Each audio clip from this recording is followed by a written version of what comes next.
this is Courage, and he's going to pull me through. Okay, Courage. Okay. Pull me, Courage. Pull. Pull. I really am sad that I took my voice for granted. Like, I didn't just take it for granted, I hated it. Like, and now, like, I would do anything to have that voice again. Now it's your turn to teach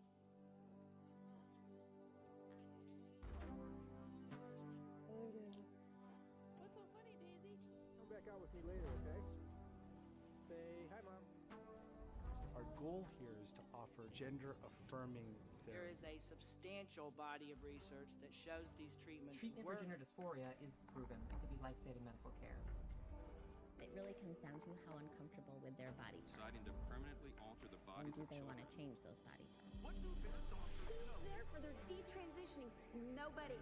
Enough children have already been victimized by this barbaric pseudoscience. Ridiculous. My childhood was ruined. This needs to stop. We have a serious problem. I had an alter ego, and he was like this boy that I like customized in my mind of like the ideal boy. Other girls looked so different than I did. They were, you know, expressing themselves very differently. Hey guys, so for today... I was depressed, hopeless, and I was feeling pretty dejected and scared and alone. I didn't like life. Like, I just wanted to stay in my room all day. As you spiral into depression, it really feels like you're in a hole that is so infinitely deep, and the depression just was really debilitating in that I didn't really care about Self-worth is not a real thing. improving myself because I already felt like I was just like I shouldn't have been born. Just having really like dark thoughts.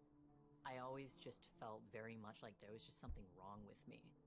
And I was trying to figure it out, and I used the internet to help me do that. That's where I felt like I could diagnose myself. My favorite websites were YouTube and Tumblr. It's such a huge amount of content that I consumed at that time.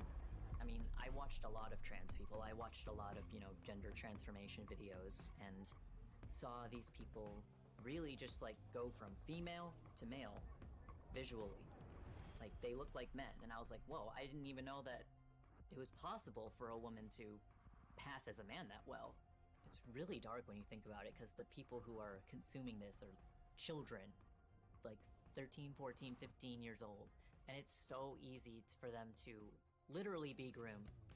I just started looking into all of it. I was like, oh, so there's genderqueer, gender fluid, there's agender, there's like, you can be a demi-girl, which is when you're like 90% girl, 10% not girl. Like, there's just an infinite amount of ways that you can interpret and express your own gender identity, and your gender identity is who you are, and nobody gets to take that away from you. So hearing that, I just became very, very interested in having a male persona. The more time I spent online, the more it felt like real life, and the more real it felt, which eventually led to me just fully transitioning. So I came out to my parents as Ollie, and, you know, I went to this, I guess, behavioral mental health clinic for like 6 days. They had a meeting with my parents, and they basically told my parents that if you don't validate Oliver, if you don't validate him, then this is just gonna get worse. The best thing that you can do to help him is to accept him as your son. But I already felt like I wasn't what my mom had expected, and for me, transitioning was the closest I could come to killing myself without actually doing it. With all of these mental struggles that I was having, not knowing how to make sense of it on my own, and consuming so much of the trans narrative. And just loving life. hearing people say this made me so much happier. This alleviated my pain. I wanted to alleviate my pain. I also didn't want to be who I was.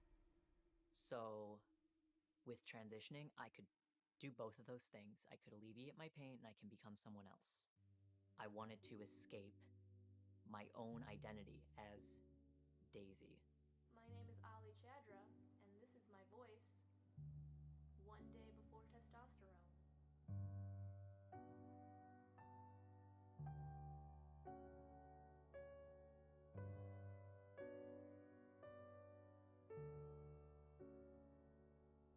That was really the beginning. I wasn't just playing around anymore. I wasn't just playing dress up anymore. Like, I was actually going to become a trans man and live my life that way.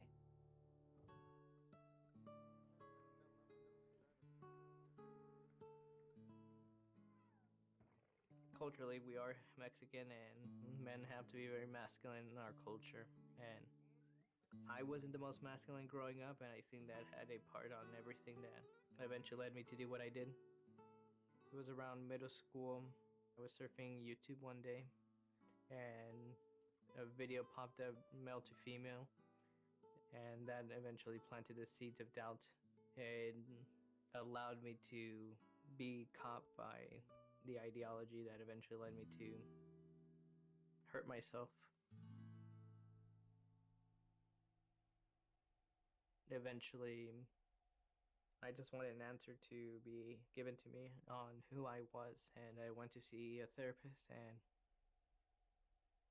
I had only asked, I think I might be trans, I don't know, I want to know.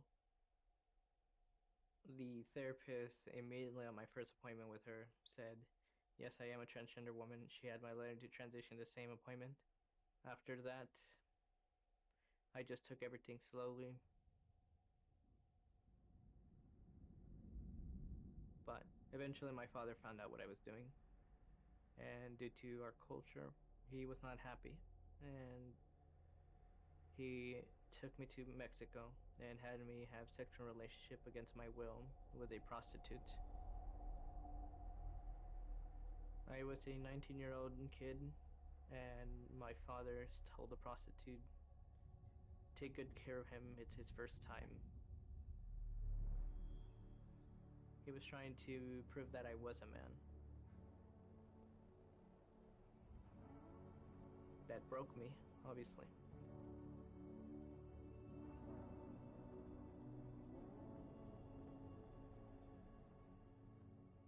After that, I go back to the therapist and told her I wanted to transition. And she recommended I start my social and medical intervention as soon as I can. 11 months after I had started hormones, I was transferred to another medical professional who, after speaking with him for one time only, he approved me for surgery. And a few weeks after that session, I got 2 letters from my insurance approving me for surgery. But I was a little surprised that I received my letter for bottom surgery, which was removal of my genitals without even asking.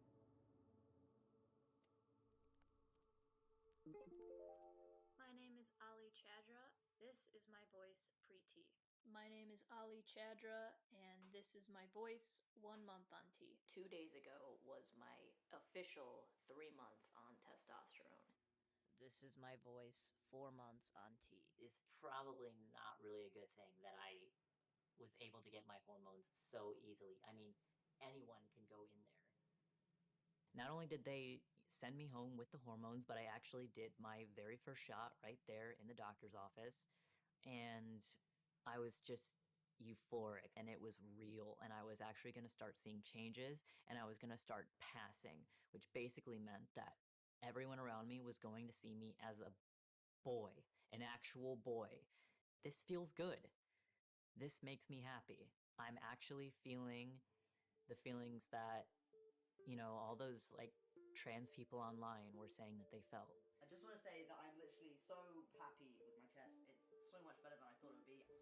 Seemingly out of nowhere, we've suddenly seen a huge spike in media depictions and social media depictions of transgenderism. It's even reached the mainstream advertising world.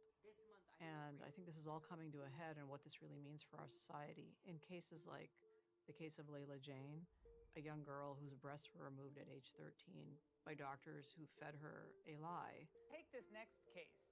Layla Jane was born a girl. Layla Jane experienced a host of medical issues in her youth. Her mother, who is bipolar, expressed to these physicians and therapists that her daughter might be bipolar, but she actually never received any diagnosis or treatment for that. The family went to one physician who, after less than a 2-hour appointment, green-lighted the hormone therapy, and in a similarly or even shorter period of time, a plastic surgeon signed off after one visit on removing her breasts. Like most young women who go down this path of identifying transgenderism as the solution to their problems, reinforced by irresponsible medical care providers, it's likely that if physicians had properly diagnosed all of the issues present in Layla Jane as a child, she would never have gone down this path. When parents of trans-identified kids are referred to specialized gender clinics, they're often told that they're going to get comprehensive, multidisciplinary mental health assessments. We know that that's not true. In practice, these kids were put on a fast track to medical transition. Layla is now 18 and is fighting back, so this does not happen to anyone else. My name is Prisha Mosley. I was a 15-year-old girl when the trans community found me. Already diagnosed with multiple mental illnesses, including anorexia, a body dysmorphic disorder, and borderline personality disorder, a trauma disorder, I was easy to manipulate and convince that I had been born in the wrong body. I was told that this was the reason for all of my mental and emotional distress. The gender specialist I was taken to see told my parents that I needed to be put on puberty-blocking drugs right away. They asked my parents a simple question: would you rather have a dead daughter or a living transgender son? This was the moment that we all became victims of so-called gender-affirming care. But is this the document we're talking about? You needed this letter signed by a therapist to open up the door for you to get these medical treatment. Is this the document that we're talking about earlier? Yes, it is. And it took you how long to get this? 30 minutes. The ideology that has become dominant at these clinics is that trans kids know who they are, and therefore to question them, to ask basic therapeutic questions like, could your gender dysphoria or gender identity have been triggered by some other event in your life? Basic questions of screening are completely taboo in these circles. But the truth is that parents don't have much of a choice in the matter. And doctors are telling parents in front of their distressed children, if you don't consent to the use of puberty blockers and cross-sex hormones, your child is going to die by suicide. I believe that most doctors who practice gender-affirming medicine, they genuinely, sincerely believe that they're doing good, but they're not. Finland, Sweden, France, Norway, and the UK are reversing course and asking questions. Have all not found enough medical evidence, psychological evidence, to support transgender therapy. In the UK, their only national gender clinic for children shut down last year by court order. What do their doctors know that our doctors don't? Part of the problem is that the current cohort of teenagers that are being transitioned under the affirmative protocol, which lacks guardrails, which takes kids at their word when they say I'm trans, which doesn't do proper mental health assessments. In fact, double mastectomies on teenage girls went up 13-fold between 2013 and 2020. Between 2016 and 2019 alone, these procedures went up by 500%. A study published in 2022 by researchers who are advocates of gender-affirming surgeries showed that the youngest patient to have received a radical bilateral mastectomy in the United States is 12 years old. These kids are going to grow up and they're going to start to feel the full effects of their medical decisions. They're going to start to feel the side effects. If you really want to know whether amputating the breasts of a 12 or 13-year-old girl is ultimately in her best long-term interests, ask her when she's 30 or 40 and unable to breastfeed her own child.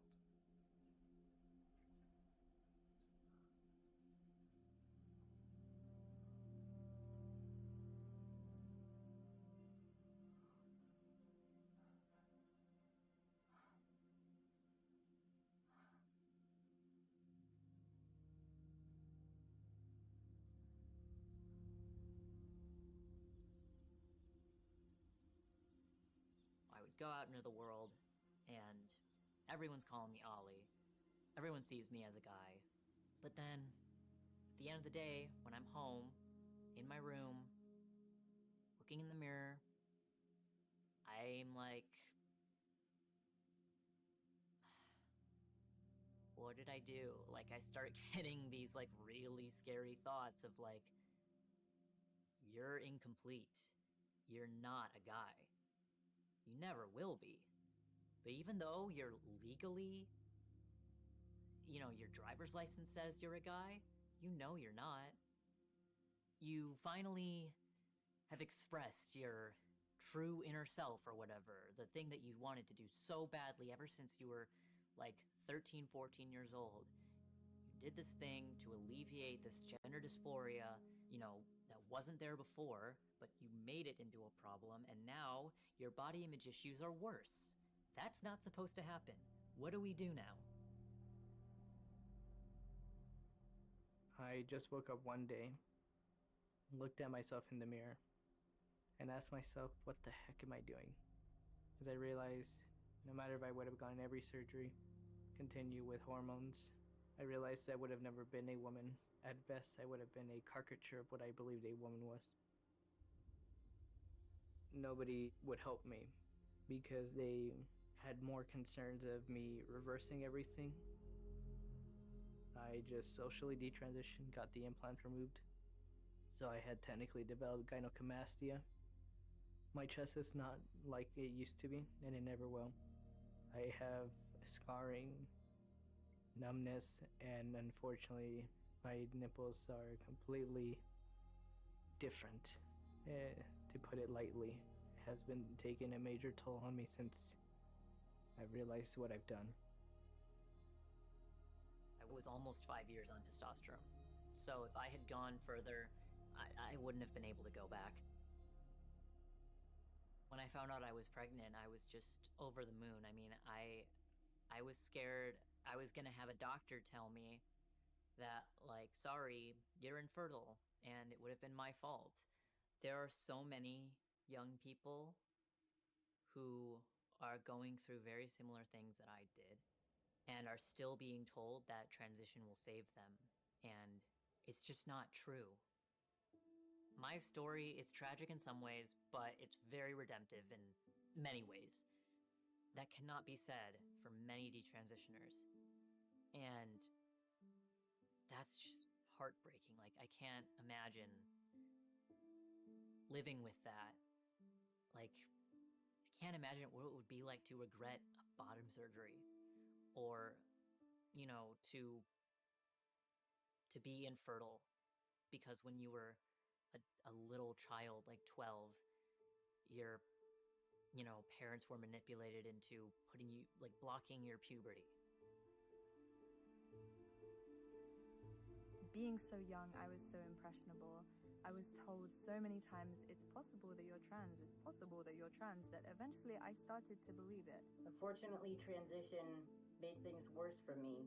It has just kind of wrecked my perception of myself, and I feel like I missed out on like 3 years of my life. I missed out on 3 years of living my teenage girlhood. I didn't realize that there were women like me who were different. So, here's the deal. I'm detransitioning. It's true, it's not a joke. I understand now that I can be a cis woman again. I haven't gone too far. I haven't passed the point of no return.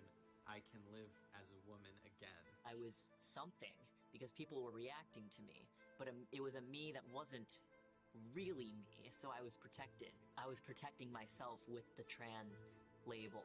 These pediatric clinics that perform these surgeries, they will do nothing to help these teens if they decide to detransition. There's nothing you can do. You know, once you've taken all those hormones, Billy, your body is changed beyond repair. You don't have to remove your body parts to make you complete. When I transitioned, my suicidal ideation did not go away. Transition is not the only answer, and there are many detransitioners like me out there. My name is Camille Kiefel. My name is Emily. My name is Laura Becker. My name is Abel Garcia, and I am a detransitioner. My name is Daisy, and I am a woman.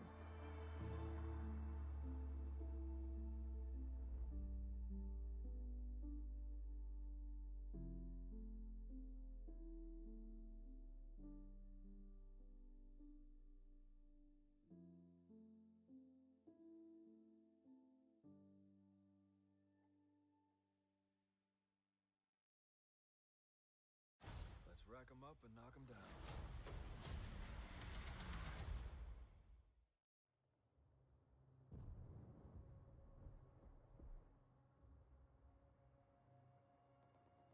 When you look at it, you don't pay attention to what's really going on. It's kind of beautiful.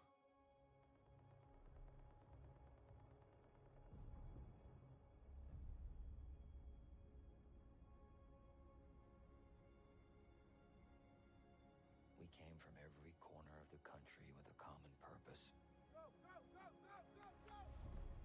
To bring the war to Hitler's doorstep.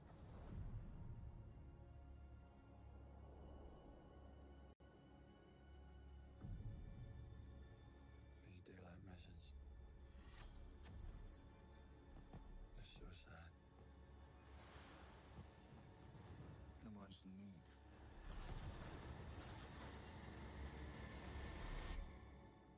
We lead our boys through it.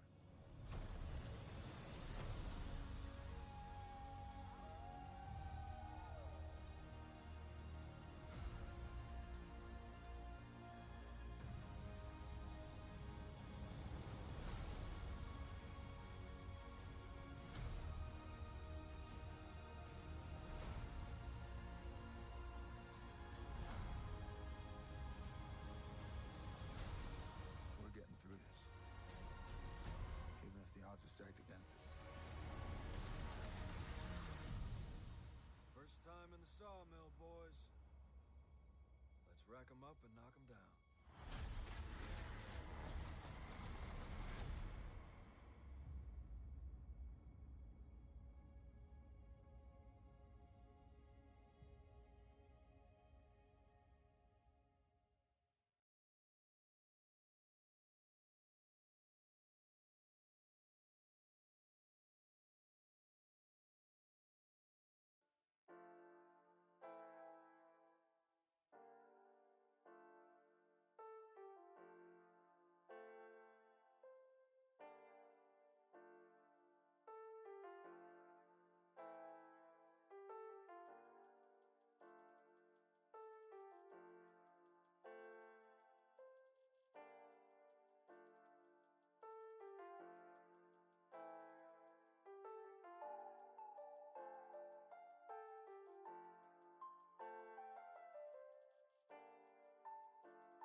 that feeling of having to rewash dishes that didn't get clean? I don't. Cascade Platinum Plus with double the Dawn grease fighting power and double the scrubbing power for a no rewash clean and a cabinet ready shine. Upgrade to Cascade Platinum Plus. Dare to dish differently.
Do you know most dish soaps don't remove all the grease, even with scrubbing? What?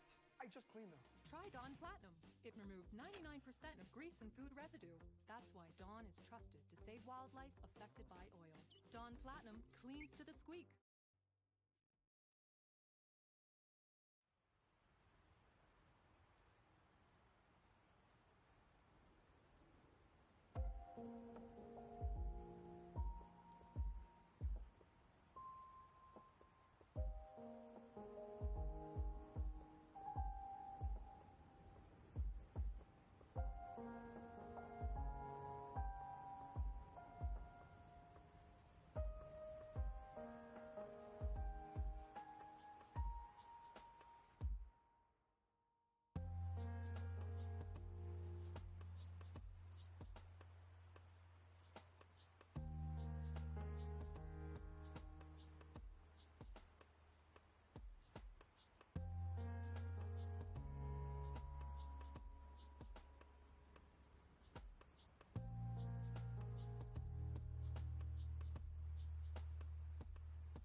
Hi, I use Febreze Fade Defy Plug. And I use this.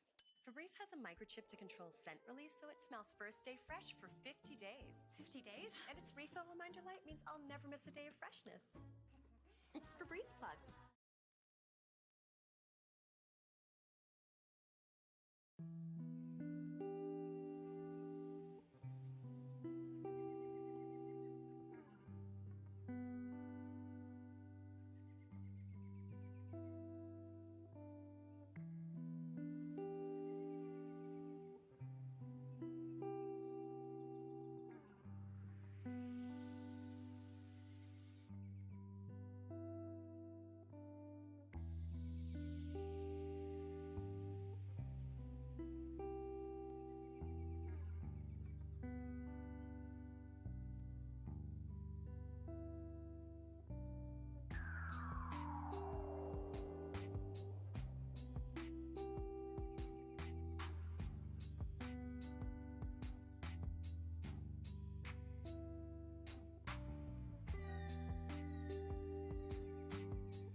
Good morning, traders. Happy Friday. Can I get a sound test, please?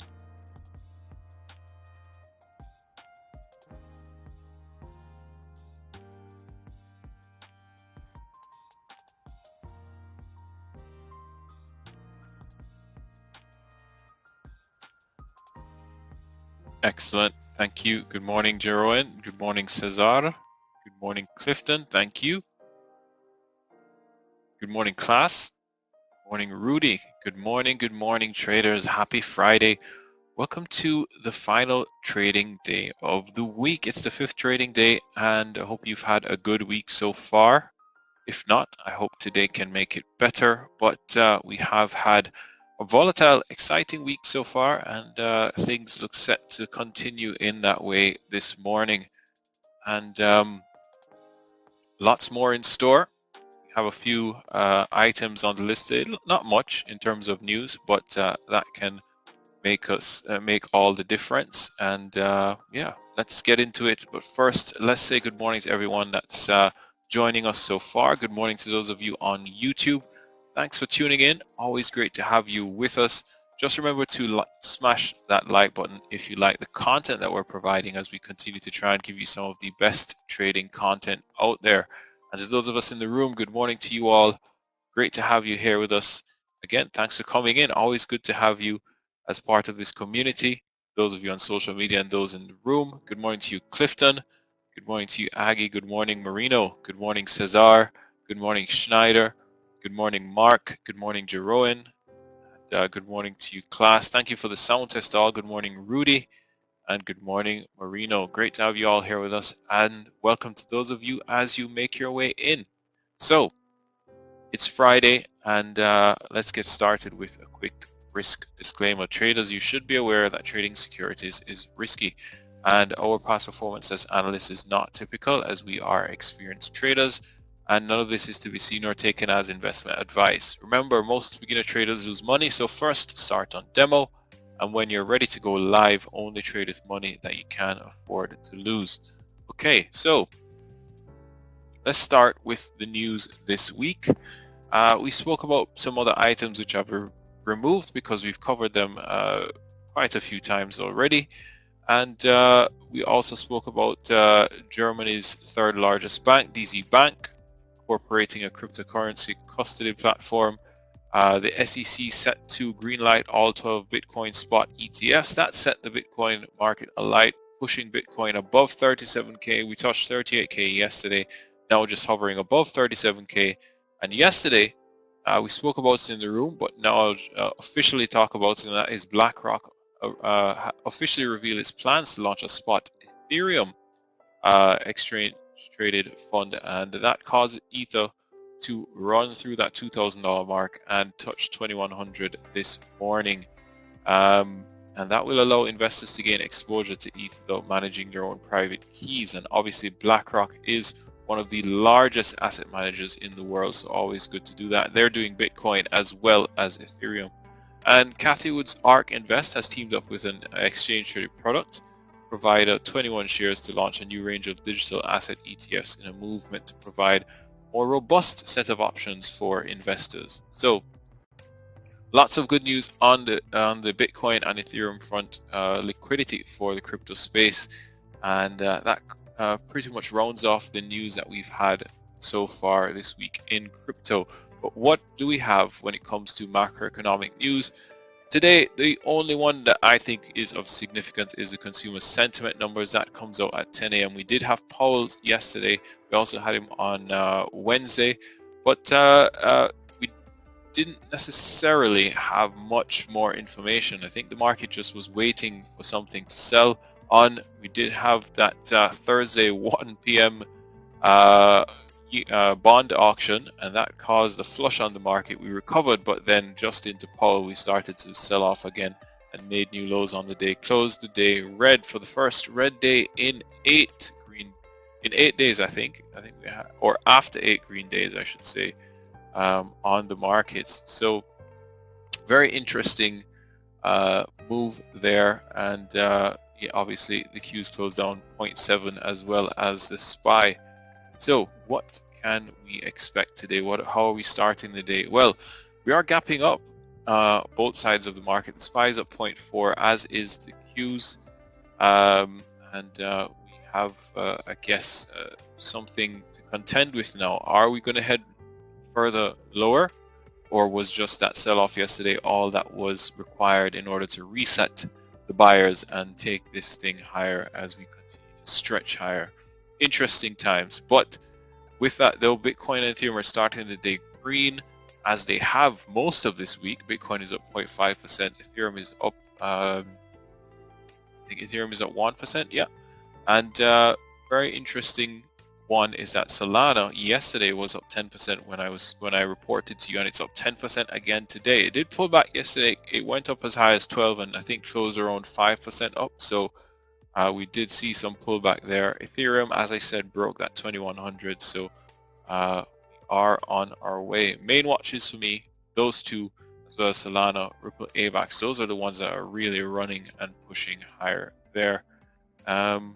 So let's get into it. A banker from Estonia who lost 250,000 ETH. Oh my goodness, because of he doesn't know his passwords anymore. Lost around 470 million. Oh wow, Marina. No, I didn't hear about that. I heard about someone that lost about 100 million in Bitcoin because they don't remember their keys. But I guess we'll see. There's probably a lot more persons like that invested early and just forgot about it, and now they can't get access to their own wallets. So I'm sure there's more stories like that. But again, I do anticipate more volatility in these Bitcoin-related stocks. So just going to run through them again like we did yesterday. We have MicroStrategy, we have Coinbase, SQ, Mara. Mara had earnings yesterday, I believe. Riot, BTBT, CLSK, Hive, PayPal, and BITO. So you can keep an eye on those, especially if the sector gets hot again this morning.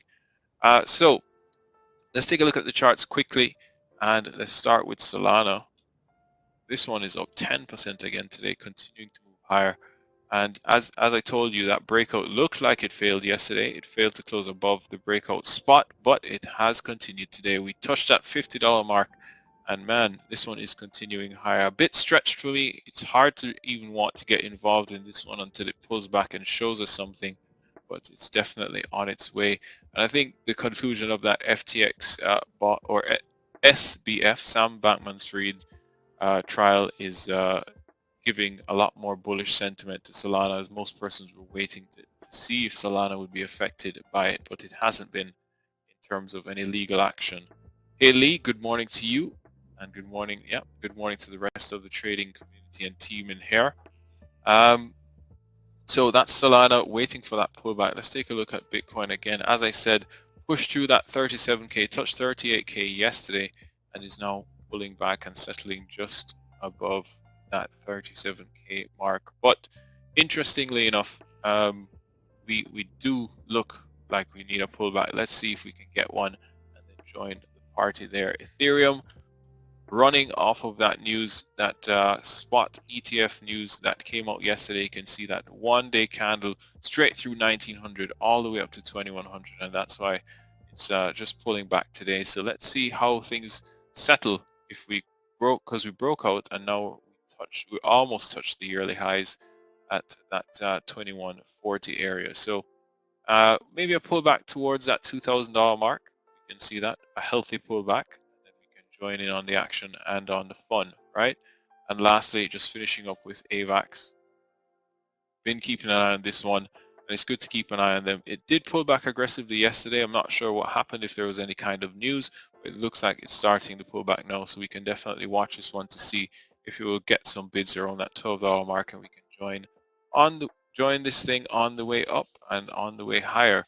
So that's it from me, traders. Want to wish you a wonderful green trading session. Are we set for another pullback day today on the markets, and will that affect cryptos, or are cryptos doing their own thing as well? So let's see. And again, Scott is up next. He'll kickstart your day when it comes to stocks. So take care. Bye for now, and see you guys later. Cheers.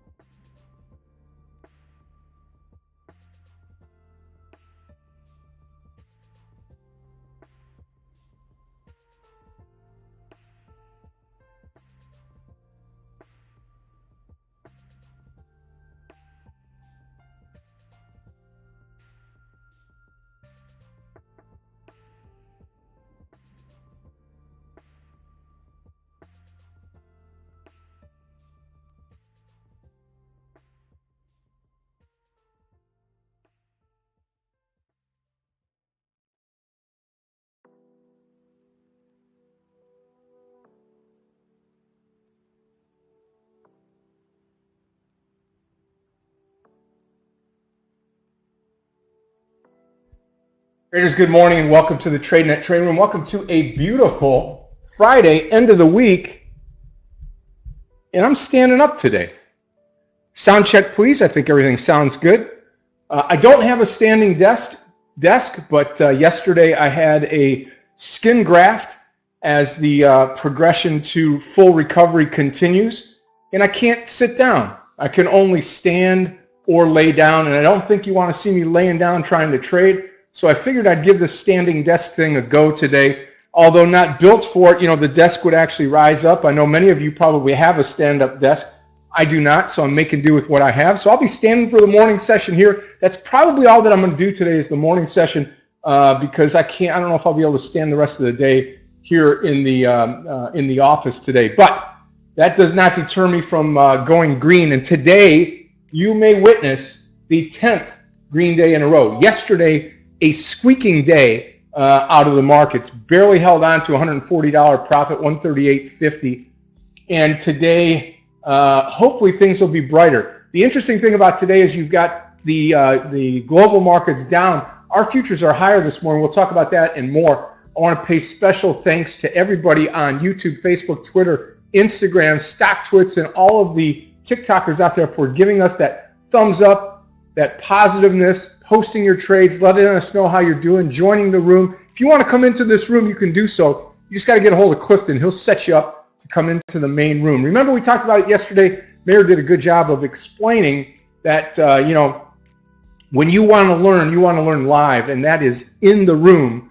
Read a book and then come in the room, but don't read 1,000 books and come in the room. That'll mess you up. Come in the room, watch, wait, take a look around, make sure it's right for you. Trade with the money that you can afford to lose.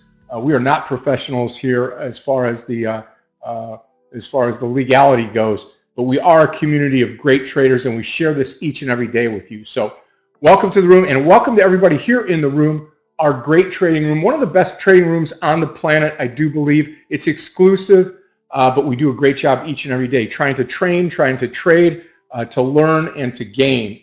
Let's talk about these markets now, get you all filled in for today. You'll probably see me leaning over, but you get to see that Detroit Lions shirt here. Hopefully we have the win this weekend. We'll start off with Asia here in the overnight session. When we're sleeping, Asia's up and running. The Nikkei fell 78 points, keying off of what we did yesterday. Hong Kong Hang Seng down 308, and the Shanghai and China down 14 points. The Hong Kong Hang Seng down 308.03, down 1.76 in Hong Kong. And if you look at Europe, across the board here, all red. German DAX down 88.52, FTSE in the UK down 95, and the CAC 40 in Paris down 59 points. All 6 markets that we track are down this morning, but got a little extra flair for this Friday. I think, and I heard this morning that Craig was talking about somebody had asked, you think we're going to go up this today? You think we'll finish higher? When I got in this morning, that was an hour and a half ago, to look at the markets, I thought to myself, looking at Tesla, I think this stock could roar today. And I want to that's going to be one of my first picks I'm going to post here in a little bit today. So watch out for this. I don't know how to get rid of that trash, I guess. There we go. But Tesla's going to be one of my picks today. But we're going to talk about that and more. Dow futures this morning up 120. S&P futures up 18.5, 1850. 18.50. NASDAQ futures up 65 this morning. If you are tracing gold this morning, gold is down $19.40. It's going to be interesting here at this 1950 level, 1950.40 per troy ounce, down $19.40 here. Silver's down 43 pennies now. Copper down, platinum down, palladium down big again, over 4%. Palladium this morning. That is getting ripped here in the last week. And if you are in the oil patch this morning, guess what? You got a little bump here, 92 cents higher to 76.66. You're seeing at the pump, at least we are here in Florida, you're seeing that these pump prices are coming down. So with that in mind, pump prices coming down and the oil prices coming down. So we'll see what happens here in the near future. That's good for the winter time here. That's good for heating. It's good for a bunch of stuff here as we get into the day today. So as we go and as we get ready to rock and roll today, we want to take a look at some stocks. But before we do that, let's say good morning to everybody here in the room and get this Day starting to rock and roll today. Great trading day yesterday. Great trading day today. Marino, good morning to you. Rudy, good morning. What do you say this morning? Marino, good morning. Good morning, Seth. Good morning, Divide. Lee, good morning. Thank you. I appreciate that. Feeling a lot better. Had the skin graft yesterday. They took a little graft from my leg and put it on my tummy area. So that's helping to heal.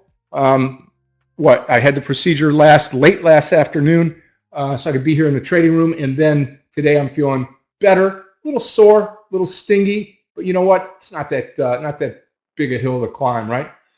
Julie, good morning, and I appreciate you guys being here each and every day. Klaus, good morning. Steve, good morning to you. Yeah, absolutely, Joe. Appreciate you guys. Linda, good morning. Good morning, Craig. Yeah, I like standing too.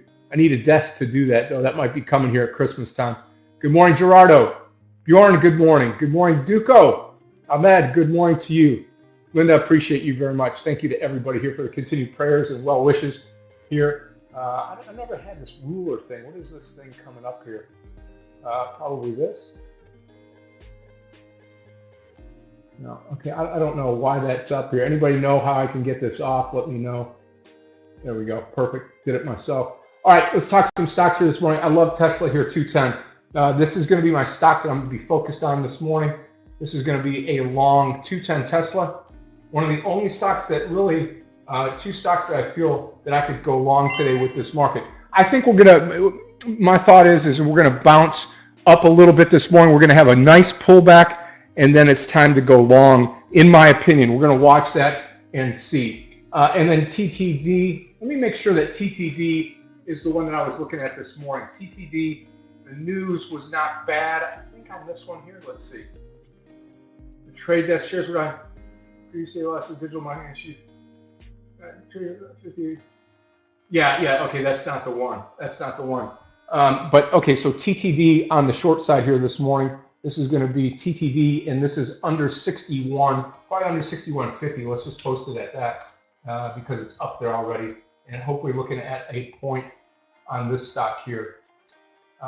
Okay, TTD. I don't like that, the way it came out. Okay, let's go again. TTD short under 61.50. Yeah, Craig, I need a tall desk. I can't bend over like this and keep posting stuff. NVDA, if you will, 475 to the long side. This is my second long trade for the day. This is NVDA long over 475. The stock is very extended, but you know what? It still looks good up here. This is upside breakout territory here for NVDA. So that's looking great this morning. I've got several shorts. Plug Power, $3 stock. ILMN under 94. I'll post that here. ILMN under 94. Check the time. We've got 15 seconds to go. So I'll just post this here. Meir's going to be coming in, I think, today. And we are off to the races here. ILMN short. Yep. ILMN short under, where am I at here? Under 94. And it just goes below that. Okay. We'll watch this here as we go. All right, here's the open. Keep an eye on it. There we go. Okay. Let's let the market open and come to us this morning. Hi, traders. Hi, Scott. Happy Friday, my friend. Thank you. Hi, everyone.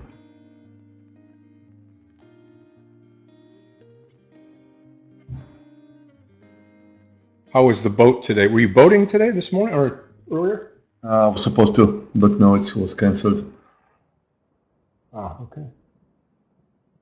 Hi, traders. Good to see you all here. Market starts with a gap up today, 0.4% in the S&P 500. After coming down very strong yesterday, 0.9%. I'm looking for interesting potential shorts like TTD down 19%. U is down 10%, Win is down almost 8%. On the other hand, we've got Nvidia up 0.8%. We've got some big movers up and down. Should be interesting. Although we're starting with a gap up today, I would trust the downtrend because the overall trend is down. So let's wait and see.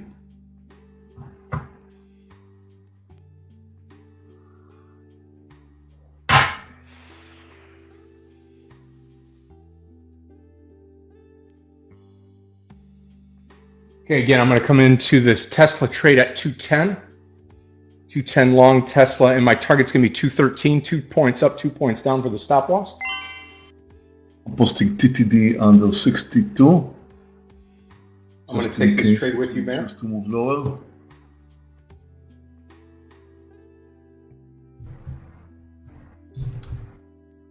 You're looking to go long Tesla, Scott? I am 210. I'm a believer today in Tesla. Yeah, it hurt me yesterday. If it's gonna fail, I would like to short it. Yeah. But for this, it needs to come down under 209. I'll post it so just in case. Yeah, I'm all over TTD this morning. In fact, I think we talked about that pre-market with the. Here we go, TTD. Weak guidance. Missing on revenue. So no reason for it to be up.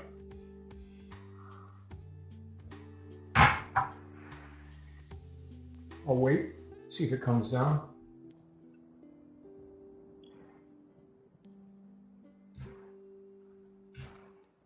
$62.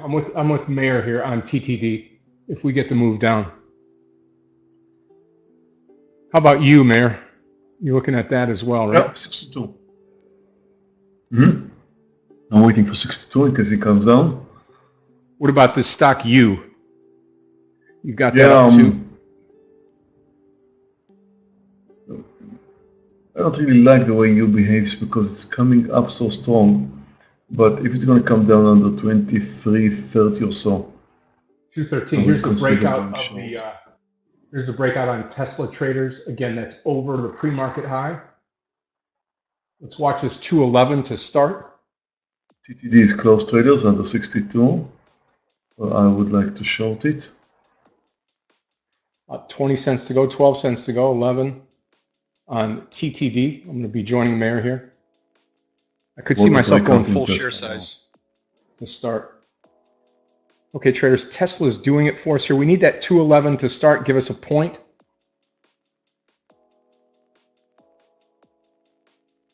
Remember, not full share size on the Tesla trade this early. Never ever. Shouldn't say never, but hardly ever.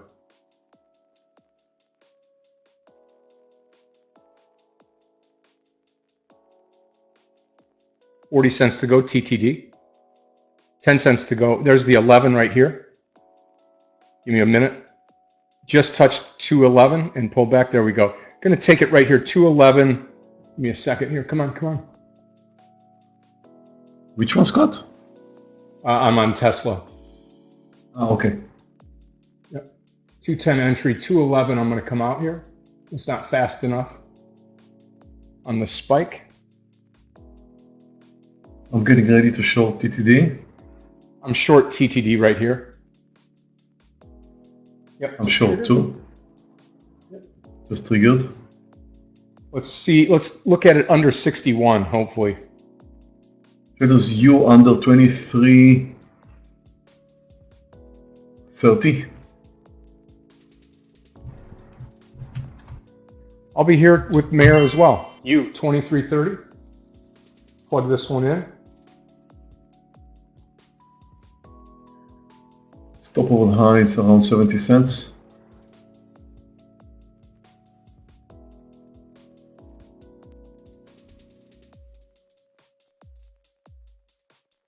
Watch it under 61. Wow, Tesla switch sides. Yep. Still holding on to Tesla. See 208. 208 is my stop on Tesla. Break a 61. Guys, I'm shorting it here. I'm shorting Tesla here. It's a bit extended. I'll have to kind of may go through a pullback here. I just don't want to miss this trade, so I'm short here. Otherwise, I should have waited a little bit until. Okay, TTD. Okay, TTD. Beautiful. Thank you, Meir, for TTD. Very nice trade. I'm still waiting a bit. Well, I'm not rooting against you on this Tesla trade, but I am still long. So it'll be short-lived here. 208 stop loss.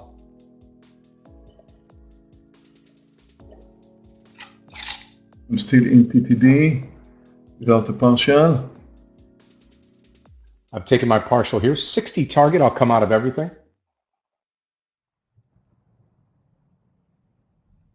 Well, Meir, you may get the 2 points here. Looking good to the downside. Good volume candle, TTD.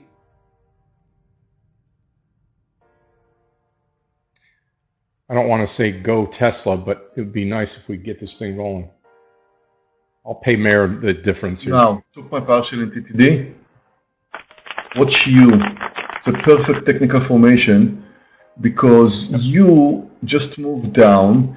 Now, it could continue the uptrend. It could move higher. In fact, I think it's like 50-50 now. But if it's going to come down under 30, then it will mean that it just failed to move higher. Because you see this green candle right now?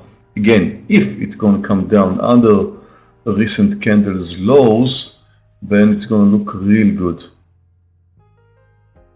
Now, I was concerned from this pullback in Tesla. And I'm down right now. 1 point. But the market is coming down, not much, but is coming down. Still in green, of course. The S&P is up 0.33%. Now watch close Tesla. If Tesla is going to continue the uptrend, I'm going to have a loser, 2-point loser or so. But if it's going to come down under 208.80, I'm going to add. And I will be out at 208. Because you can see that, again, the recent candle's lows, and if Tesla's going to choose to move there, then it means that it's failing to move higher. So, looking back, this should have been my entry point and not 209, but I couldn't have known that, and I did not want to miss a good trade, which may cost me some. Watch you, is it possibly failing here to move higher? Ooh, Tesla's eating me up. Stop over 210.70.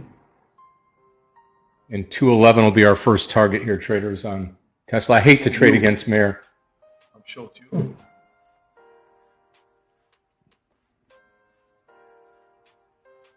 You just triggered. Come on, you. Win is a nice. Okay, I'm gonna short to win under. It's a nice bear flag under 81.90.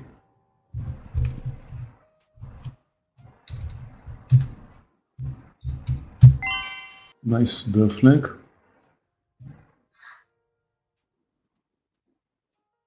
Stop should be around 60 cents.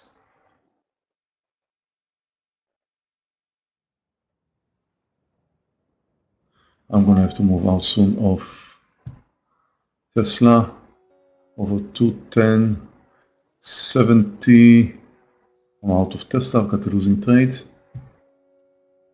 Okay, traders, this is where we take the profit right here on Tesla. 211.06, 211.06, 211.20, and I am out Tesla. 3/4 of the trade on Tesla here, and we're going to see that 212 now. Second winning trade of the day. All we need is you for the trifecta now. You. I'm short with Meir here. Nice trade. Meir, I'm going to go full share size here under 23 on you. If we get to 23 break, traders, I'll add to full share size. Wow, NVIDIA over the highs, I just saw that. Guys, I'm gonna add to TTD under 60.50. Tesla rocking.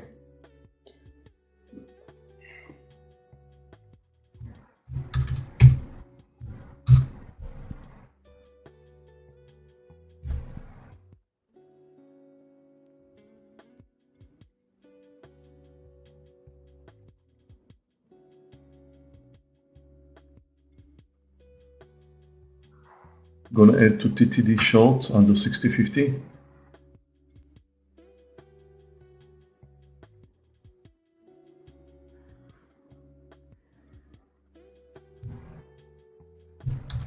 Roku is looking good for a short. I'm gonna short it under 80.20.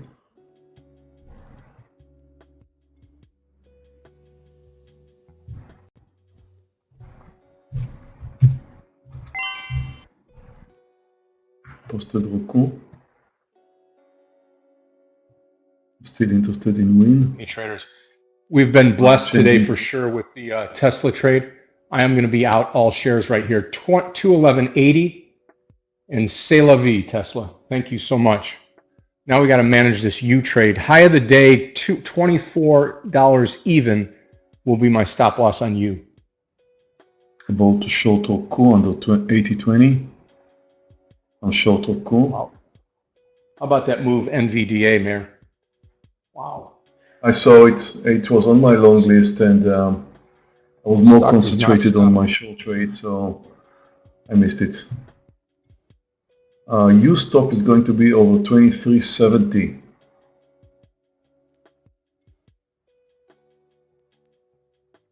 Win.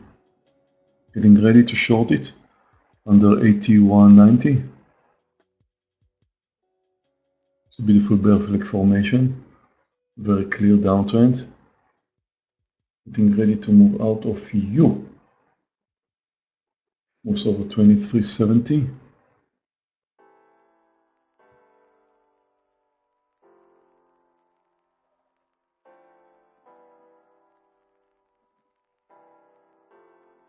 Roku is looking okay.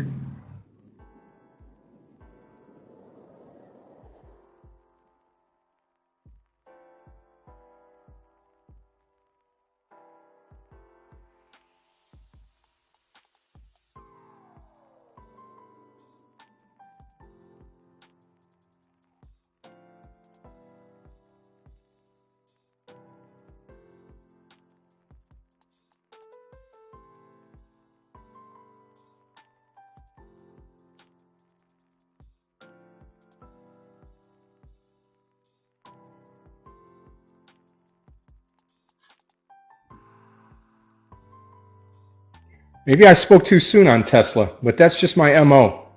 You think you have problems taking shares off too soon. How about this Tesla move now? 212 going to be 213. Coming up. That is absolutely crazy. I'm out of U traders, and I'm red because I'm starting with 2 losing trades, Tesla and U, and 1 winner in TTD. And now Roku is not doing that great. U again, stop loss is going to be 24. It's coming up on it. U and Tesla losers, TTD is the winner. And I need to recover.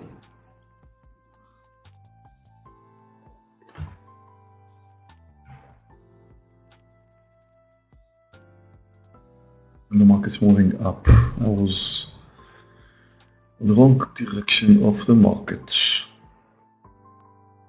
Big spike up in the Nasdaq. S&P just moved over the highs. Nasdaq is up 0.8%. Nvidia up 2%.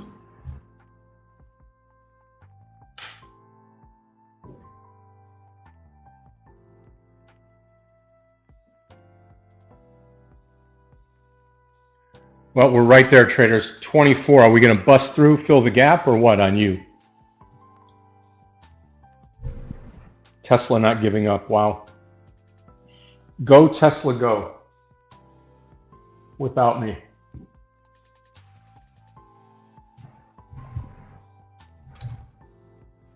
Yes, this thing looks very, very weak. You're right.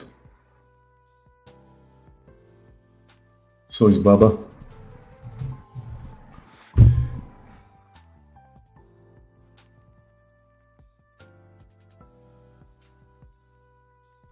Disney moved up quite a bit yesterday, and now it's a pullback day.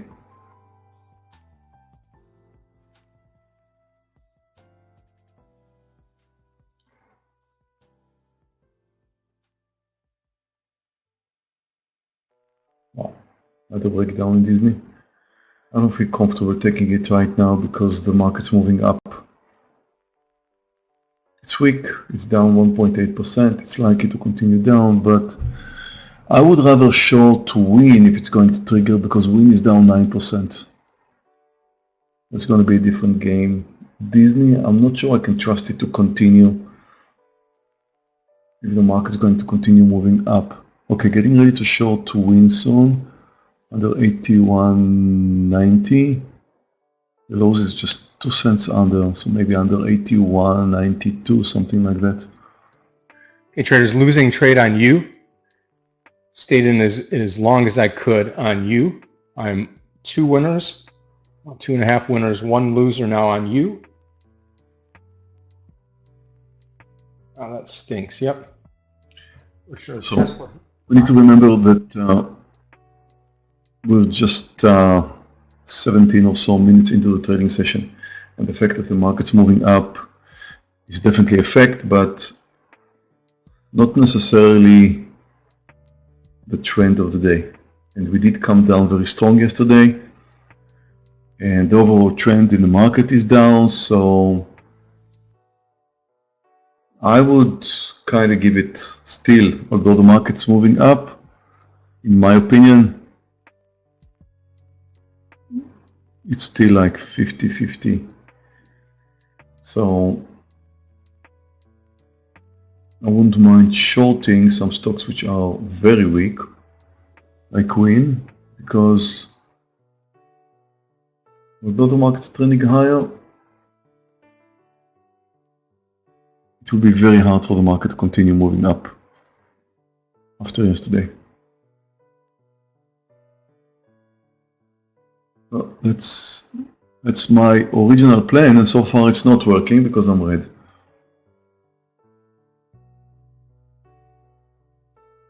Roku is not very happy to move up. It's not. It is still in red. 30 cents or so, no big deal, but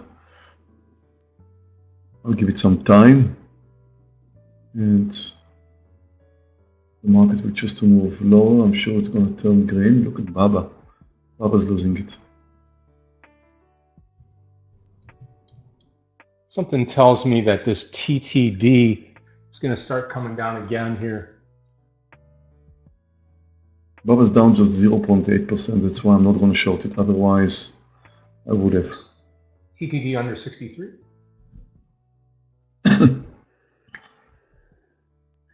I think TTD is going to give us another opportunity to go short, Scott. I'm going to post it at 63, Meir. If we can get it. I'm still holding 200 shares, and I am expecting it to fail at some point.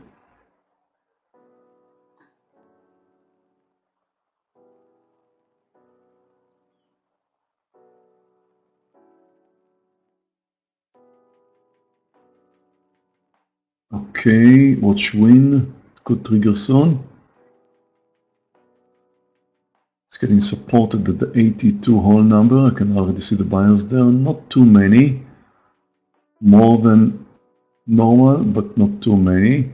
Still buyers at 95. If you're watching level 2, you will notice that we have some buyers at 82 whole number. And then at 95. We don't see them right now, but once we're going to get there, you're going to see them. Here it comes, okay, getting ready to short if it moves under 95. As I am short TTD.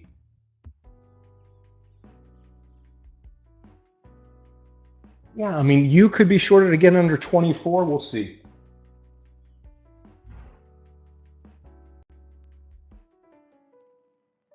Getting ready to short Win if it moves under 95.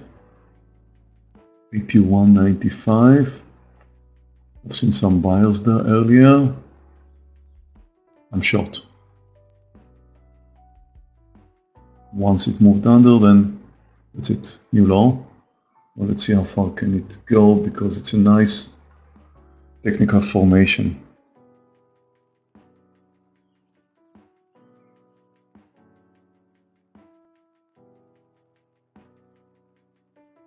The market could be stalling here, so I'm watching these 2 red candles at the top of the S&P, and as I said earlier, moving up during the first 15 minutes, fine, but continuation afterwards, that's a different game, especially after yesterday. So I'm still looking at what I believe is like 50% chance that the market will move down or move higher.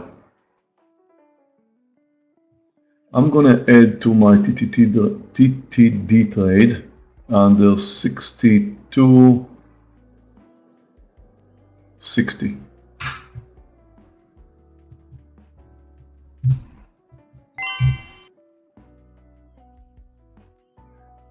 I think under 62. Maybe I'll add with Meir here 62.60. Why not, right?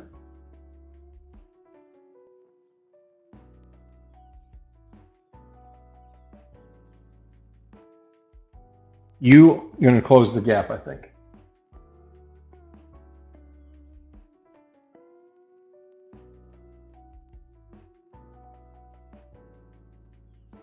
Stop loss going to be around 1 point. In TTD. It's close, another 10 cents. I'll be shorting it. Oh. Guys, I'm short. I don't know, I got a little bit diffused, I don't know, numbers there. For some reason I clicked the button and it did trigger now. I got it a little bit over 60. Just over 60. It was a mistake, but I'm short.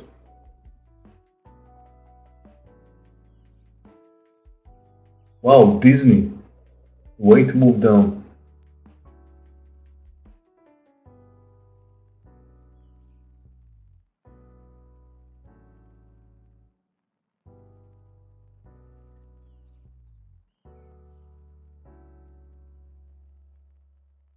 Come on, TTD. Wind's now giving me some trouble.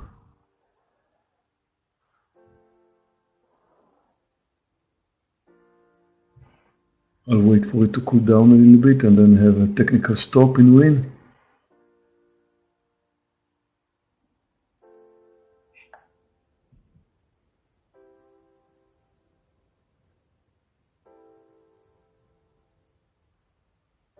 Nasdaq is at the highs, possibly looking for a new high. That's not going to be good. I'm more concerned about what the S&P will do, but if the Nasdaq is going to move to a new high, well,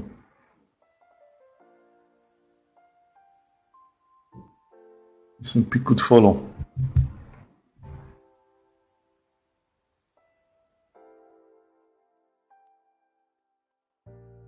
Yeah, you certainly going to close or work towards closing that gap there.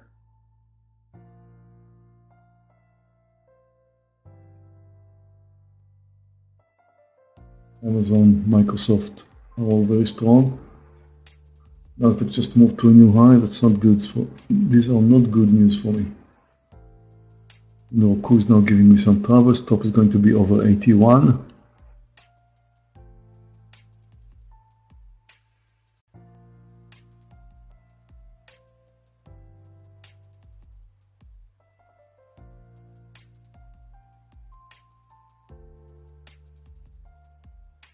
Tesla about to roll over. Come on, TTD. You can do this.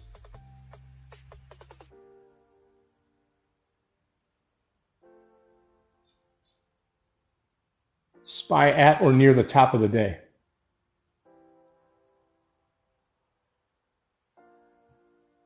Spy, actually not so far. Doesn't seem like it's making a decision.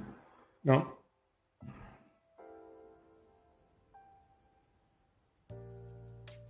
Baba's looking for a new low. I don't want to take another trade. I'm in red. That's why I don't want to take another trade now. Unless I see something which really interests me.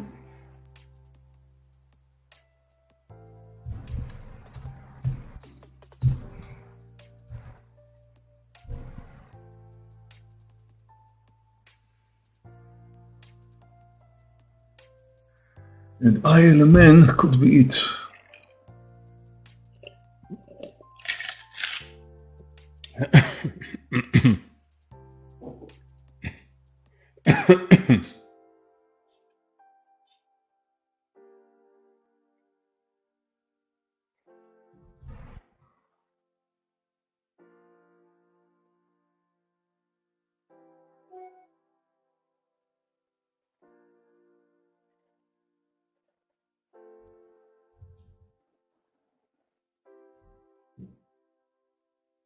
Okay, I'm going to short ILMN under 92.30.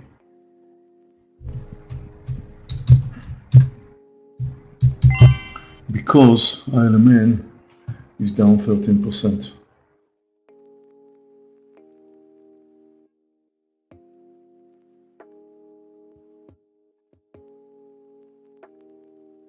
Smaller size, it's a very big mover.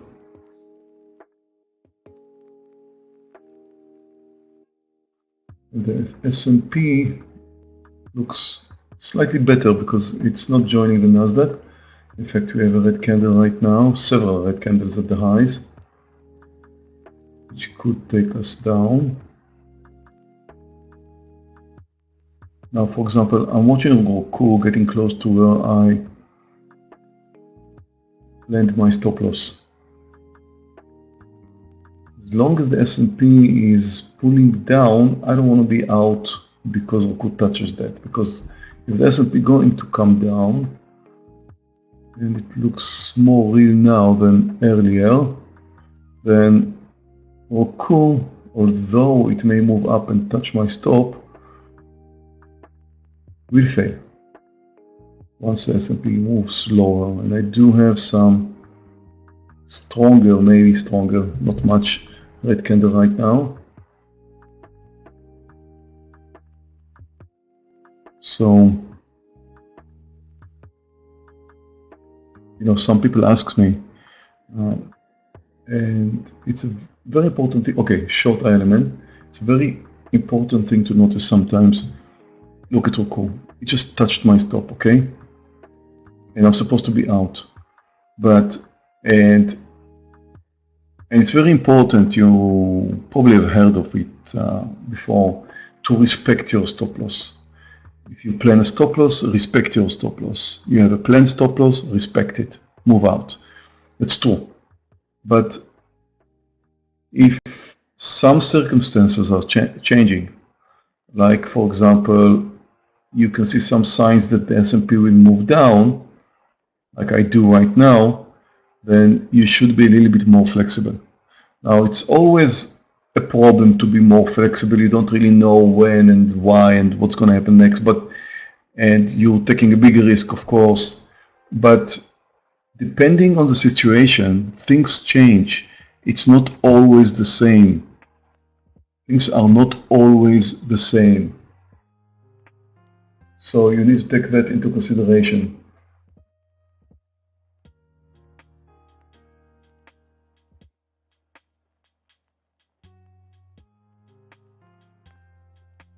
So I'm going to give Roku a little bit more space.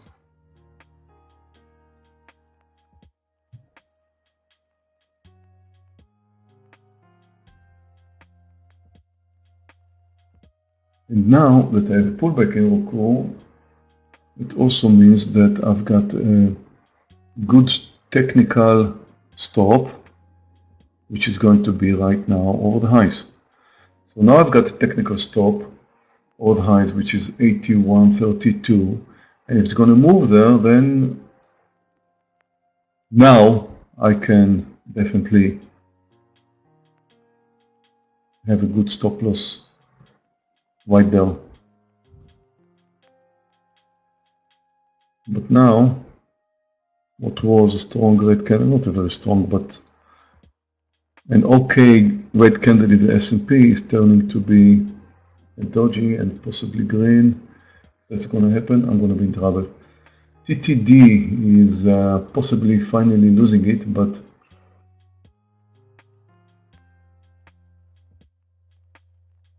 I don't really trust it anymore. It has a chance to move lower. It failed. Now it's coming down again, maybe.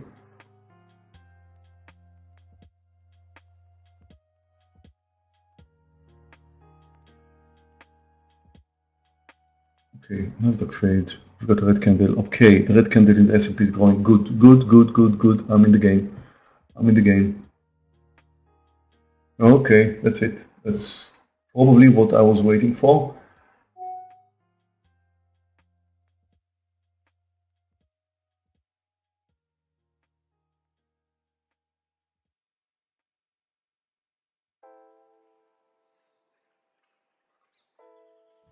Scott, you remember you?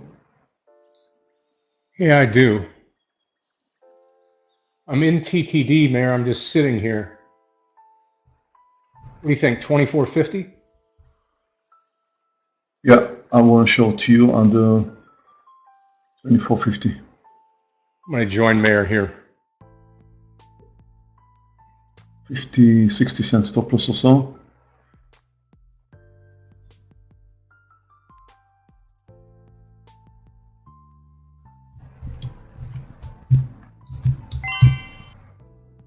TTD, here we come. Could be helped by the fact that the market is moving down to the lows.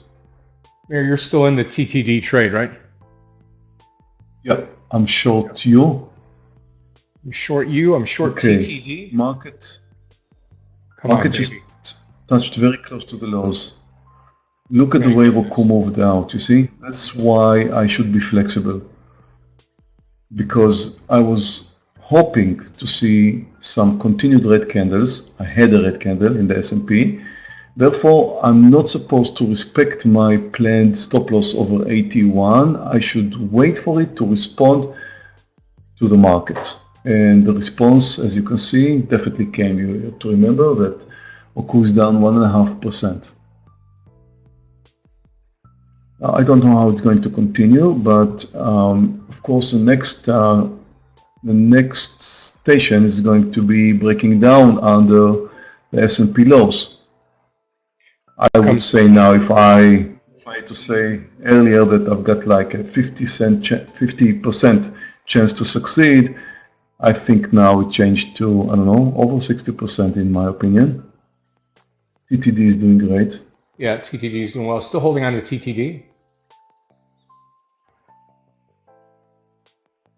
And I am getting ready to take a partial of my added quantity in TTD, which is really doing nicely now. Over a point here. I'm taking my partial here on TTD, 61.22, 61.23. I am out. TTD, 61.23. Thank you, Mayor, again. Great trade. Getting us back in. Welcome. Hopefully we can say the same thing with you. SPY coming down to the bottom of the day on the SPY.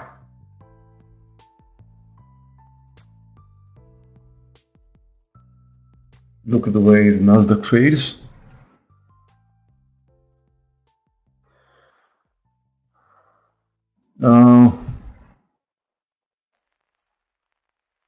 You know, with Roku, it could be just noise. We have to accept the fact that in trading, there's a lot of just noise.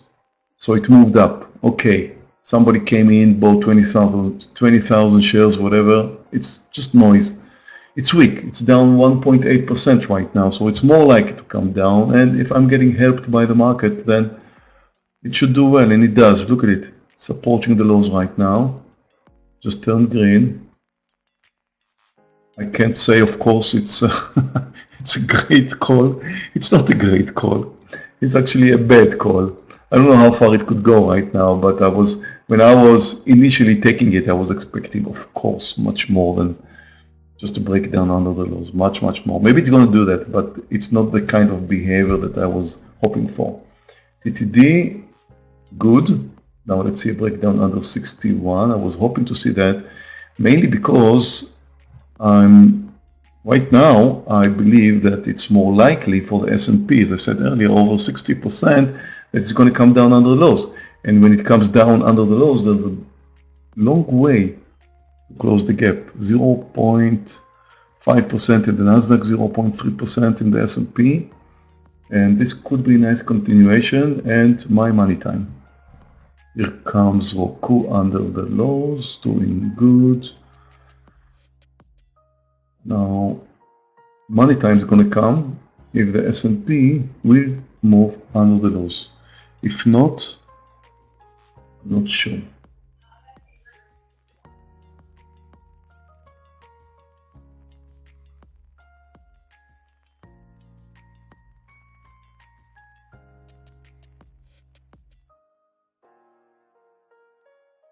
ILMN is doing good. so far. TTD also. Okay, I will be right back. Okay, I just made up my mind. If TTD is going to move over 50, 60, 150, I'll take a partial. I want to make sure I'm on the green side there, mainly because I'm in red today.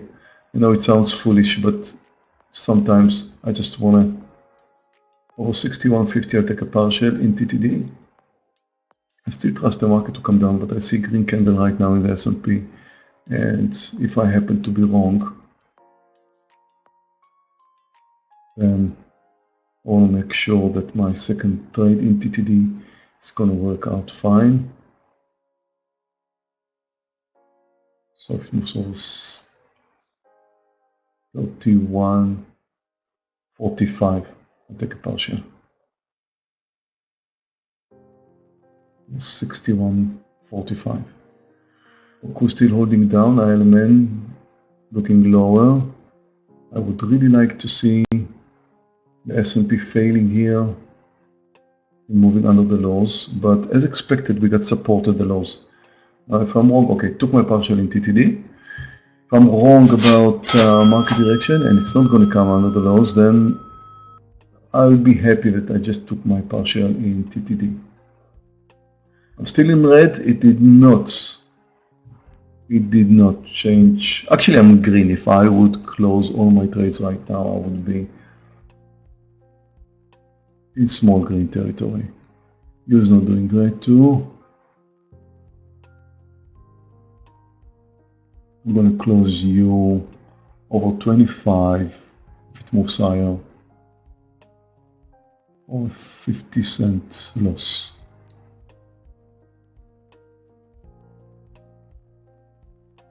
Okay, what was the green candle in the S&P just turned to be a doji.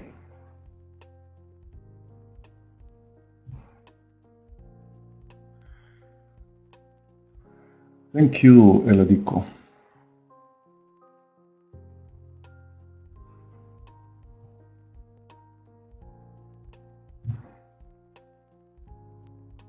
Traders in YouTube, there's 700 of you there right now, and we only have, seriously, 80 likes, 81 likes, 700 people, 81 likes. So there's two options here. One is you don't like us. The other one is you're too busy.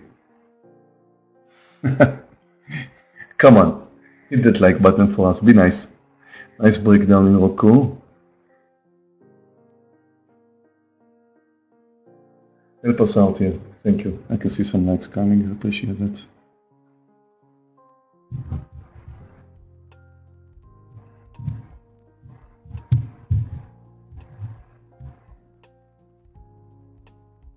Okay, the S&P is now approaching the lows again.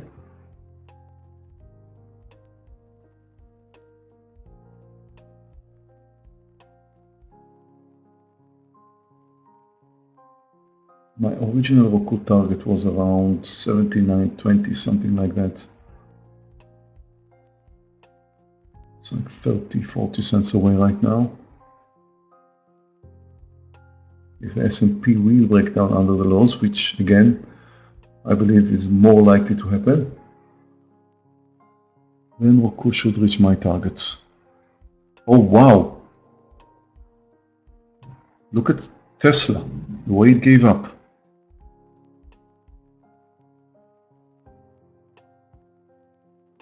Well, I must say that this is very... I probably shouldn't. It was the daily of Tesla.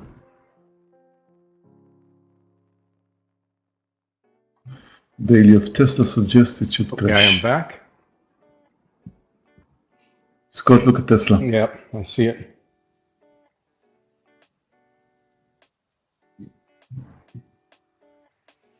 Wow. So does Tesla think, do I think Tesla could be a long? Yeah, 210 like we said before today, but it's dropping and the SPY is firming up. I mean, it could be a good trade here, long 210. I'm not. I am Guys not getting going ready to to take. move out of you over 25.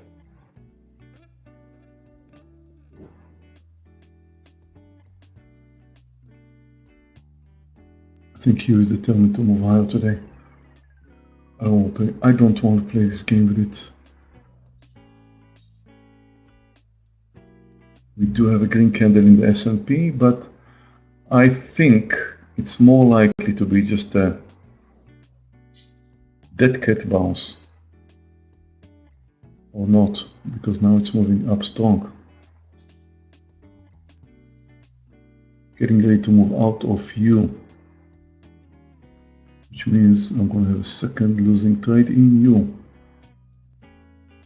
Traders, I still trust the market to come down. I'm taking a short in Tesla right now. I'm short Tesla. I hope this works out for you. I'm staying away from the trade right now.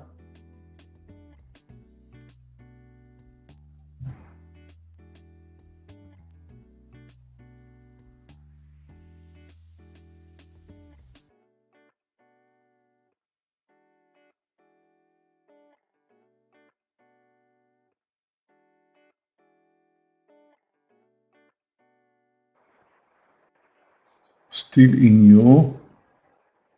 I just went short Tesla. Right here, it's 210, right under 210, a few cents under. What was a green candle in the S&P is turning to be a doji, which means I believe we're still more likely to come down. It's not the case with you. You has a different view today on it's definitely uptrending, although it should have, I don't know. I'm going to stop it over 25. I don't want to mess with it. I'll do the same thing here. Still looks good though. Hopefully it rolls back over here instead of breaking out. Could pull back up, but it's just a pullback after reaching a new low in the market again. Looking better for a downside move.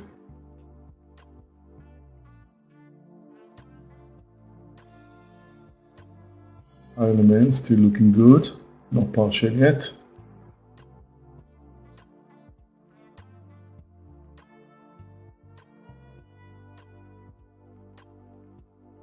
Oh, come on, you. Don't move over 25. It's a whole number now. A lot of sellers. You could have, if you look at the level 2, you can see how many sellers there were at the 25 whole number. That's why I will have my stop percent over.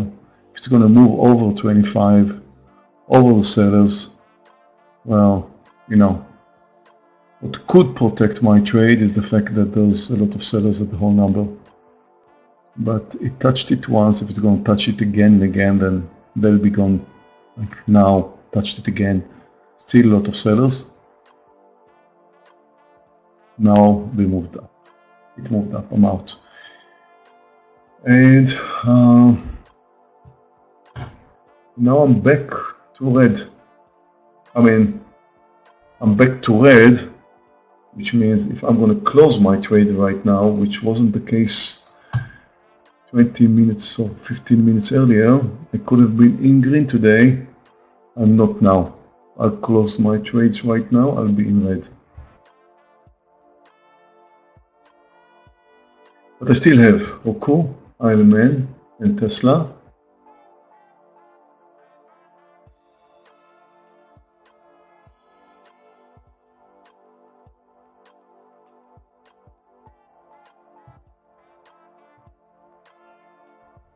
Market up 45 points on the Dow, 12 on the S&P, and the Nasdaq's up 69 points right now. And the win, still of course, short which you. is just going sideways. Okay, Tesla, thank you. Okay, let's go for it. Thank you. Tesla kind of felt the market touching the lows, I believe. My target in Tesla is 2 points, and I believe I'm going to get that. Maybe even more. It's quite an aggressive target, but I'm looking at the daily of Tesla, and initially it was one of my losers today. I thought Tesla is going to come down, and I had a loser. Right now, as the market is touching the lows. And as I'm expecting the market to continue down, Tesla should respond and come down. Here's the lows at the S&P. Good. Come on, touch the lows now. Come on, S&P. Come on, S&P. Got 1 point in Tesla. I'm looking for 2. I'm not going to get it if the S&P is going to stay around here.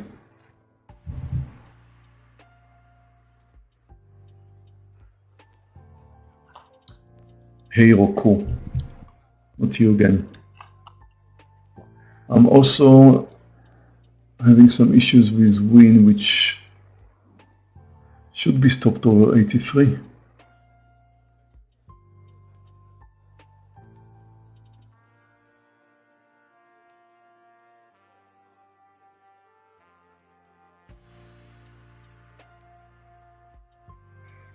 No partial yet in ILMN.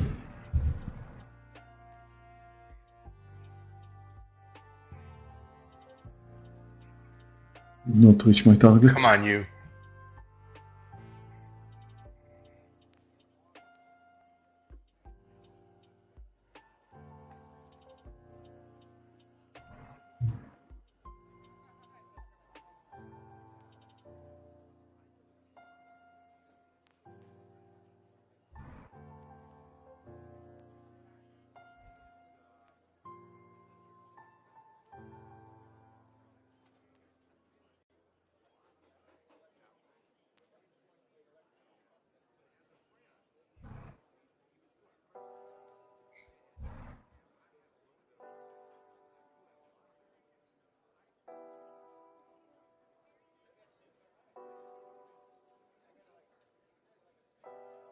Nice move on Tesla, Meir. Still dropping.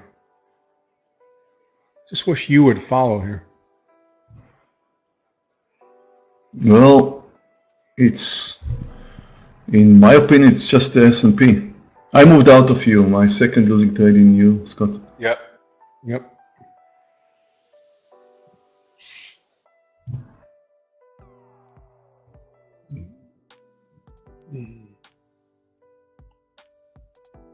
Oh, come on, Win, not you. Win stop's going to be over 83.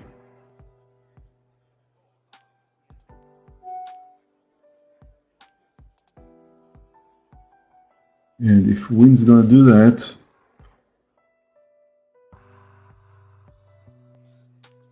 I'm gonna need a lot of luck to get back to green again.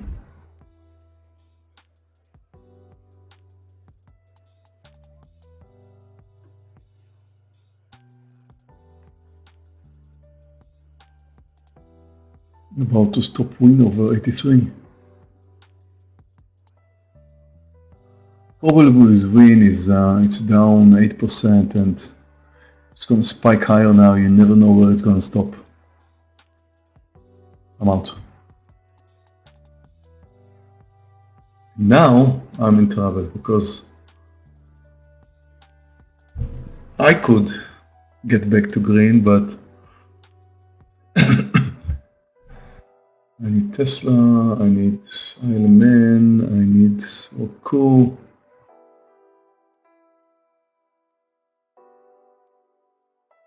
Maybe just 2 of them. And that's just for getting back to green. So, not a great day for me today. Tesla, 1.5 points. I'm looking for 2. It's doing good. And the market is holding for too long.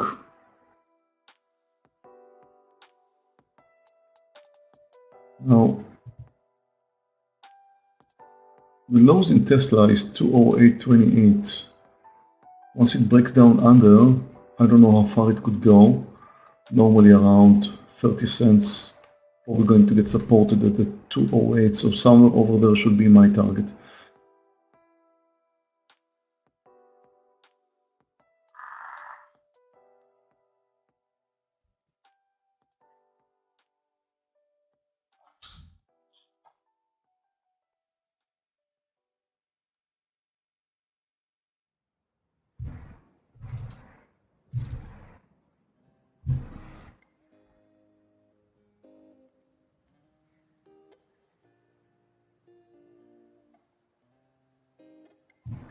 And now we have too many green candles at the lows of the S&P. Small green candles, but we're holding.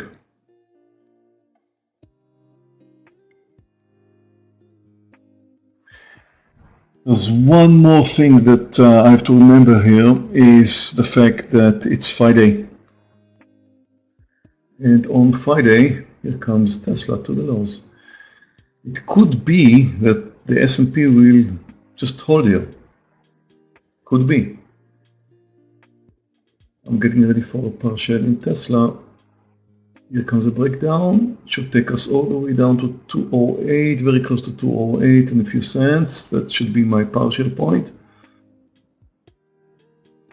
May want to wait a few more seconds there, just to see if it breaks down under 208. Lows right now is 208.13. I was expecting to see it under 208.10.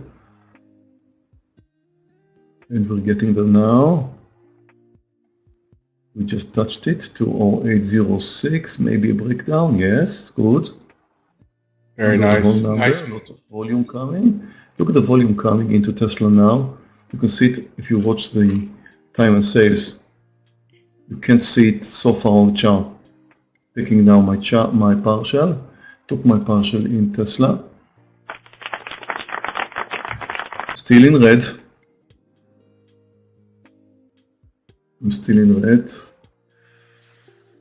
but this could change now. Yeah, it's a nice V-shape in Tesla, you're right. It's likely to continue. If I would get a chance to add to Tesla, if it's going to pull back up, I will be happy to do so. But I need to see some more confirmation coming from the S&P that it really wants to move under the lows, and so far I just saw some support at the lows.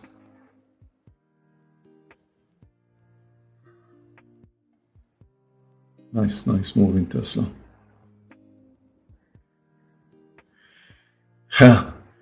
I'm still red in Tesla.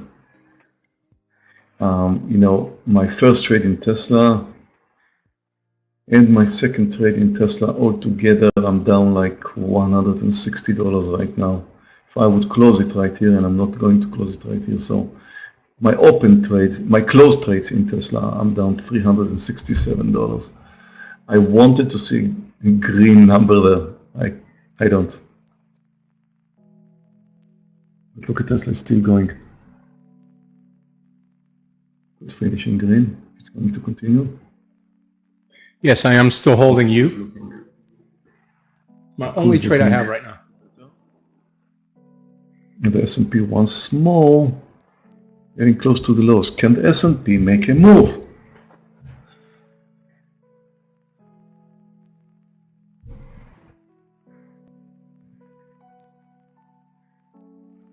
And the element is looking slightly better in green, but not enough.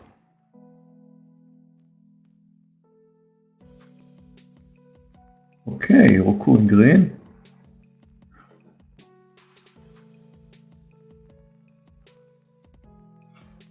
Okay, nice move in ILMN. You know what? I could turn green today.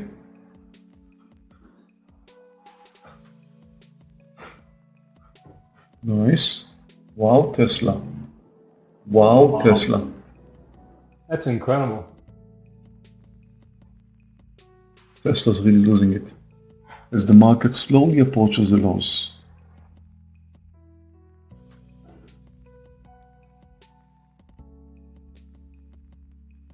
Come on, ILMN.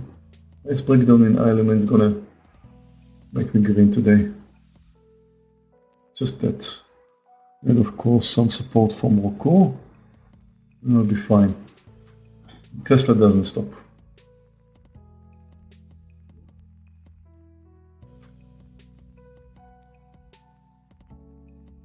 My target was 2 points. It's down 3 points now. Wow, and continues. Oh, wow. Now I feel like an idiot.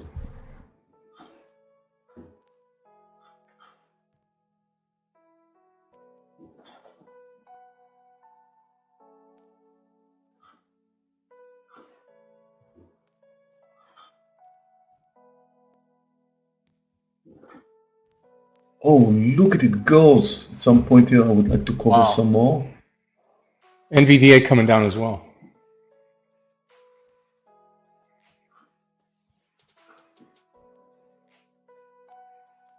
Oku is looking good.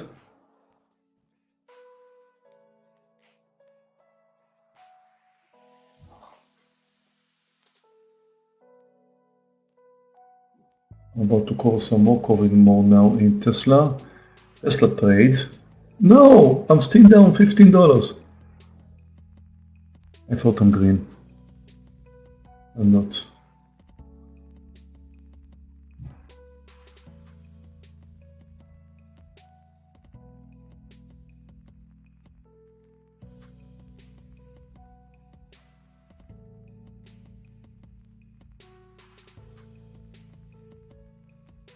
Could be green if I would close the whole Tesla trade right now, but I don't want to do it. Now, I'm not sure I want to wait.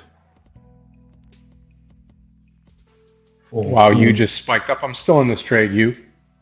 Oh, S&P, thank you. SPY at the low is 8, now breaking out lower.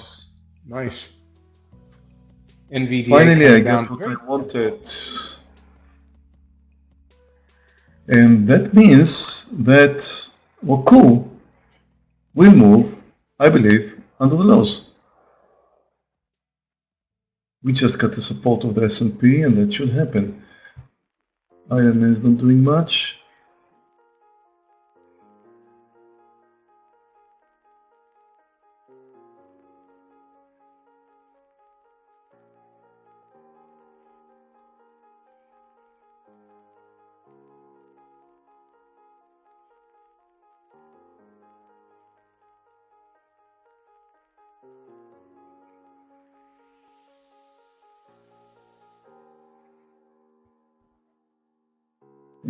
I just saw you moving to a new high, Scott. Yep. Spiked up. I stayed in it here. I'm still in. This is the only trade that I'm in right now, and it's got me by the tail. That's for sure.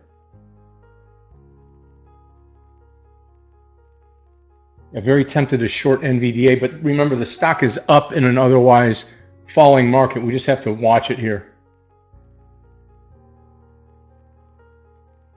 It's following the market and it's more likely to continue to follow the market now. Because I think right now the trend is definitely established and it's down.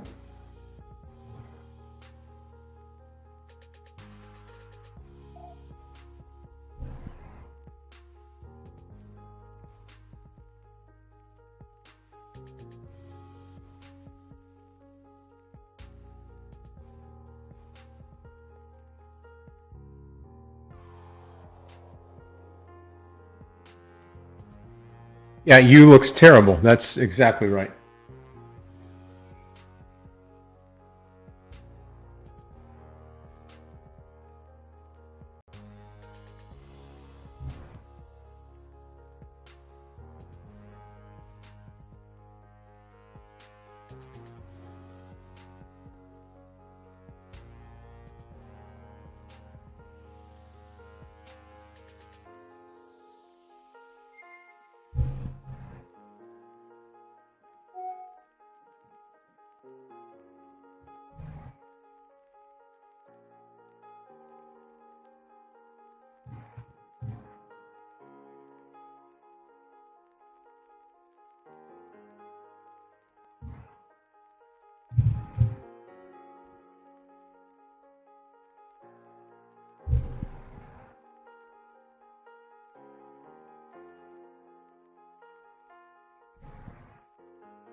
I see you staying up and not rolling over now. So it's just a matter of how much I want to lose. Not going to take me red by any chance today. Trade of the day, I think, was the Tesla short trade. Awesome, Meir.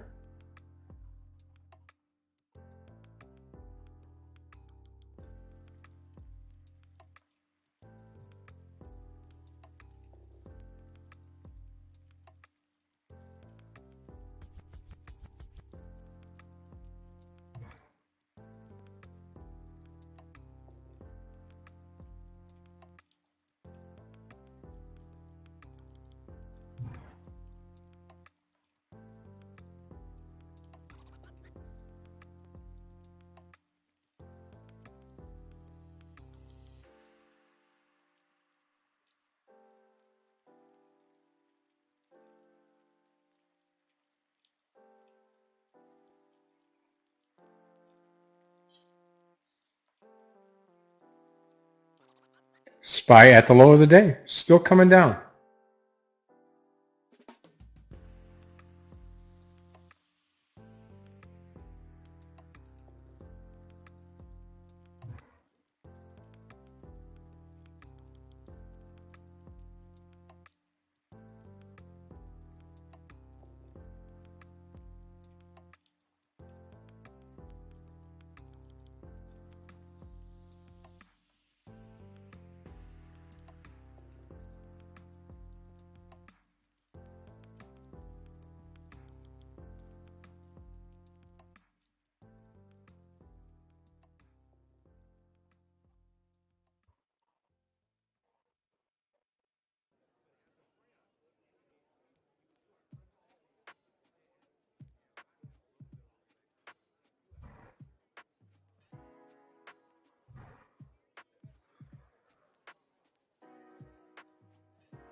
S&P at the lows, seems like it's going to continue.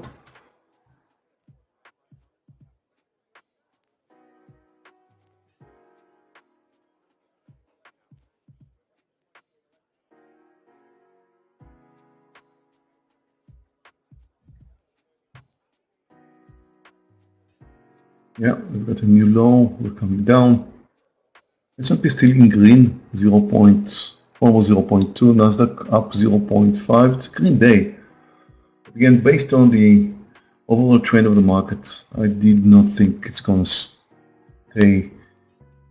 It's going to move higher, and I was really expecting it to come down, and it's still in green. So let's just say it's not the breakdown I was hoping to get.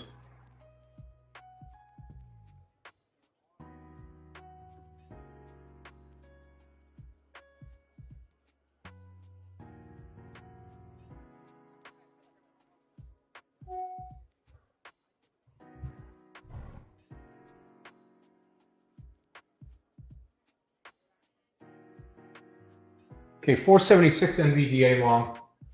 We'll make the call here. Hopefully we don't continue down with the market. The market helps us a little bit here on this rebound.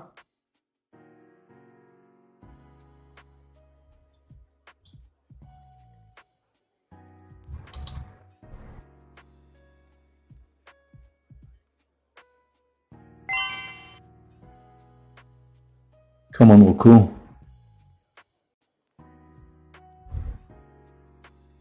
Market's coming down, so Roku should get there.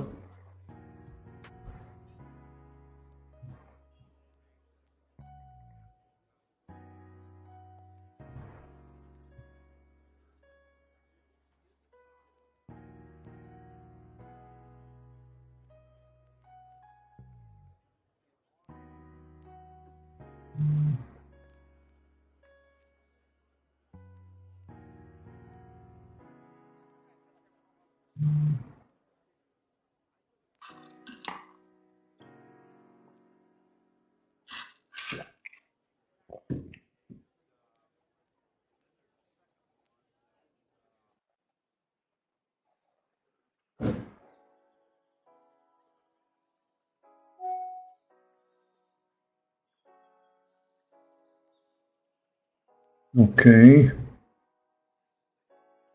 Here comes our cool. Let's see it break down.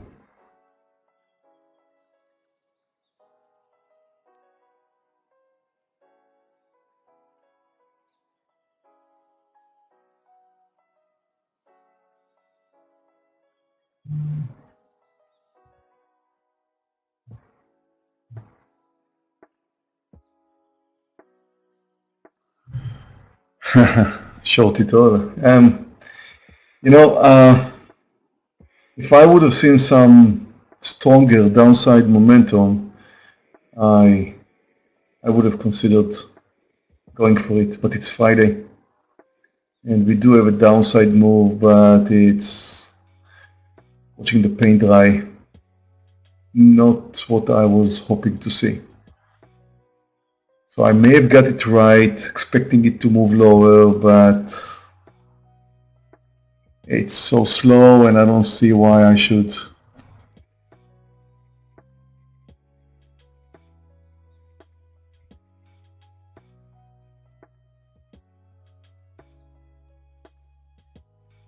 Guys, I'm closing my Tesla trade right here.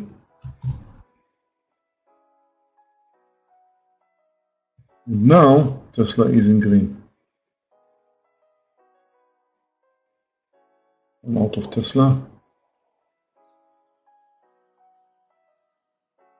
Okay, traders, on the NVDA trade, here it comes. Again, target's going to be the 476.80, 476.90 here on NVDA.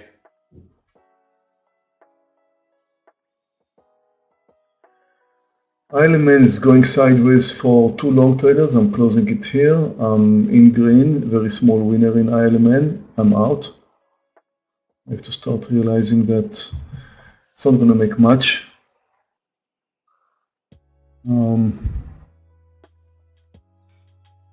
We've got 200 shares in TTD.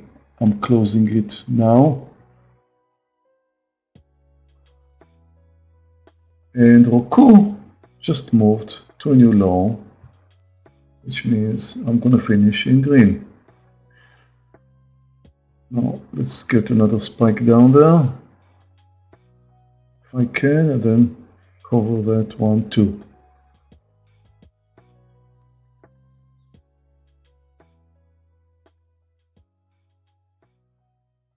It's going to move over 65. I'm going to move out. Oh, nice, Roku.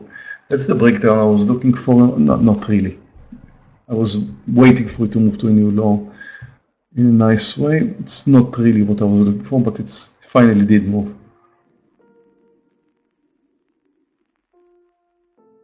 Over 65. It's going to move over 65. I believe I'm still going to stay in green.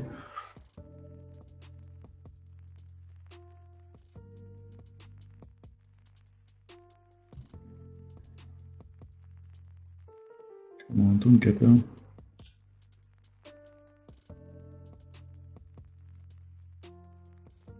Thanks, Roku. A bit more. No partial on NVDA yet. No. Over 60. I'll take a partial in Roku. It's holding here for too long. The S&P is at the lows, but it's coming down so slowly.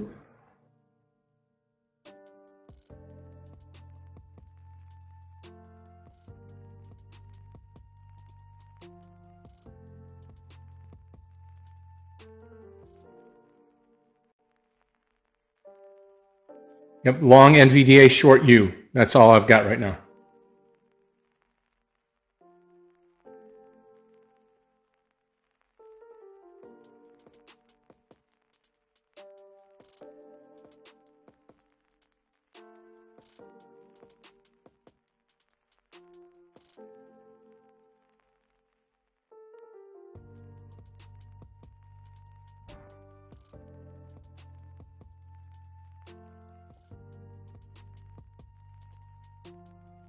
Come on, Roku.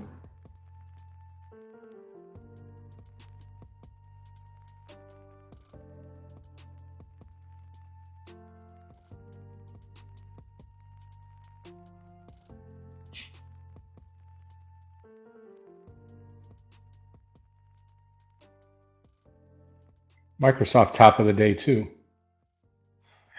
The market is asleep. Yep. Just an hour and 12 minutes into the day. Yeah, it's moving down, but it's ridiculous. Oh yeah, hello, Rocco. Thank you. Let's go for it.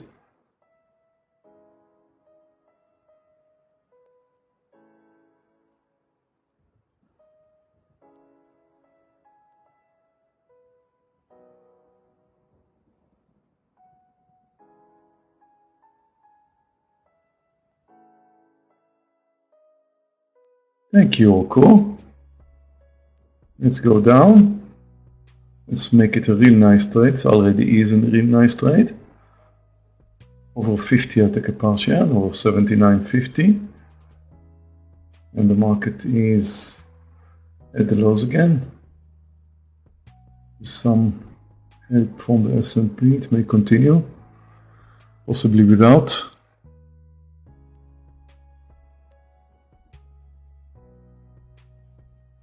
Over 45, 79.45, I'll take a partial in.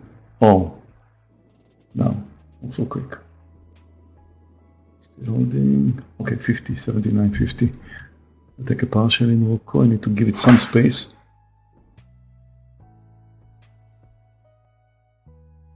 No, now took a partial.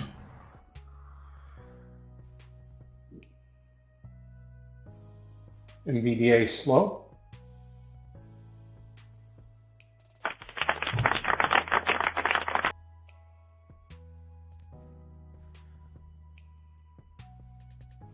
Well, that's it for me today.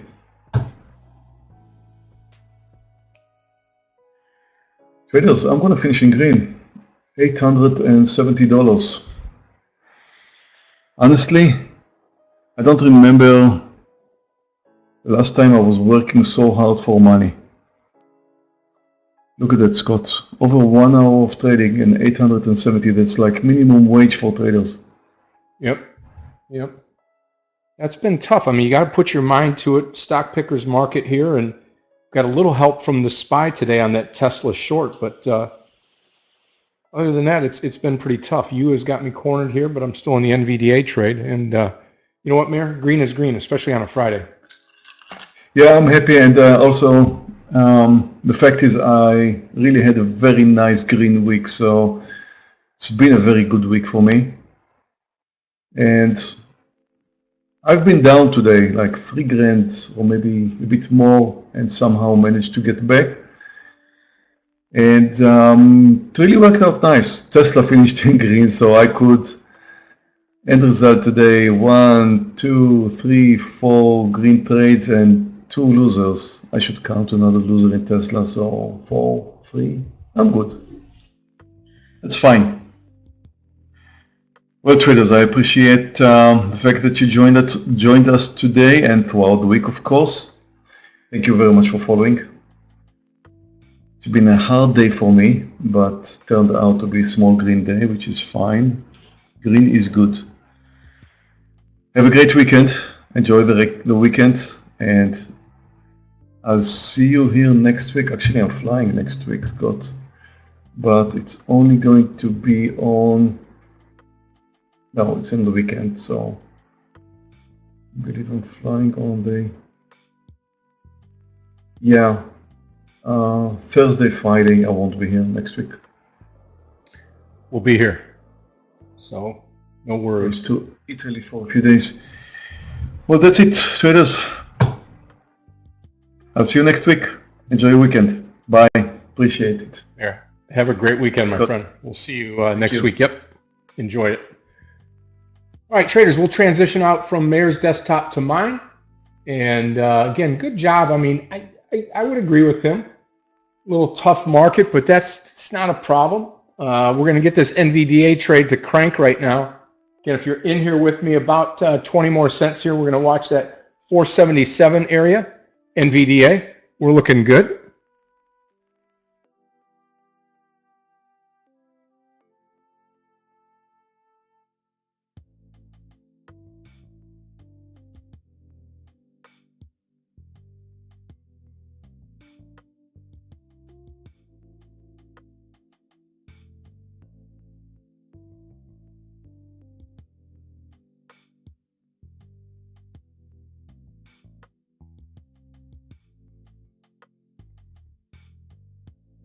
Okay, coming out of the NVDA trade again, NVDA 475 entry. I came in a little bit late to the party there, but I'm coming out right here, 477.20 on NVDA, and I am out of the trade. 3/4 of the trade out NVDA.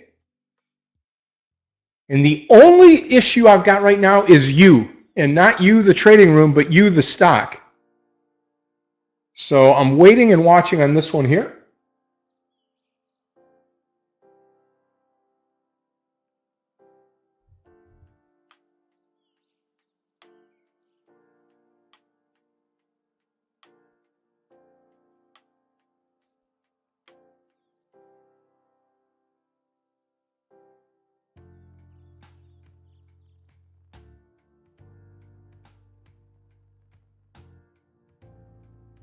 Good for you, Dan. Great.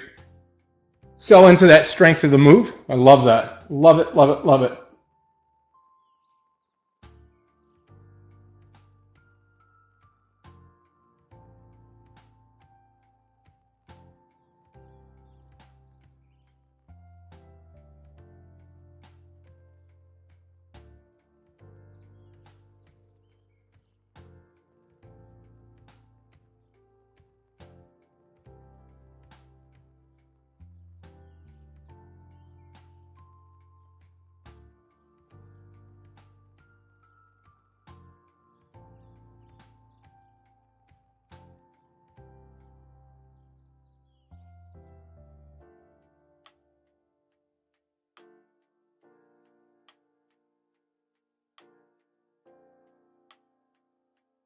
NVDA, still 200 shares left, NVDA.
$200 more shares, NVDA, 478, and I am out of the trade, 478. Well, let's see. Yep.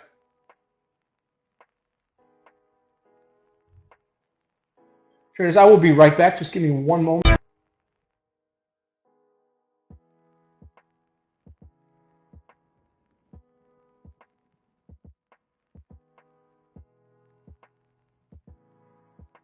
Hey traders, happy Friday. As Scott steps out, I'll quickly step in for him until Michael comes in as well. Yeah, interesting day so far today. I did think we'd calm down. you still can on the markets, and yeah, so far it's been quite unconvincing. We started with a gap up, very easy to do given we closed towards the lows, and I thought we'd at least close the gap on both sides of the market given the heavy selling we saw yesterday, but this market is really showing its resilience. I think buyers and sellers maybe just not, or bears and bulls maybe just not really wanting to show their hand yet going into the weekend, and Monday is when we'll probably see it play out based on what I'm seeing so far. So you know, we failed to break out yesterday. That was the exact move that we saw. It was a fake out, and thank you. And essentially, usually with those types of moves, you get some follow through, some continuation. But today, not much news. So again, you'd think that the momentum would carry on, nothing fundamentally changing the direction. But yeah, we're kind of at a standstill today. You can look at the Nasdaq and see the first 15 minutes. That's the range that we're in right now. And you look at SPY, we've been drifting lower, almost torture-like. You could see it from some of the trades today as well. Sorry guys, I didn't see any of your messages. Sometimes my chat doesn't auto-scroll down, so I don't see some of the messages. Yeah, Dan, yeah, have a nice weekend to you as well. Yeah, good morning. That's how we like it, especially on a Friday, you know. Just hit it out the park in the morning and then just relax the rest of the day. Yeah, Linda, I agree. Move it is, but you know, that's the thing. We try to make sense of the market, and that's probably our downfall as traders, because the market in reality doesn't make any sense. It does what it wants, and it's human nature to try and make sense of things. But you know, you want to as traders, we trade what the market does most of the time, and you know, obviously it should probably have continued today, but today's just one of the days it's not doing what it does most of the time, and that's oftentimes when we have to restrain ourselves and just take the loss if we are betting on the move and it's not happening, or just kind of realize that it's not happening and be willing to settle with smaller moves in our favor. DVG's exiting his shorts. Microsoft looking like it's Nvidia incredibly strong, AMD as well. Bitcoin is up, yeah, the miners are down. I think probably, yeah, that as well. Bitcoin is only up 1% on the day as well, Marino, so I think you know, it's it could be a situation where that was overplayed yesterday, the miners, because they did really well yesterday, and now we're just kind of drifting. So miners aren't hugely down. I can take a look at Mara, Riot. Mara had earnings, as you know. Mara's down 3%. Riot is down 4%. CLSK. And another reason for that as well, Marino, is it could be that some of the focus is taken away from Bitcoin right now because of the BlackRock Ethereum spot rumor. Traders, I'm coming out of all shares NVDA right here, right now, selling into the strength of the move. That 478 was my target here, just getting a little bit more, and I'm out of the NVDA trade. That's a great trade, great looking chart here. That kind of that V bottom recovery, selling into the strength of the move, and we got it and we nailed it. Craig, how are you, my friend? Hey Scott, I'm good. Good to be here. Interesting morning as I was talking to the traders with this market, especially seeing that failed breakout yesterday on the side, and then we anticipated, you know, a lot of the traders were thinking that we'd get that follow through to the downside today, but you know, it's been a strong market the past 8-9 days. Yep. So it's just showing us that it's not willing to give that up just yet. yeah, we're seeing the same with Bitcoin and the rest of crypto as well. Just very strong, not really looking any pullback, any minor pullback is just bought into. And as a trader, it's difficult to say, oh, I want to get long up here because it's so extended and just continues. But that just shows that your time will come if you just wait and let the trade come to you and not force it. How's it been, Scott? Standing for, I guess, you opened, maybe you're probably standing for about an hour and a half now. And trading. Yeah, I mean, I can see the benefit of it, especially all the time where you see the powered desk. And I don't know what your setup is if you have a powered desk, but I can certainly see the value of it. And I think for me, what I would probably do is I would probably do half and half, maybe 30 minutes up, 30 minutes down, or an hour up, hour down, something like that. It's very comfortable. And it's funny, I had to put my tennis shoes on this morning, and I was like, I need a cushion here to stand all day, and that's proven pretty well. Yeah.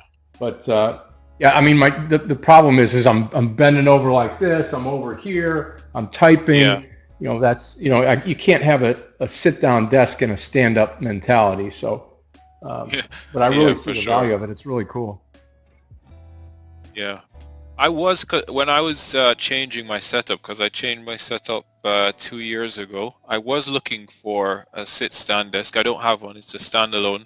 But I'm kind of I have this weird thing about me where I'm very much a brand loyalist. So if I buy something that I like and it's from a specific brand, I'm just going to only buy it from that brand. So for my desk stuff, there's a brand called Secret Labs.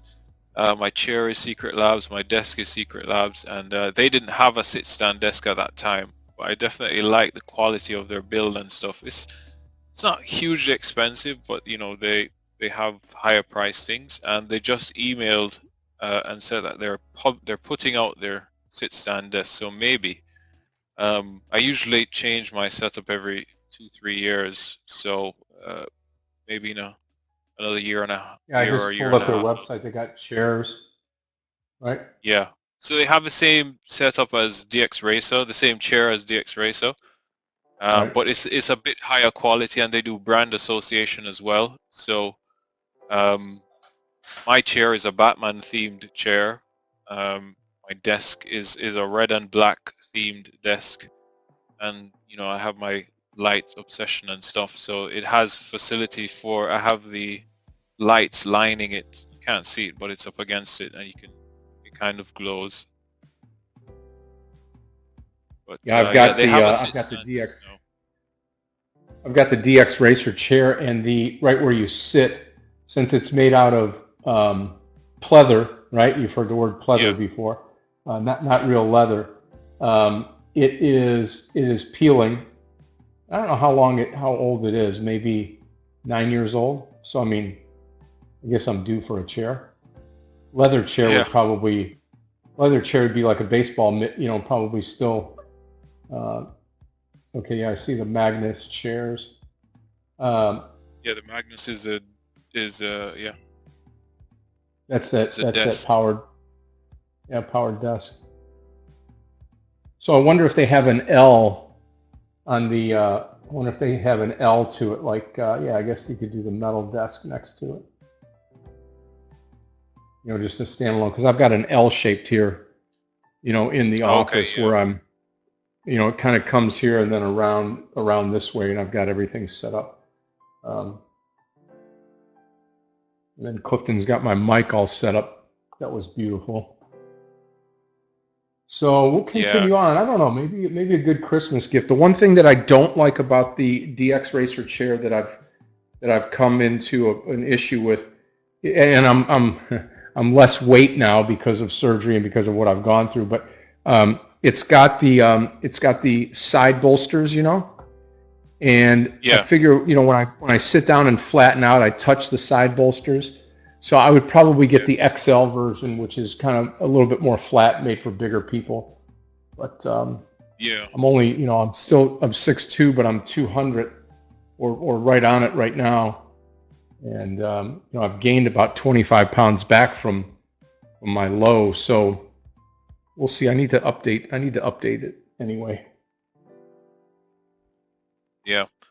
A friend of mine who works from home as well. He's not a trader, but does like Sits a lot. digital marketing. Yeah. He bought a Harman Kardon chair, and he goes on and on about it. But I mean, he paid I paid £400 for this chair, I think, or 450, and he paid almost £2,000 for it, and he's going on and on. I Yeah. said, you can't. There's no way you can sit in a chair and really enjoy it that much. I could buy 4 or 5 of these for that, and I mean, yeah, but, he likes it.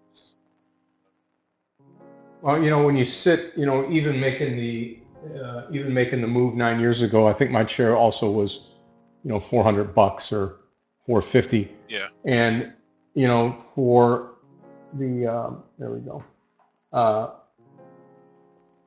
For the price, I mean, to get 9 years out of it, and when you sit down all day long and do what we do, regardless if you're a trader or you're an editor or you just run a business, a good chair is really, really important. So I made that investment. I think I got the money out of it. It just, and there's nothing wrong with it other than it's splitting here. It's going to need to go to Goodwill or something like that. I just noticed something off topic here. You can't I think most of them, can you? It's different. no, I don't think so. I don't think Yeah. so. I probably wouldn't go through the problem with it. But I think, I was just looking here, I think that we are, maybe somebody can confirm this too, we are almost at or near the all-time high of Microsoft. So little did you know, Microsoft has snuck up and is now taking out the all-time high. That's so wow. So check it out. interesting, right? Little baby Microsoft coming up to play. I just saw that I pulled it up here and it's breaking out the top. I think that 367 would be an all-time high, 366.80 or so. Yeah.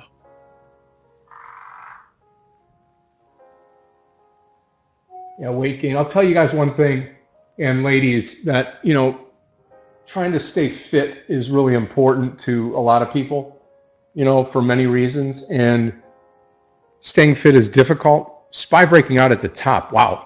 V bottom, huge recovery here. Yeah.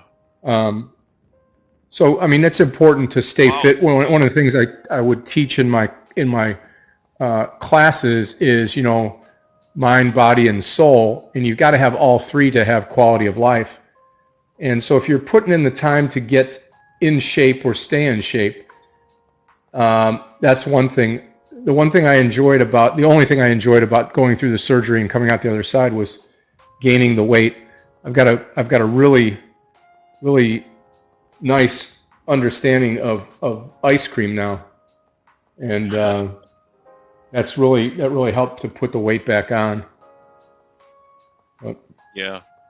I definitely it's am. not something that I'm going to do for the rest of for the balance of the year, but I've got to get off of it. But it sure is fun to try a whole bunch of ice creams if you're into it. Yeah, definitely. I mean, the fitness Watch Tesla. plug is definitely good. Staying fit. I mean, it's good for longer term health and just, you know, mobility and everything, building that muscle mass. So I think it's very good. And you know, as we sit a lot, especially if you're tall, you probably have tighter hamstrings. So it's good to stretch that and do your stretches on a if not day-to-day basis, every other day. Try and get that going, because you can have simple injuries because we sit all the time.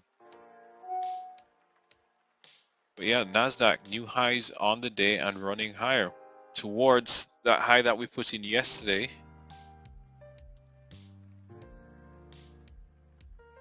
Very strong. And the markets right now, Dow is up 149, S&P up 27, and the Nasdaq coming alive now. 126.64 to the upside.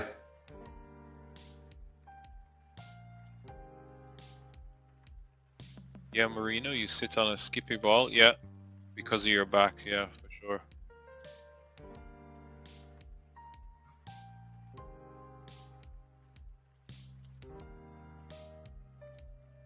Yep. That's true, I got Kevin. you, Kevin. You can drink your calories a lot easier. Wow, look at NVDA. Now, so here's the thing, because I was in NVDA. I've had a couple of people message me privately here in the room. What's your goal on NVDA, and why did you get out? At that 477. Cost me what? 2 whole points on 200 shares, so that's $400 that I missed out on. But I will just say this, when I'm trading, when I get into this room, the key for the day is to be green. And in my opinion, I mean, it's nice. My brother had sent me something yesterday. He says, the window, your windshield, is a lot bigger than your rear view mirror, right? So when you look at things, you can't sit here in the rear view mirror and say, man, I missed out on NVDA, the 2 points.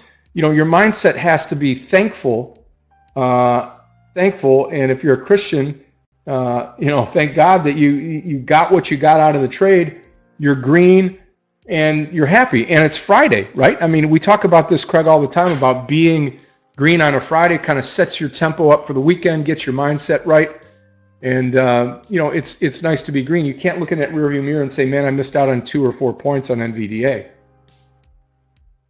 Yeah, definitely. I mean, I think the question you need to ask yourself, when you're thinking that is, how did I do? Did I follow my process? And your process is what's going to get you through. If your plan was to take 2 points from NVIDIA and you took it, congrats. That's an A+ on your scorecard. If it runs 10 points higher, you didn't plan for it, you didn't expect it, fine. But you took your partial, let it run. You could benefit from it there. But the primary goal, as Scott said, is coming in. You're green and you're following your process each and every day. That's how consistency comes in. Your consistent approach to the market, and then you start to see consistent results. Yeah, Marino, that's true. Being green is hard enough. But I mean, you look at the NASDAQ, you look at the SPY right now, and then you look at you do your checks, right? Tesla, Microsoft, NVIDIA, Google, everything's running right now. So that's big time. That lifts the market, right?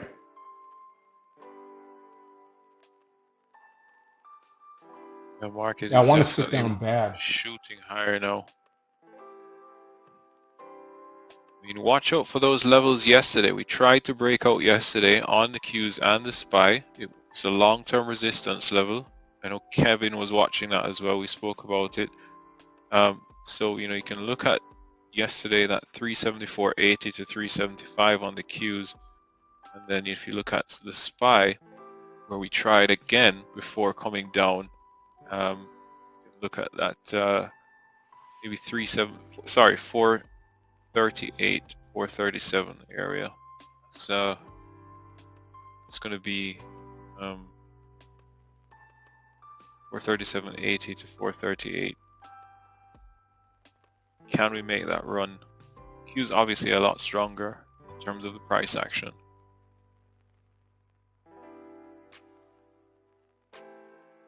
And yeah, Microsoft, new all-time high, as DVG said.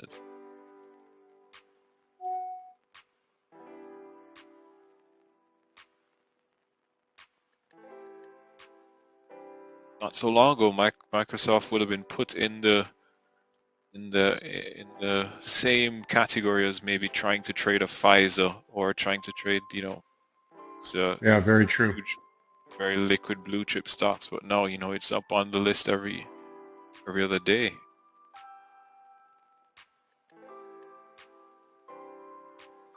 It's the AI effect.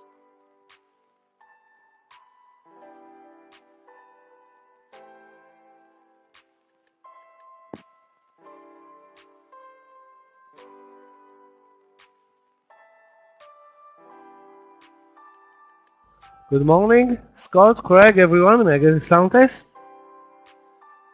Michael, you sound absolutely wonderful. How are you? Pretty Hey, good. Michael, sound is good. Surprised by this, downside,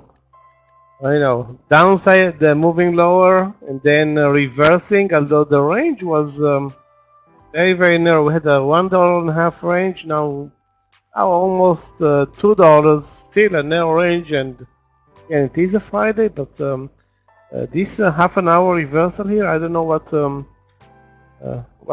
was behind this move. Anyway, we are now looking at longs after basically looking at shorts for almost an hour in the morning session.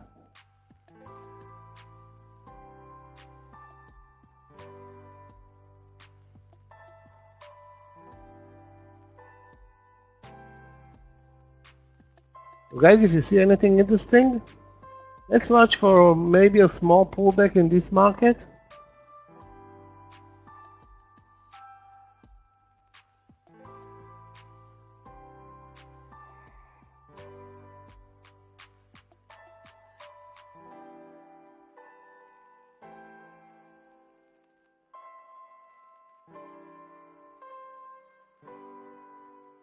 Actually, the market keeps moving. The breakout on Microsoft.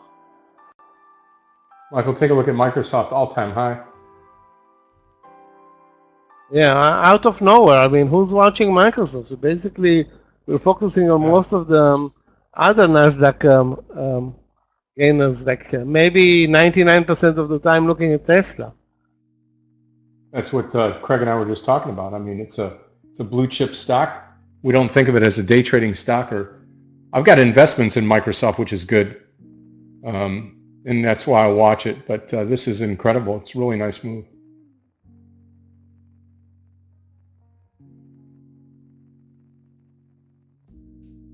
Apple at the highs of the day. Apple is also going not for all-time highs. That's I think 190. But highs of the year coming up.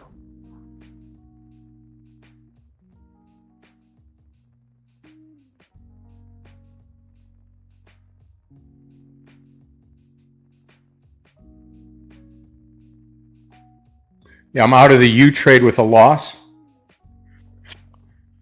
Well, that was bad. Yeah, 1 point, 24.50, 25.50. Bottom fishing today in U after this drop to the lows of the year, and obviously somebody started buying it as low as 23.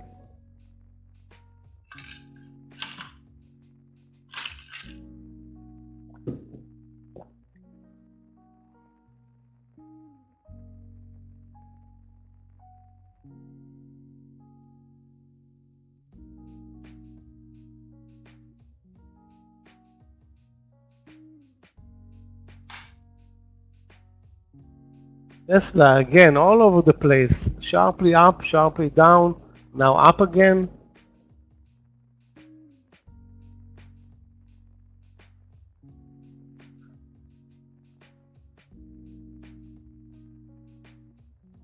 I would wait for a pullback. Also guys, watch TSM, also very strong today. I'm not sure if it was earnings or what, but amazing move.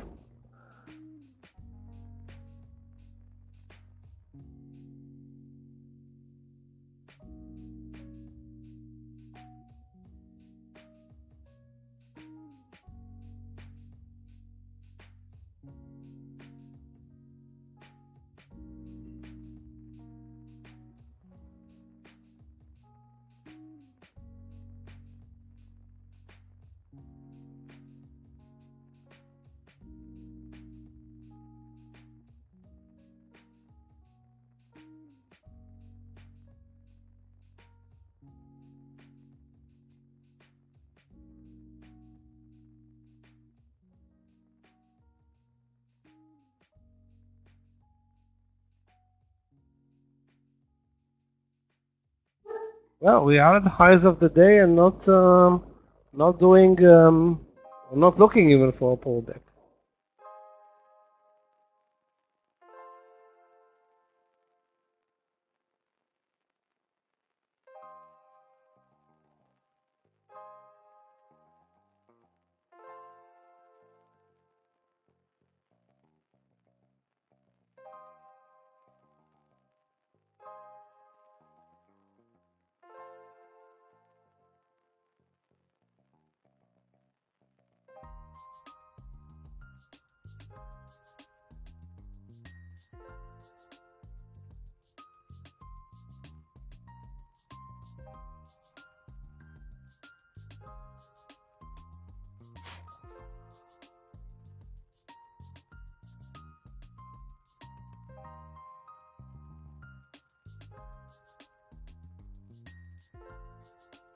Okay.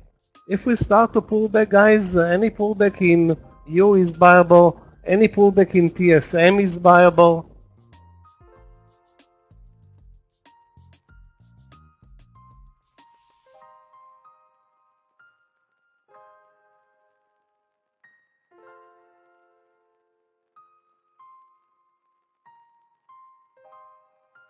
Tesla all over the place, so I don't know what's going on with Tesla. It's it's all over.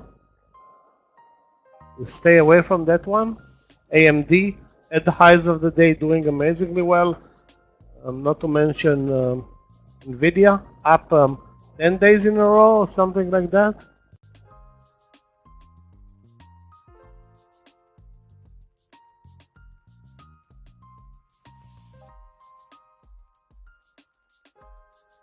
Big disappointment with Disney today. No follow up on yesterday's great move on earnings. And actually, Disney is at the lows of the day.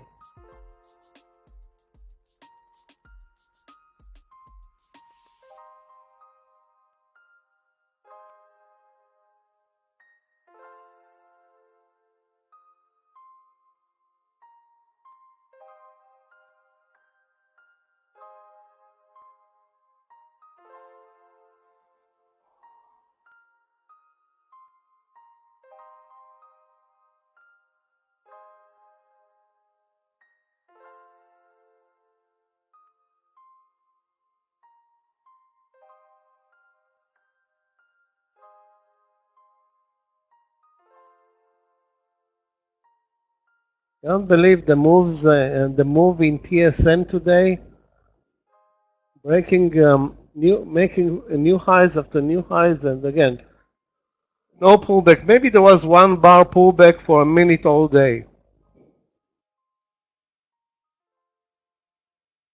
Another stock, guys, that we can watch, DEO, that's Diego. Never traded this stock. It's now you can see it on the gainers losers list. Still down 12%, uptrending. Looking for a trader as well. DEO. I think it's a dual traded stock, but has amazing volume today, so up for that.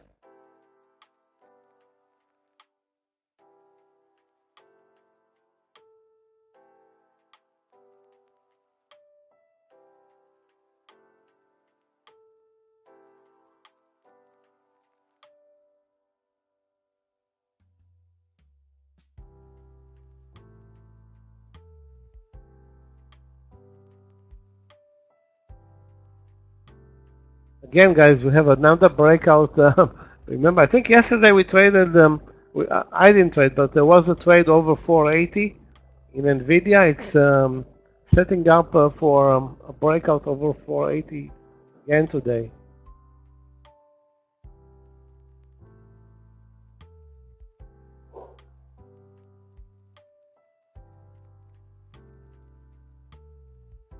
Yeah, no stop in TSM, unbelievable.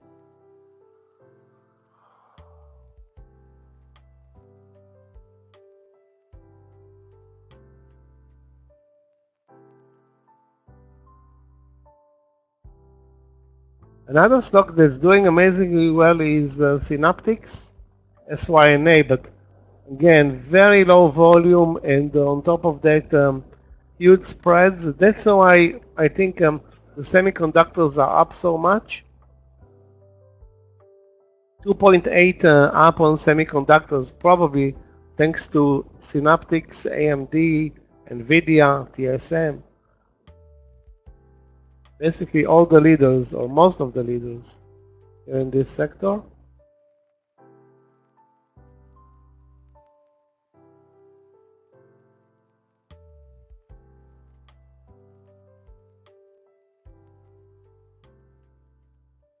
So it's all longs other than Disney and maybe Alibaba.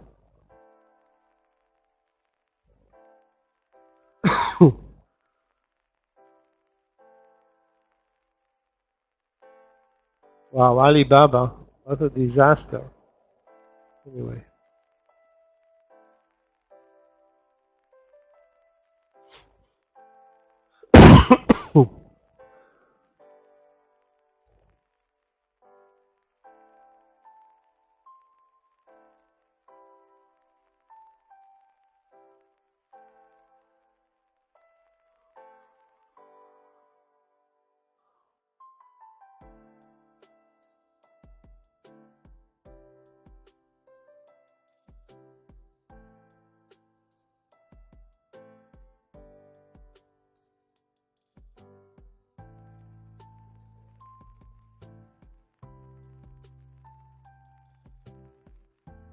Looks like we're building a bull flag or starting to work on a bull flag at the highs of the day. So basically most of the trades will be now breakouts like Apple, AMD, Nvidia near the highs, not at the highs. You obviously right there, right now on the spine.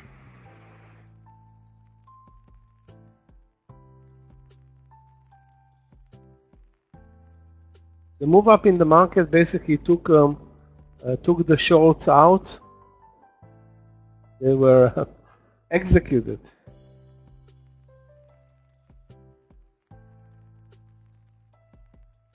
Well, I don't think we have anything to do right now other than wait maybe for a pullback. Hopefully we'll see it.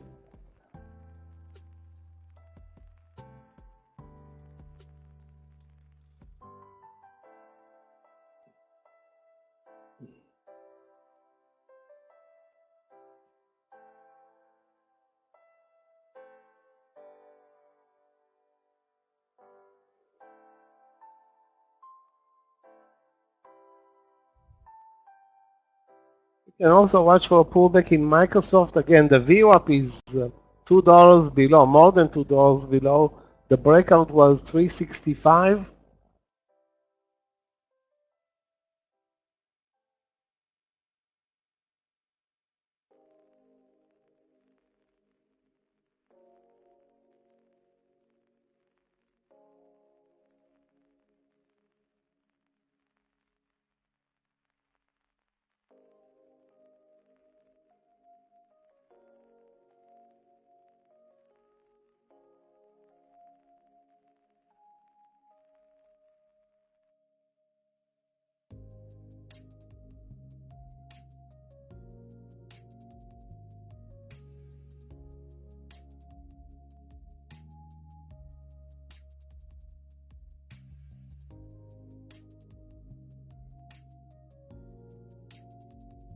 Plenty of action, but no new trades for me.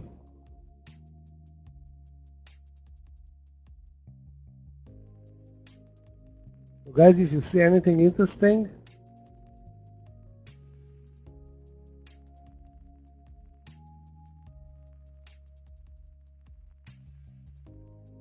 I'm still looking at DOCS. The stock is up 12%.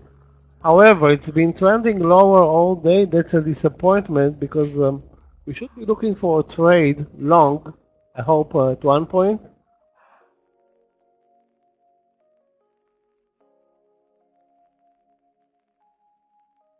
I would go DOCS long 23.15 and try to use 23 as stop loss. And the target will be the VWAP, 23.50. So over 23.15 in DOCS. Okay, traders, I'm going to call it quits here. Turn it over to Michael. Michael, you can take down the charts. It's been a good morning. In fact, today marks the 10th profitable day in a row. 10 days, all green, each and every day. You've seen it here. We'll go for 11 on Monday. I'm going to take a break here. I've been standing all day. Michael will take over. Aggie's going to close out today, Michael. So I will see everybody back on Monday. Everybody have a wonderful weekend. Thanks for trading with us this morning in the session. Like I said, Michael will have the lunch session here, which I think still should be good, Michael. You've got a lot of stocks to choose from. You got the market on high. Like you said before, that pullback could be great. You get a pullback and then a run, maybe on NVDA, maybe on Tesla back to yesterday's close. But be careful and have a great one. Enjoy. Be safe. Love the one you're with. And we will see everybody on Monday morning. Thank you to Clifton and to Craig, to Michael, and to Aggie. Enjoy. Be safe. God bless you. Godspeed. And we'll see you guys and ladies on Monday. Take care. Thanks, Scott. Enjoy the weekend. I don't know who's playing who this weekend, but we are halfway through the season already. That's unbelievable. We're going to be on the road in San Diego, in the California area. So it'll be interesting to see how the Lions do. Yeah, it is. It's not easy. No game's easy, but we'll see what happens.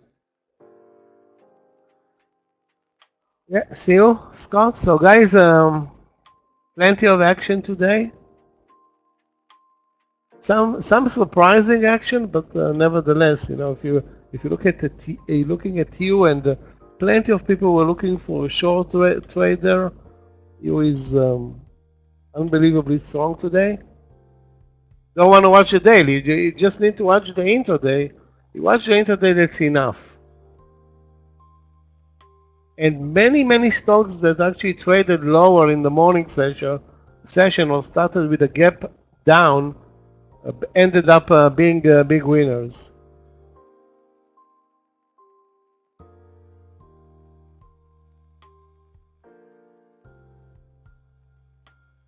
So watch a DLCS 2315. Stop loss clearly under 23. Let's hope that it can gather some momentum here.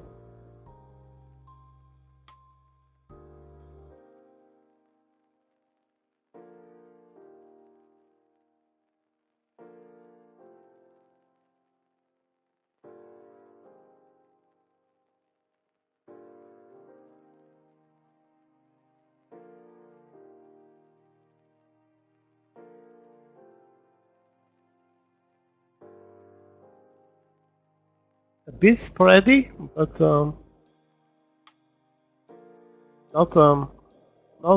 I don't think this is a big problem. So small pullback now in the SPY from the bull flag formation. That's actually going to help us because we don't want to buy breakouts with not a lot of momentum in the market. And again, fresh new highs. Yeah, DLCS. Let me post it actually, I have the time.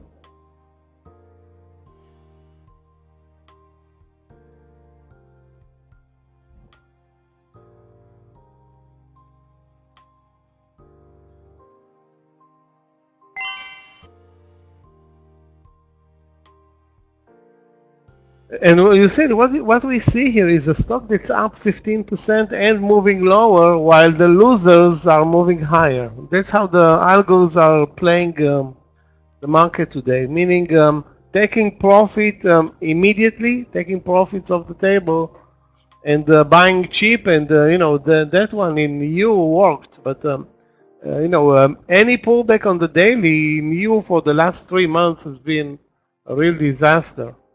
I don't know what's behind this move. Maybe earnings, probably earnings.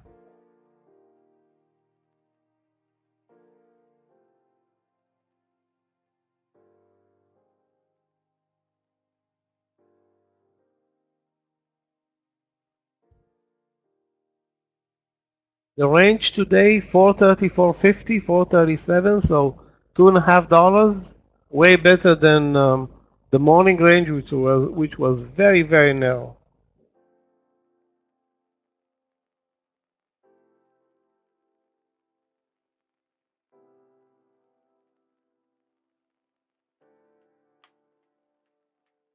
And again, you can see TTD down 16%, but if you look at the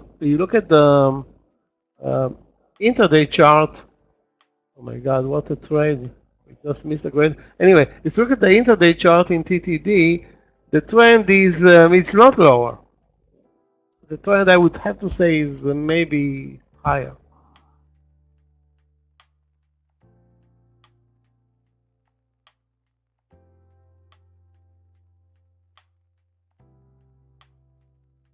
Why is DLCS suddenly so spready?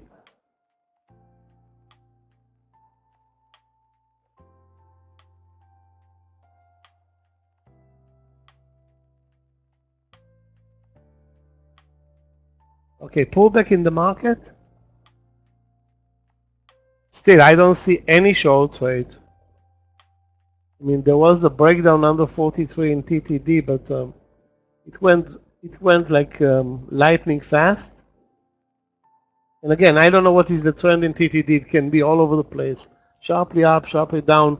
When the stock is down 18%, Another 2-3% up or 2-3% down won't make a difference. Or not making a difference.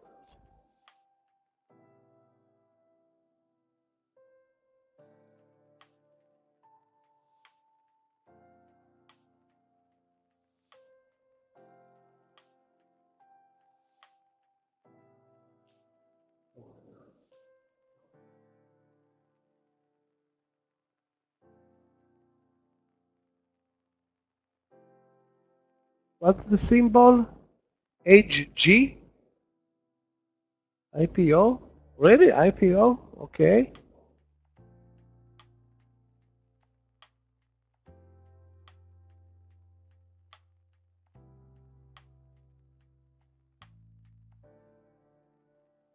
HG.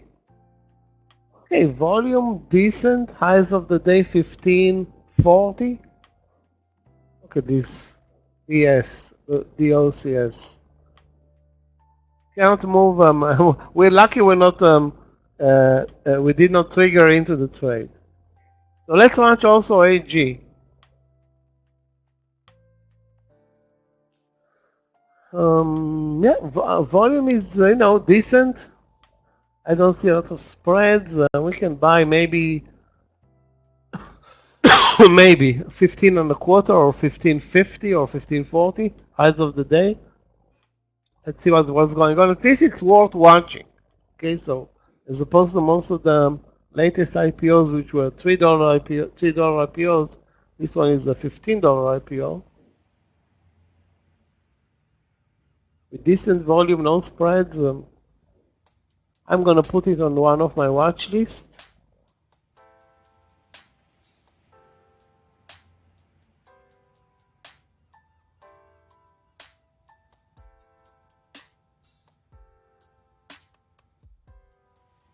Anybody that paid for any IPO this year got hammered. I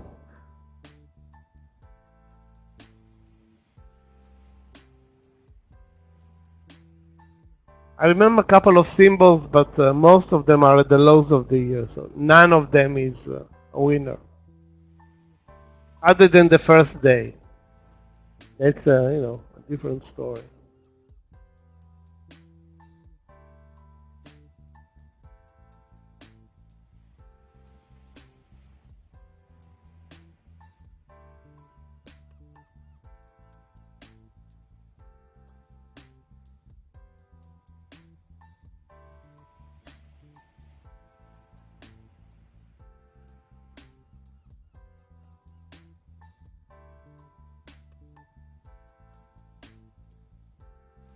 I'm not canceling the DOCS trade yet, but because there's a clear resistance there at 23, 10, 11. That's why I posted it at 15. A couple of cents above the resistance. It has plenty of room. I mean, to the upside, DOCS can move. A lot.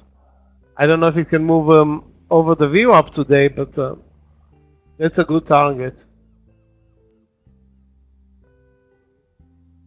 Now, if it breaks 20 to 280, that's all over for this trade.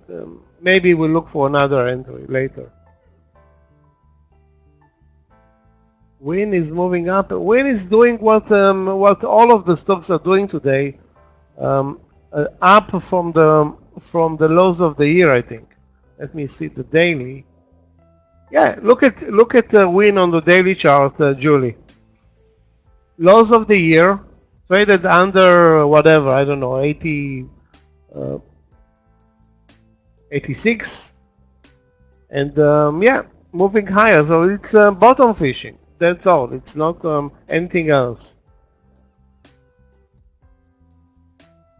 Truly disappointing, but we've seen it many times where the pre-market action is either manipulated or wrong. And too many people are getting on board with shorts. I don't know how to explain it, but it doesn't matter. The deal is that most of the downtrend gap downers are moving up today, intraday. after they started down. I mean, Win was at one point lows under 81, yeah, 80 under 82. Now it's at 80, nearly 86.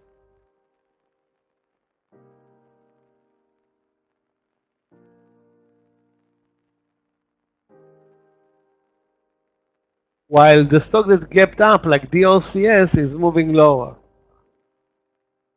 The Edjo, which started with a huge gap down, is moving higher. And U, not to mention U, which is also traded today at the lows of the year on a huge gap down, and it's now closed the gap. Lows of the year in U today, 22, let's call it 22, maybe it was higher, now nearly 25.70. And again, if you look at the same pattern, breakdown under the lows of the year in the pre-market, and then since the open, basically, the stock is moving mostly higher. So again, a gap down and go or gap up and go are not viable strategies for most of the trades.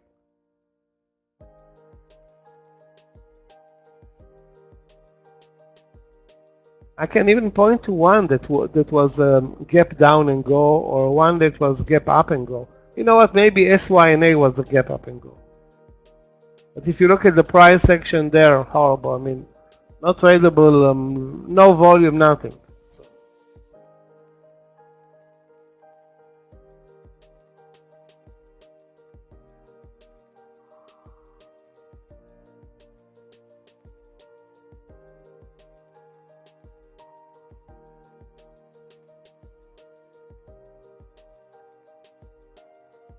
Yeah, but I don't care if the numbers were good or bad, Marino Macau, I don't care, and I don't know. I'm looking at the chart, and when the stock is opening down 8% or 9%, it means the results are terrible. I mean, how else can you interpret it? You can't say that Macau is good and we don't care. It's down 9%, but the buyers are coming in maybe because of the situation of the market. And you see that this is a phenomenon almost across the board.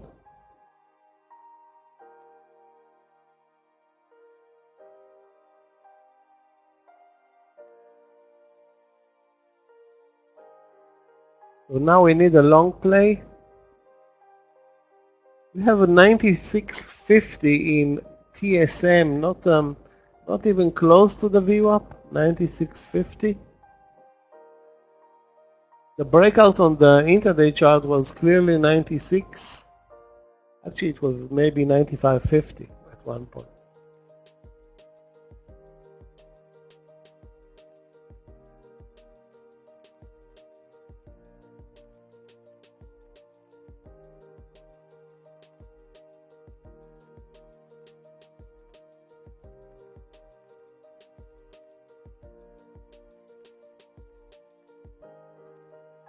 Yes, NVIDIA. NVIDIA has a clear support level right now at the VWAP, which is 477.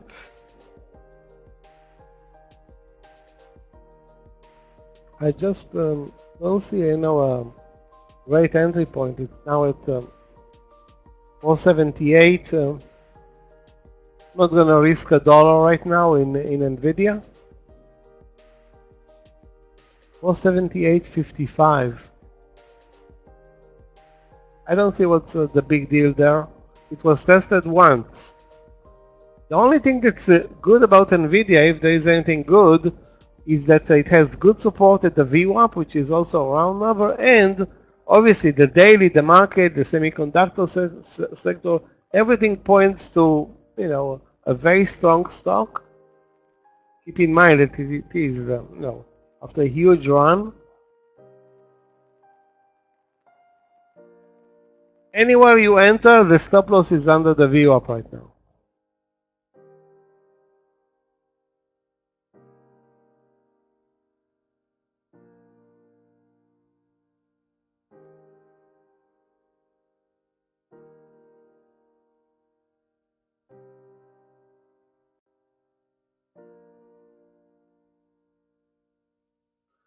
I'm going to go with TSM over 60. Sorry, not 60, 96, but I will wait. And I will try to buy it maybe close to 96. Again, looking for a trade in TSM on this pullback.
Rivian, let's take a look. Rivian. Rivian.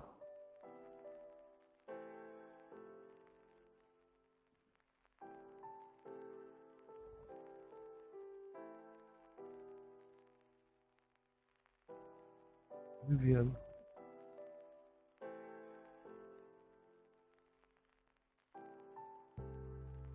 I don't see any reason to trade Rivian. It's flat on the day, way weaker than the market. Also not a good mover. I suggest staying away from it.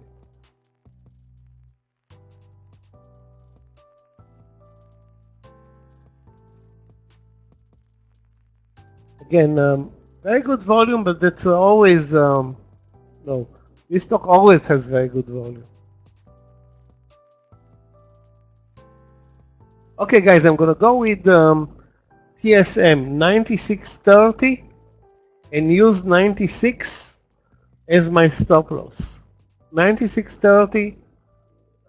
Maybe it can be also 9625, but let's go with 9630, 30 cents of risk, and use 96 as a stop loss. Now, if it continues lower, maybe we can find a cheaper entry like 9610. I'm trying to use as much as I can the 96 support because it's still downtrending. So I'm kind of betting here of a reversal in this stock. Wow, what a beautiful V shape in Tesla, guys. Beautiful, beautiful. From the view up, down, then up. Now, if you can buy it at 9610, which is coming up, I think, in TSM, that's even better. I will buy it at 9610 and use 96 as a stop loss. You know what? I can do it now with 9620. Again, this is the problem when you buy on a downtrend. You don't have clarity. I have clarity about the stop loss, not about the entry point.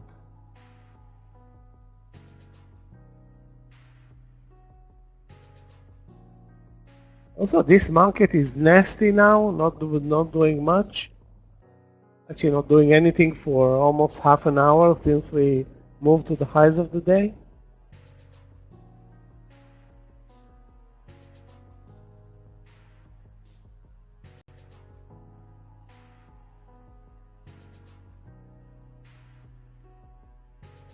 The ticker that I'm talking about, TSM.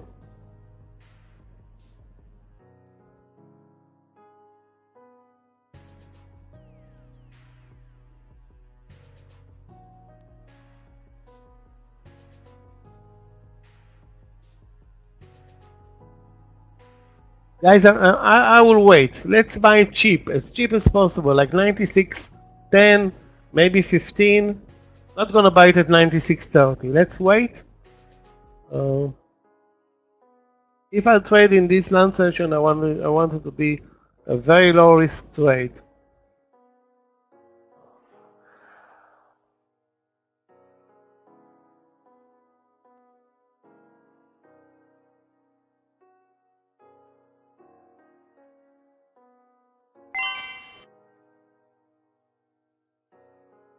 Canceling the idea in DLCS.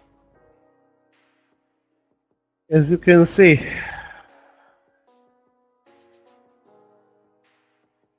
the trend, trend is down and down and down. So the daily is a liar. The daily chart is a liar.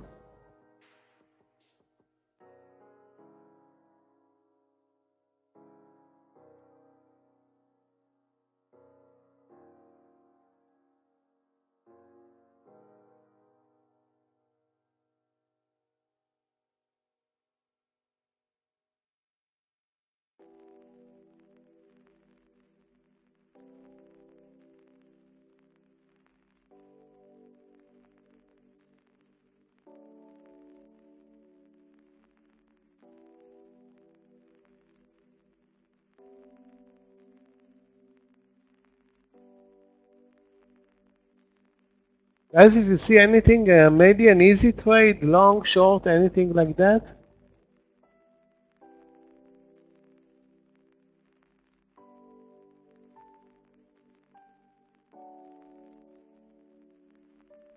We don't have a lot of clarity on the intraday right now. We are at the highs of the day, but kind of bull flagging, moving down, up. The trend is clearly up, obviously.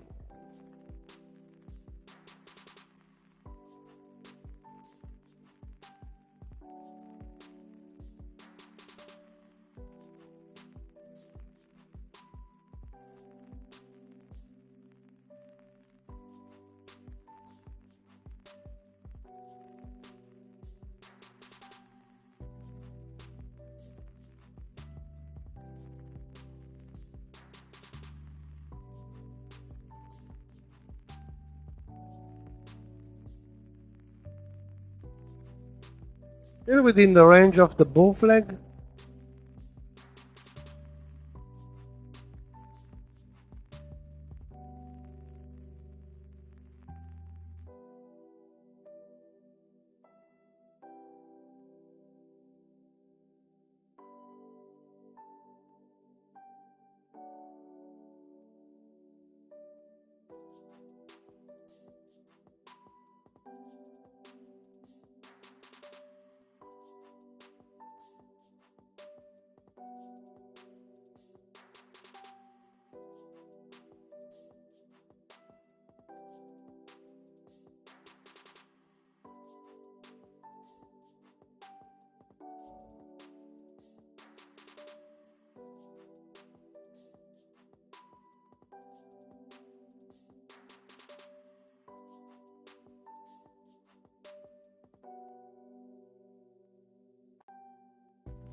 The king of volatility today is by no means TTD. All over the place, up, down.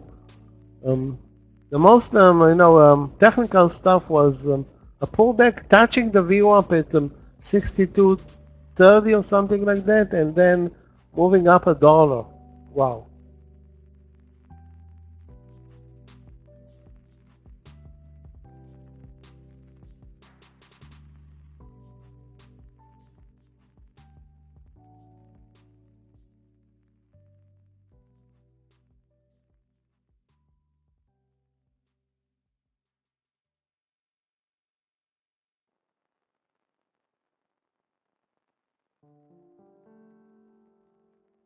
Any trades, guys? If you see anything other than the one that I'm looking for is to buy TSM at 96.10. That's the only trade that I have right now on the agenda.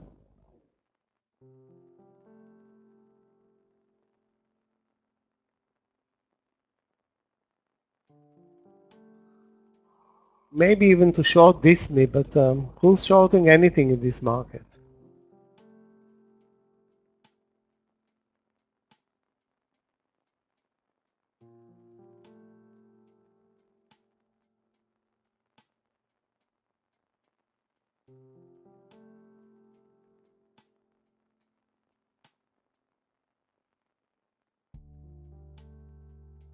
Let's take a look at NVIDIA.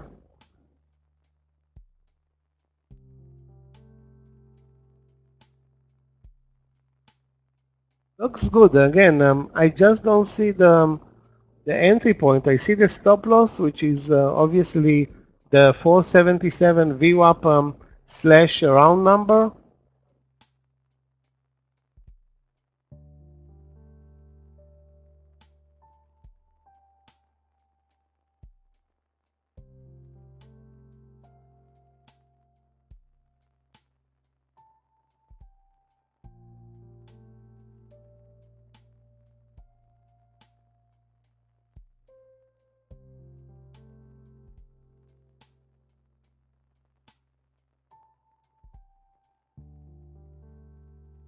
Long Tesla 212. Let's take a look.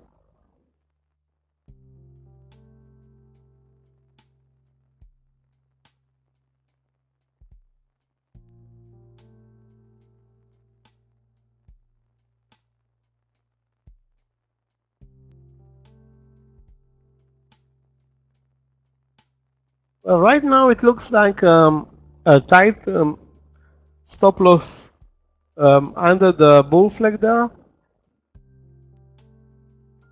Looks good, but not great. The great trade was up from the view up $2 ago. So 212 good, looks good. Either a dollar or let's see, 60 cents to a dollar on the stop loss.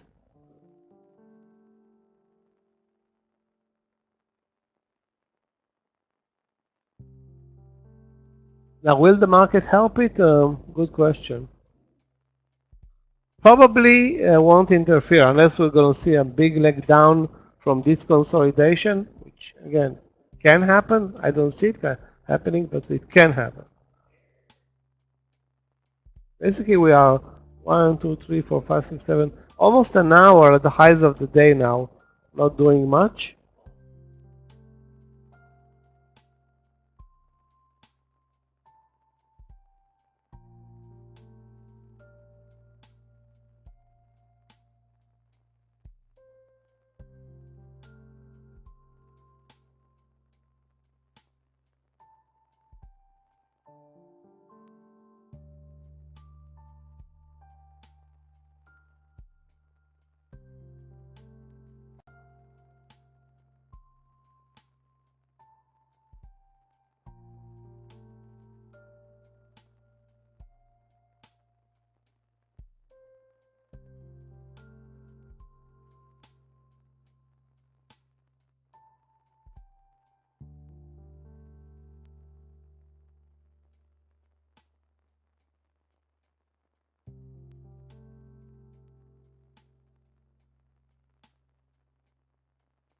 A bit choppy right now.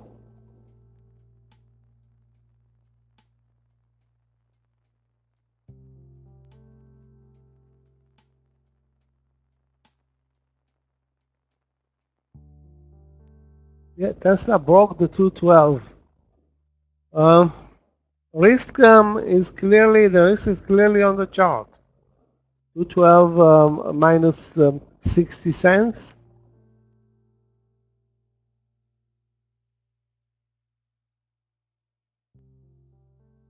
Am I in the trade? No, I'm not in the trade.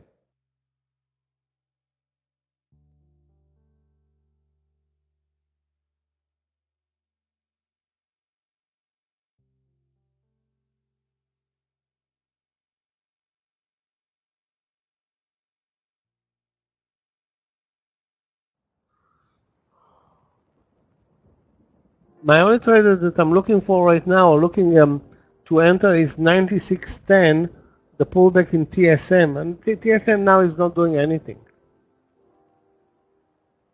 Just plain dead, playing dead.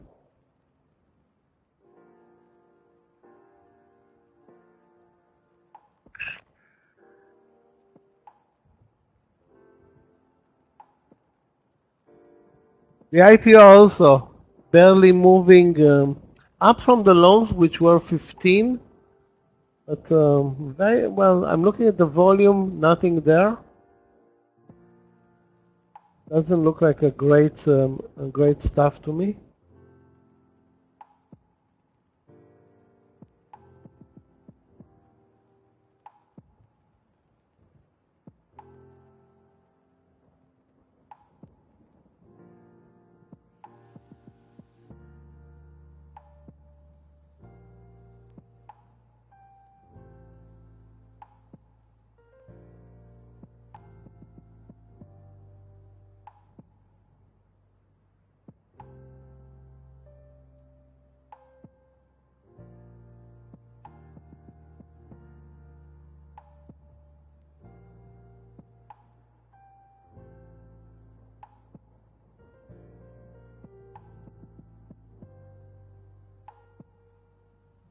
The market is actually at the highs of the day. 436.90 going on 437.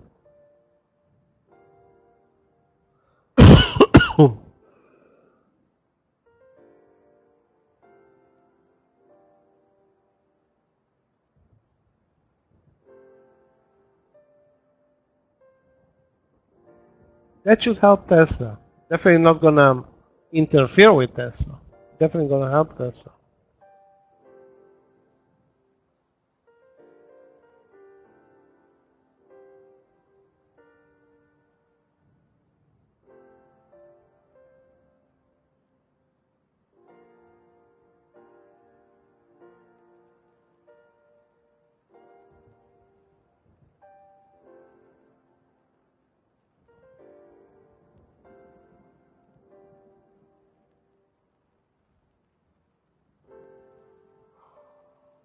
Okay.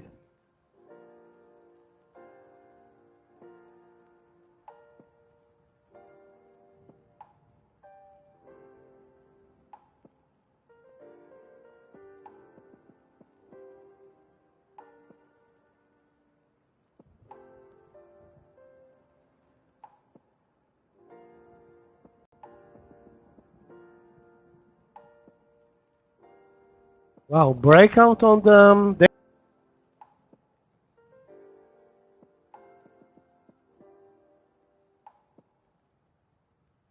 with very little reaction now in Nvidia or TSM, but Tesla is responsive.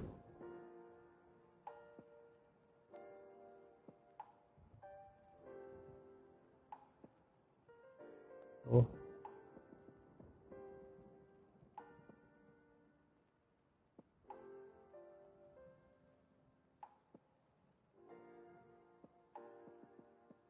AMD, I mean, maybe instead of going with TSM or Nvidia, AMD would have been a better trade. It has a clear uptrend, very slow, but clearly working. I just didn't see an entry point there in AMD.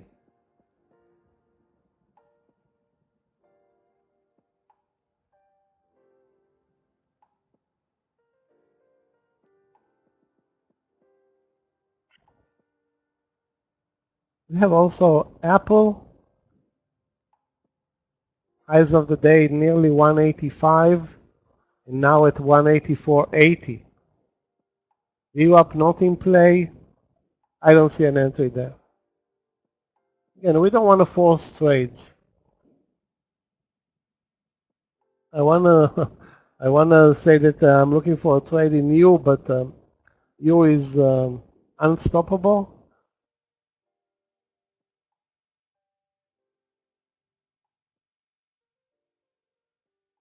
Anybody that bet on U to the downside today is obviously regretting that.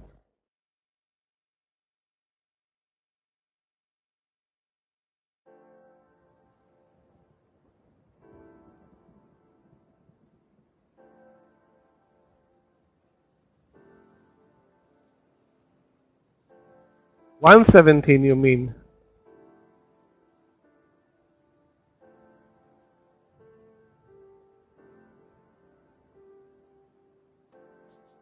Yeah, I mean, 117.50 maybe, or 117.20 using the VWAP.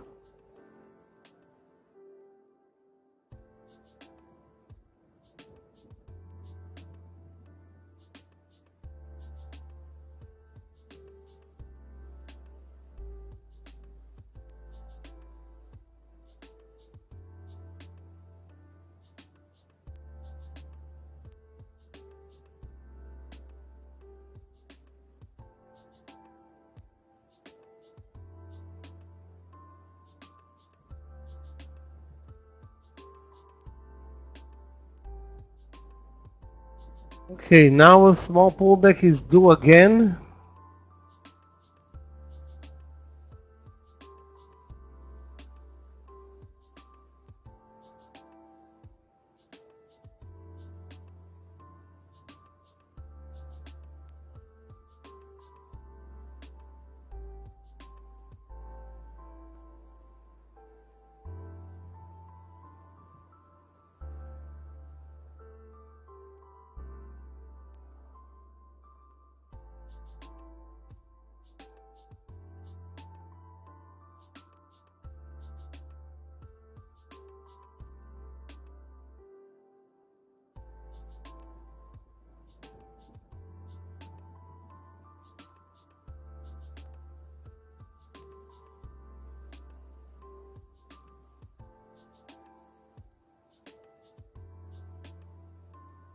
Guys, if you see any trade that's worth following,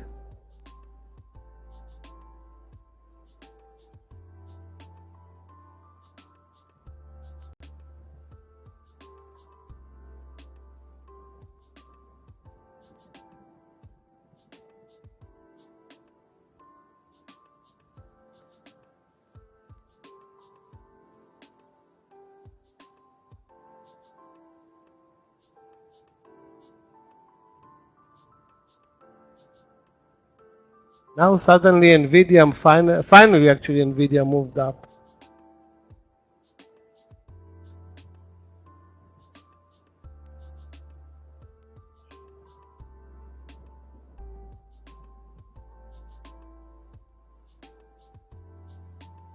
I'm not in TSM. Just touch the 20 or maybe 25. It's up now like 15 cents.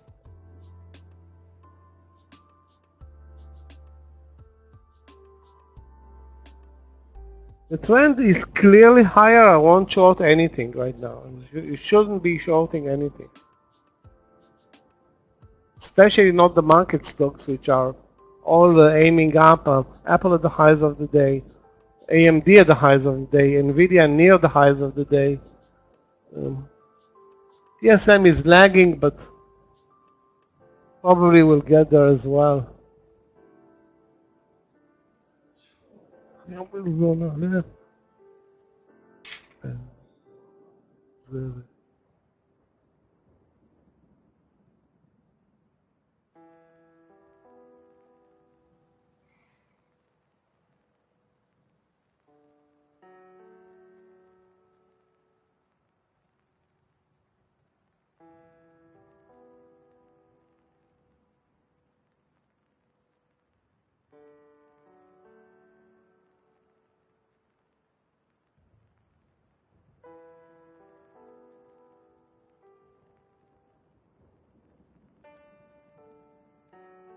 So the numbers are telling the real story today. Q's up 1.4, SPY 0.8, but the Q's are really doing the job. Thanks to semiconductors, which are the most important sector in the Nasdaq and up nearly 3%.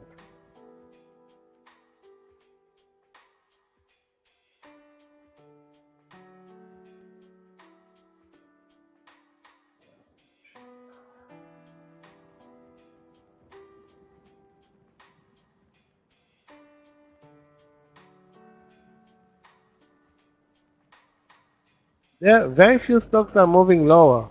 AFRM is one of them. What a hideous daily chart. Yesterday gapped up to the highs of the year or 6-month highs, and now it's actually closed the gap. Right here, right now.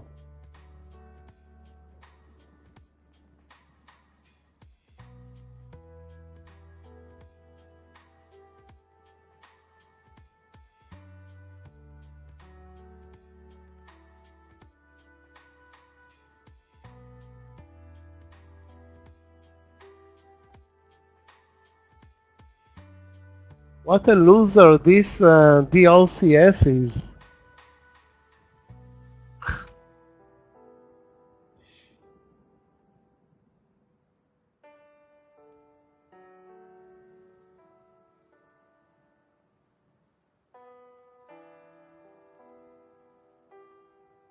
Okay.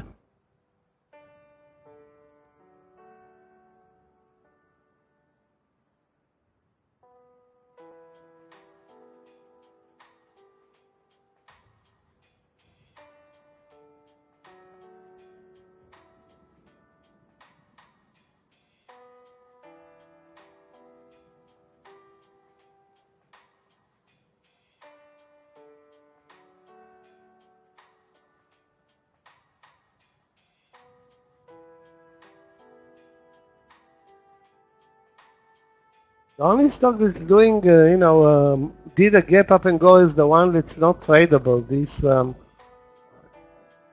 500,000 share volume SYNA.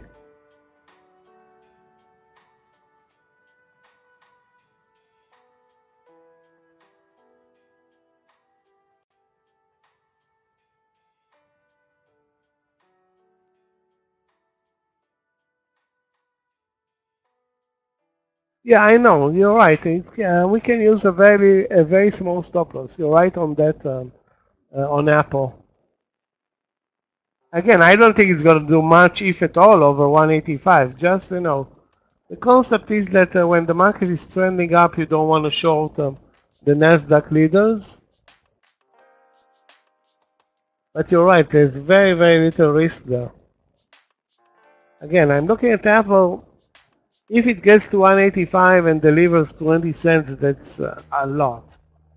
Again, I don't know. I mean, if the market will continue higher, that obviously is not going to be the case.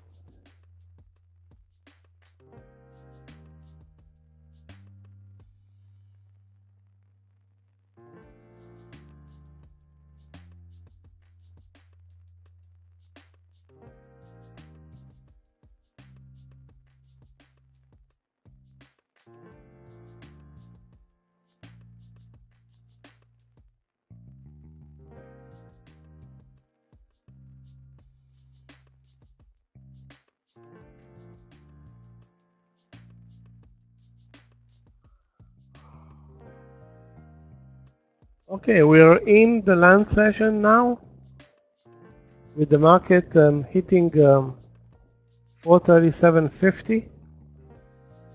Basically eliminated yesterday's loss. We are not yet at yesterday's highs, but we have on the SPY 1, 2, 3 almost a consolidation on the daily chart. After 1, 2, 3, 4, 5, 6, 7-day rally.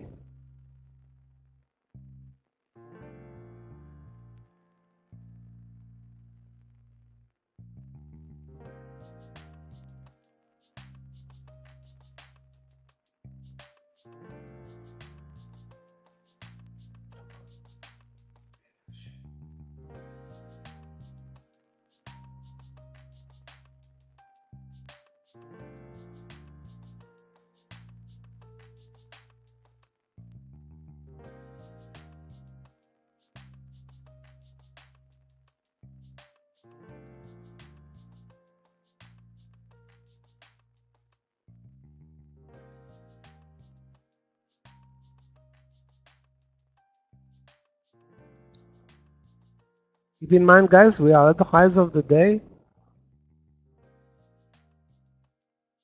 Most of the time we spend today's down in the first hour, then sharply higher, created a bull flag and then moved up again. So The trend is obviously very, very clear.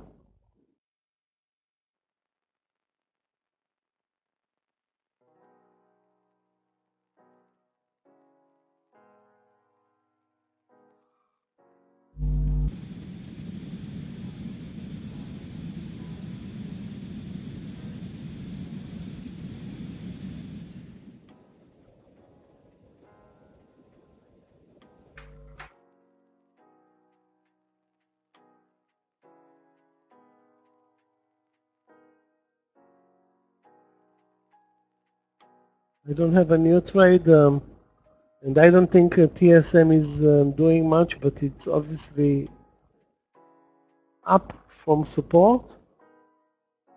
And the IPO, guess what? At the lows of the day. But those IPOs are really, really despicable. Despicable trades.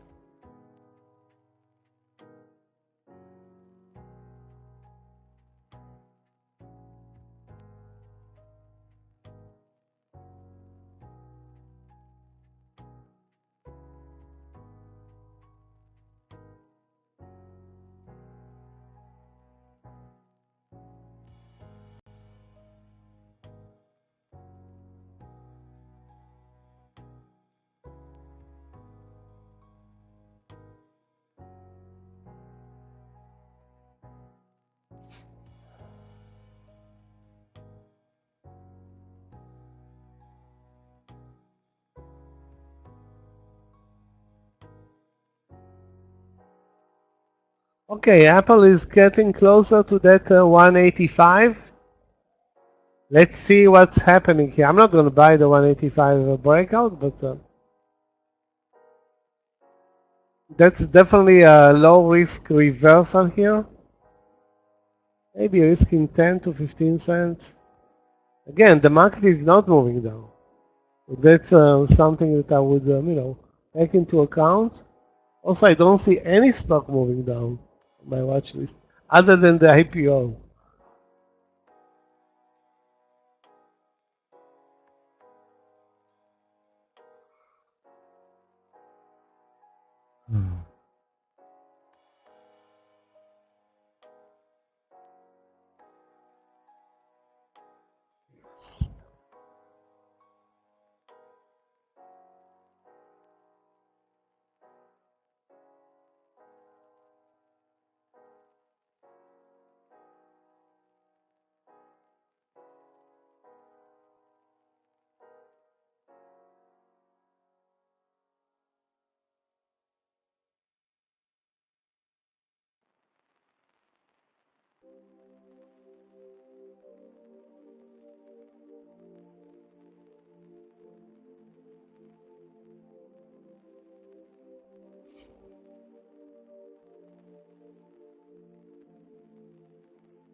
A bit slow right now, but what we're doing right now is basically moving sideways, then 5 to 10 minutes up.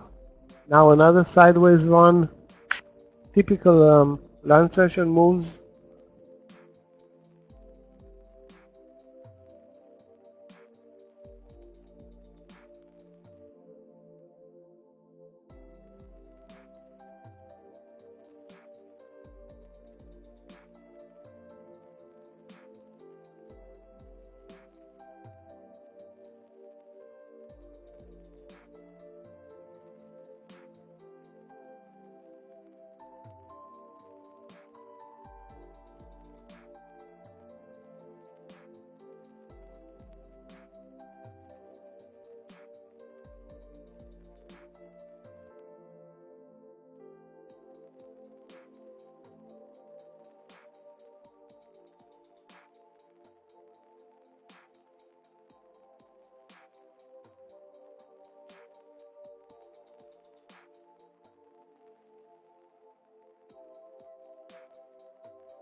Also, another stock that's deep in and in trouble. ILMN down 13%.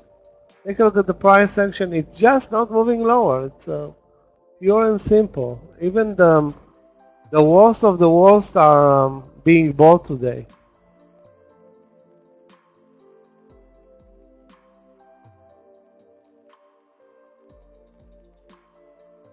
Maybe things will change later, but I don't know. I'm still looking for a trade short in Element. Basically, that's what I was looking in Element all day. And now looking at the daily chart, it's a disaster. Looking at the intraday chart, not tradable.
Guys, if you see anything interesting,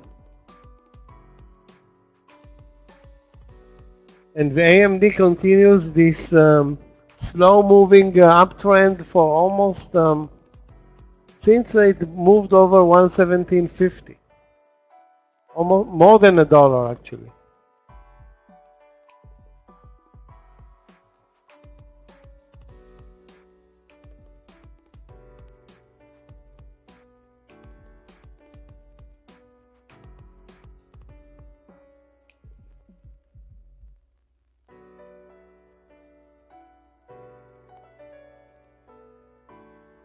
Oh, another bull flag.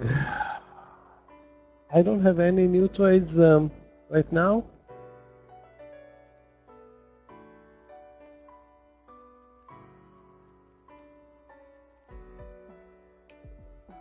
That's a DLCS trade, you know what?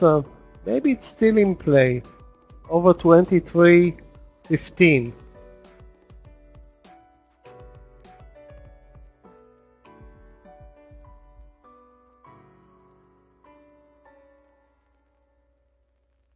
I canceled it, but I don't know. Can it deliver? Obviously, it can deliver.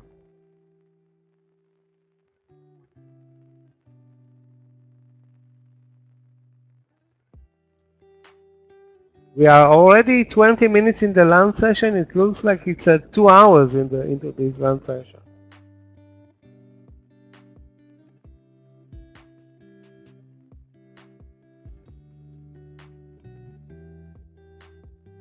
Finally, a pullback in you. Finally.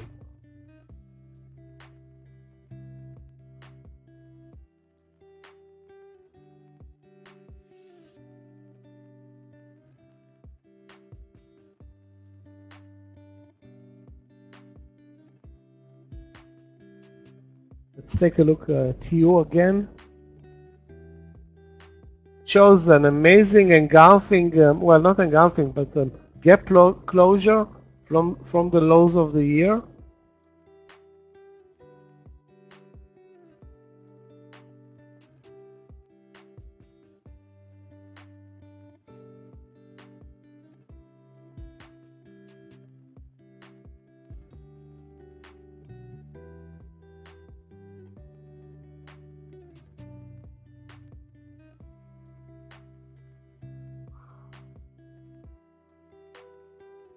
Guys, if anybody is looking for a short play, maybe it's Disney. Very weak today. Wow. Basically eliminated most of the yesterday's gains. Did not close the gap, but Yesterday is gone. We are below yesterday's lows. Anyway. There's an entry at 87.20 risking 20 cents for a target of 30 cents. Again, not a big deal.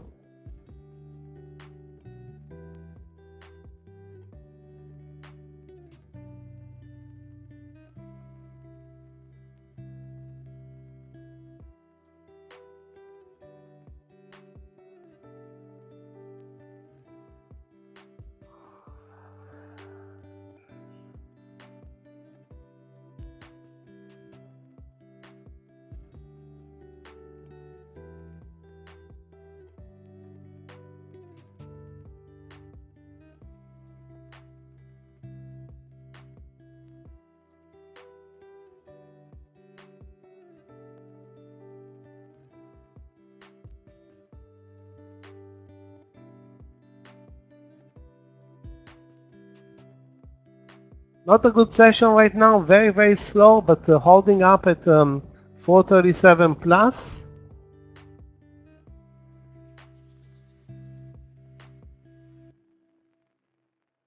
One stock knows no pullback, AMD.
Okay guys, DRCS, I forgot about it. Actually I wrote it down as a cancelled trade. Now it moved up over the resistance.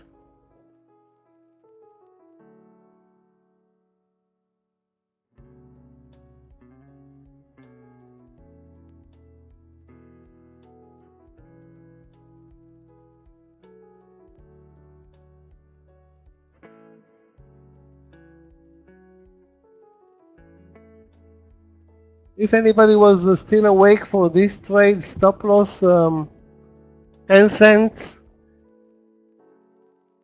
Yeah, 10 cents, no more than that. There was a small pickup in volume, actually very, very small pickup in volume.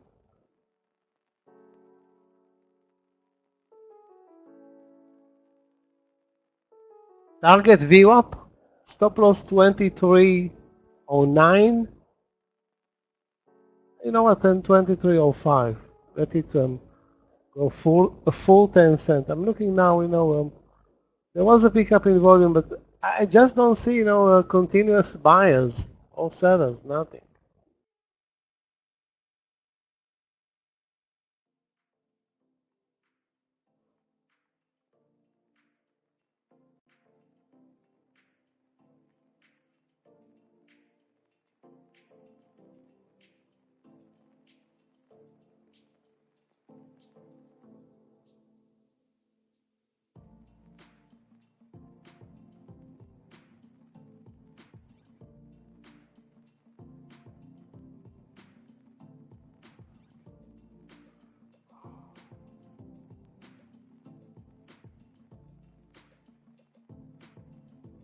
It's now definitely a scalper's market. Very, very poor price action.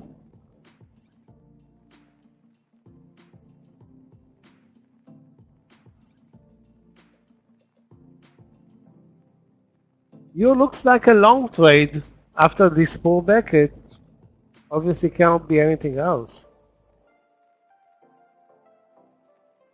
I would watch either 25.50 for long. Maybe if it pulls back lower to 25 and we can use the VWAP as stop loss. Again, try to figure out a cheap entry point. And again, hoping that this is not a total trend change for you. Again, which is very weak on the daily chart. I mean, it's a disaster on the daily chart.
$23.40 to $50, the partial in DOCS.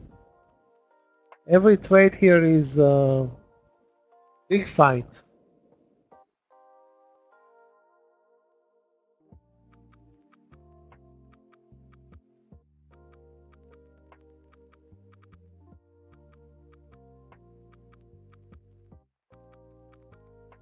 No, but the market is clearly supporting longs. No, there's no other way to look at this market.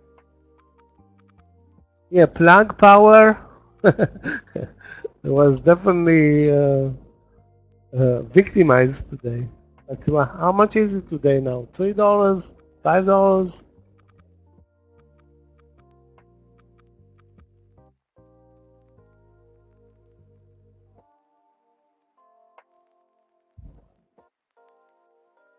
Wow, fresh new highs. Unbelievable.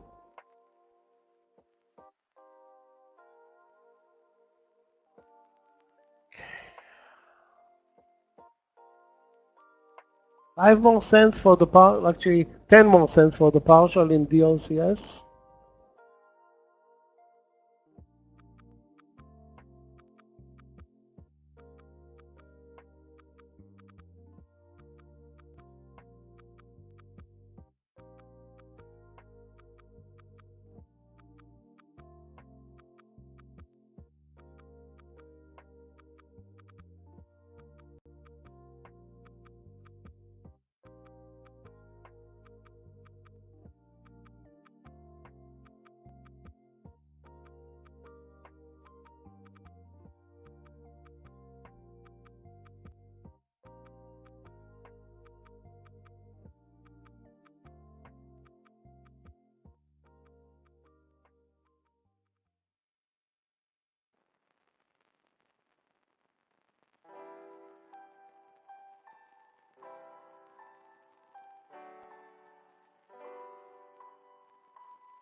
Okay, we have 20 cents. Almost 20 cents in DOCS. Thanks to the market. Wow. What the hell's going on? Some good news or just plain plain lucky on this trade? Apple broke over the highs. And again, when the market is moving up, can't fight Apple, Nvidia, Tesla, AMD. I don't know if this is AMD is unstoppable, but it looks like it's going. It's a one-way ticket.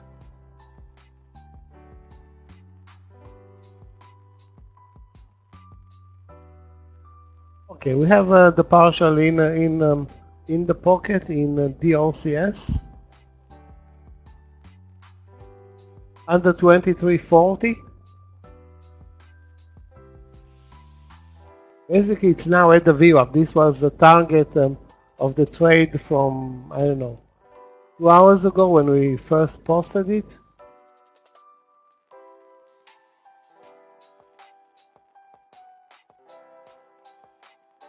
TSM also, what a big winner, and I'm not in that trade.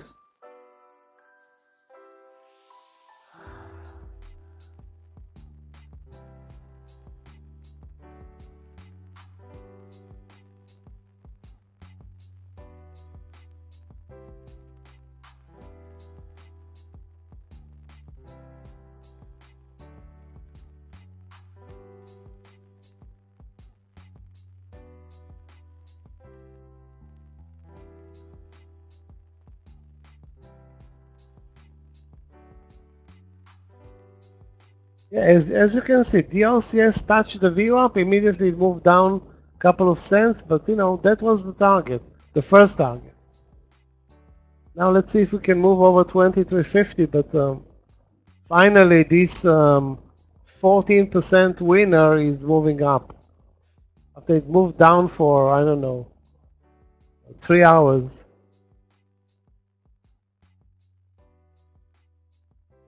Well, the best play today, no question, AMD. Up and zero pullbacks. It's like the algos are buying every cent of pullback.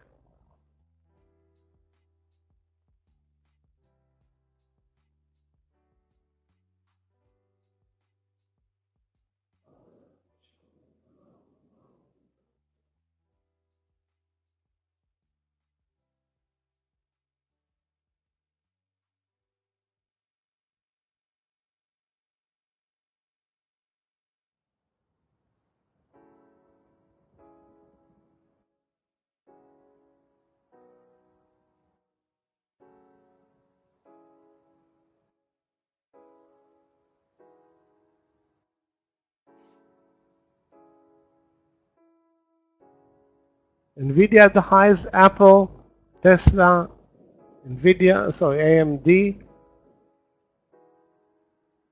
and TSM also getting there. In retrospect, waiting for TSM at 96.710 was a mistake. 96.20 could have been a huge winner by now. Not to mention the reversal over 96.50. Anyway, my only open position, DOCS. Stop loss at the entry, and now second target 2360 to 80, if possible.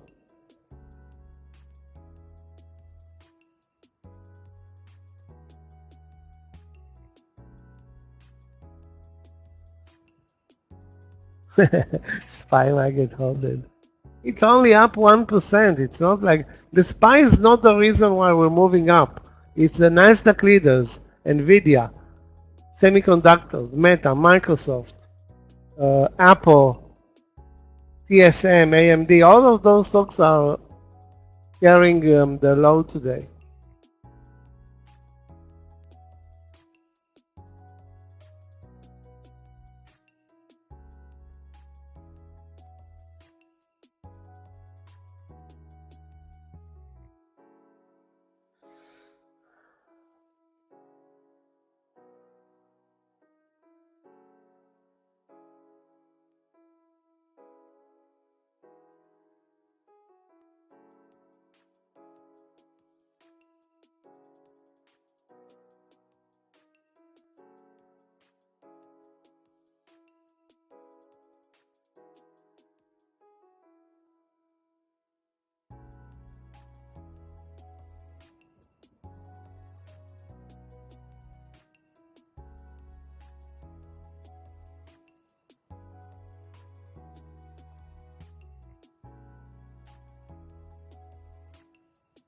Anybody was smart enough and bought the TSM?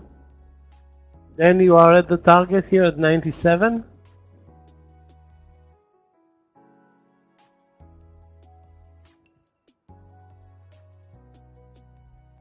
CRGX, you know what? I don't want to be negative and talk about IPOs, but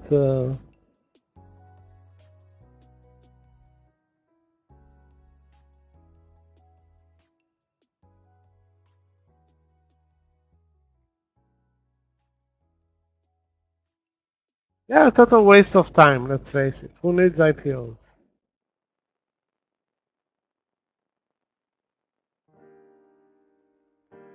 You have the IPO Apple or AMD.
So, surprise move. I mean, this is, look at the volumes, guys, on the breakout here, over 437. Maybe a short squeeze. I don't know what to make out of it. Sorry, 437.50. This is, the biggest volume bar mid-lunch at 12:30. Weird. Guys, the last exit in DLCS 2330, so that's or 2370. So I'm not gonna let it move back to the VWAP.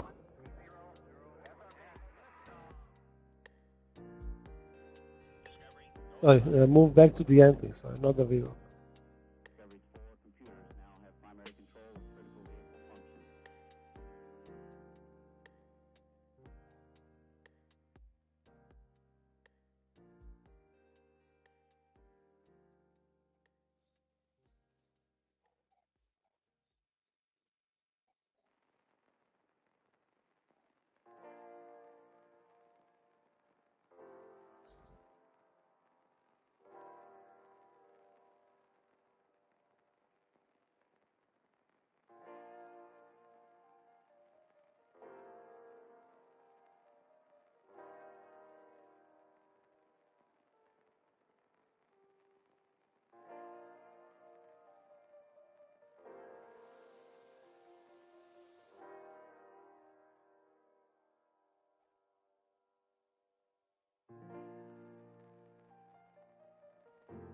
U is also working. If anybody bought U at 25.5 stop loss at the entry and partial here, 25.75 or 25.80.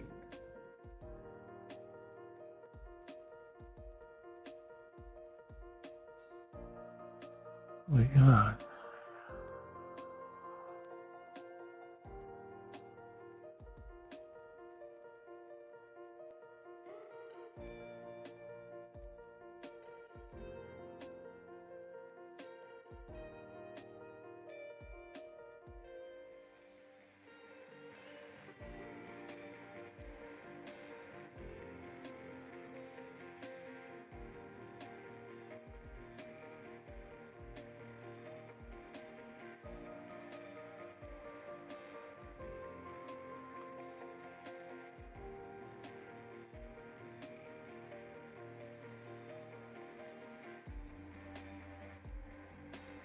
This IHG IPO is sitting at 15 lows of the day for almost 20 minutes now.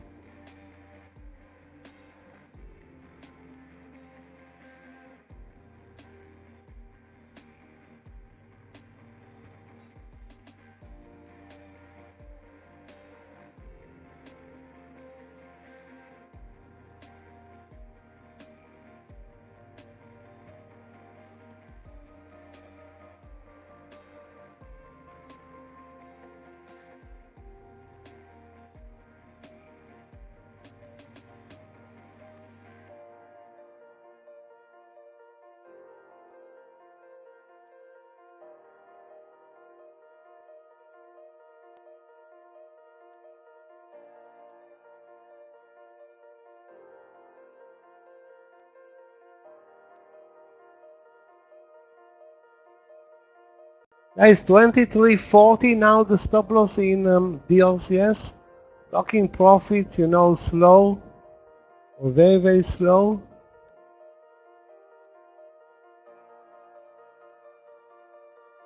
A consistent mover though. Again, up from the lows and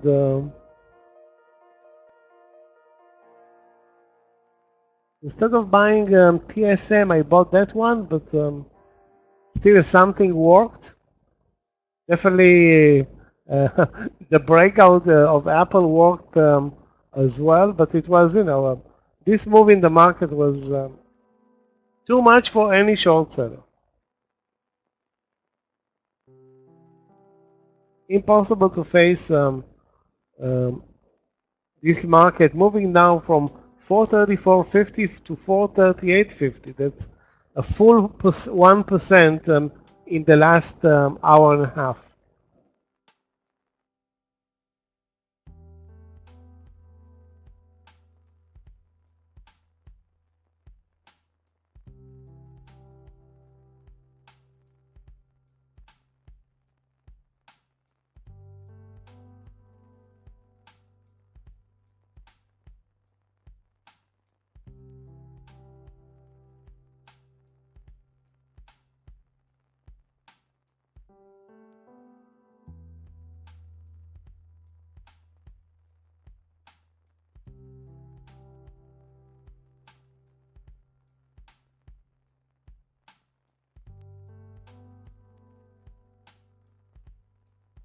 Guys, you want to see an amazing trade? Take a look at ILMN long, not short, long, 93. A clear bull flag, beautiful breakout, almost $1 in 2 minutes.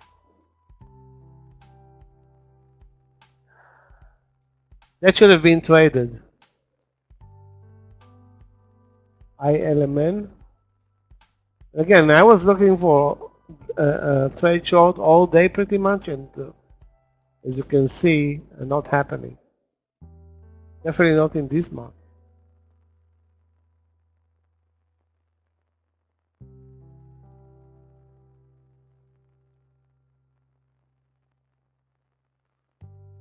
So I guess there is more upside in this market, whatever, whatever. Big surprise after yesterday's sell-off. They were killing it. And during lunch on a Friday. It's actually the last time frame where you expect this type of a move in the market.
If I move over 2360 in DLCS,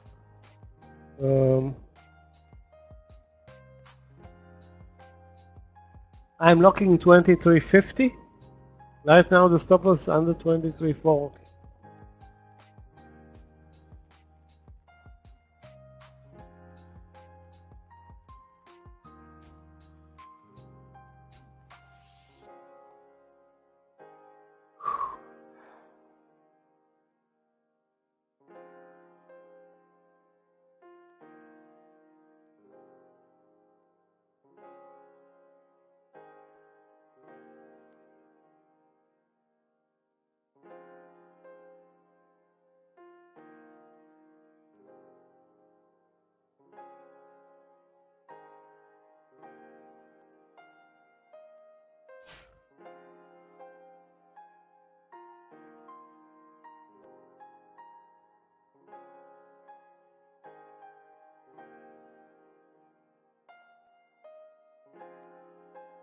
Again, guys, if you see anything interesting, just post it.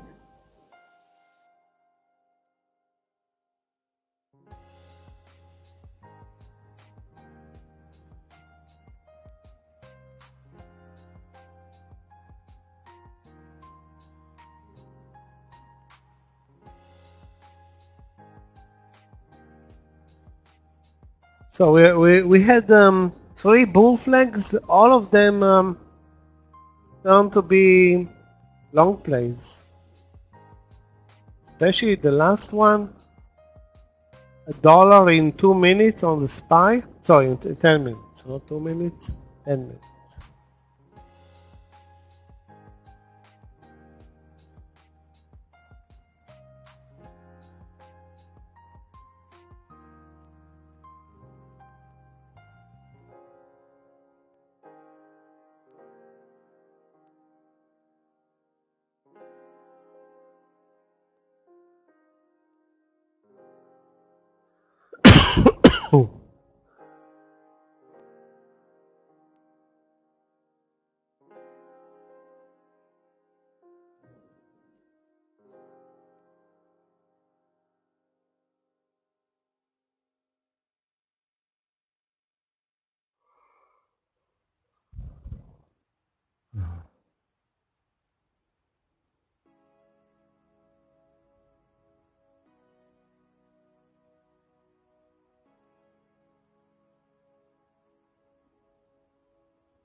Well, fresh new highs. Have only one open position.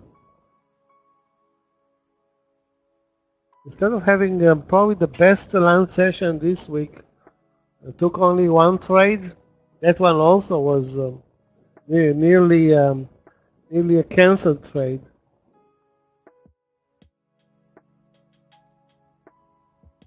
$1 up now in TSM on that that reversal. What a mistake.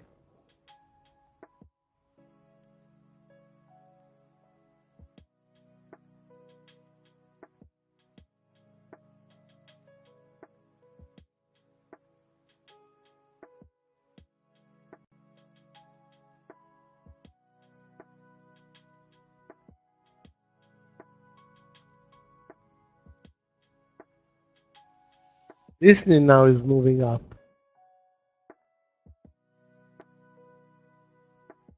Apple at the highs of the day, 185.35. And fresh new highs. Wow.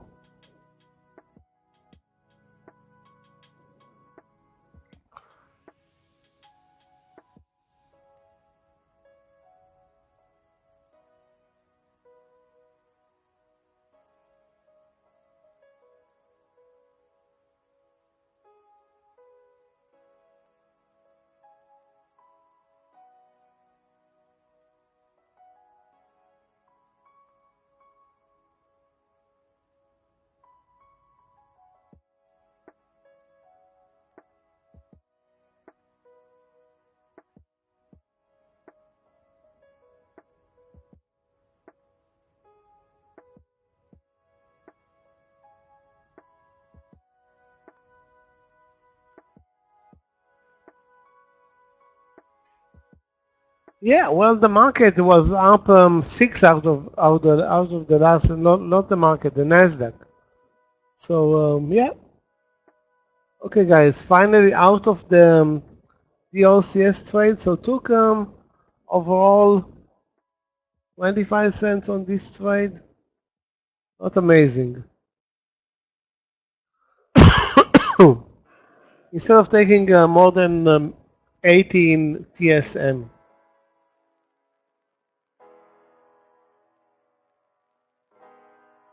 Anybody still in the OCS? Two options: exit now and still have a small winner, or wait at the entry and maybe it will move over 2360 eventually. Actually, that was as high as it went, from 2310 to 2360, 50 cents pretty much.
Very ugly pullback in DLCS, so I'm glad to be out. Guys, if you see anything,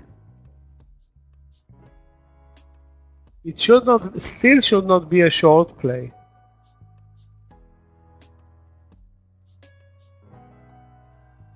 That's probably the best land session this week by far. And after the land sessions are putting us to sleep for almost a week, this was a surprise move. It always is, though. Then we go to sleep for another 3 or 4 days or 5 days, and then we have another surprise move, up or down.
At the highs of the day? We are at the highs of the day.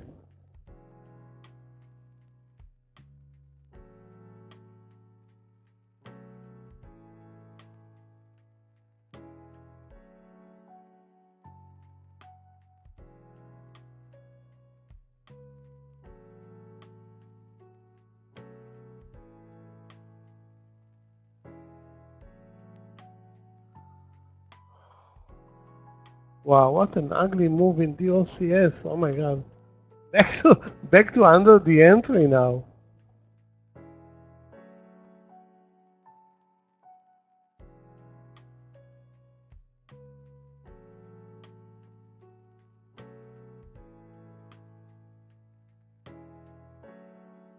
Lucky to be out. That's the only stock that pulled back a lot. Most of the other stocks has had zero pullbacks. Zero.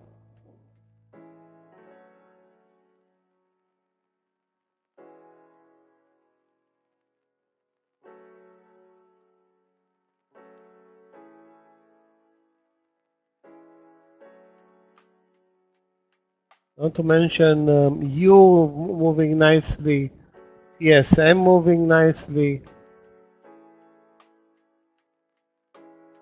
And Apple over 185 killing it. 40 cents now in the money.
Guys, again, if you see anything interesting, just post it. Now, in retrospect, the breakout over 185 in Apple, risking 20 cents and 2 to 1 already.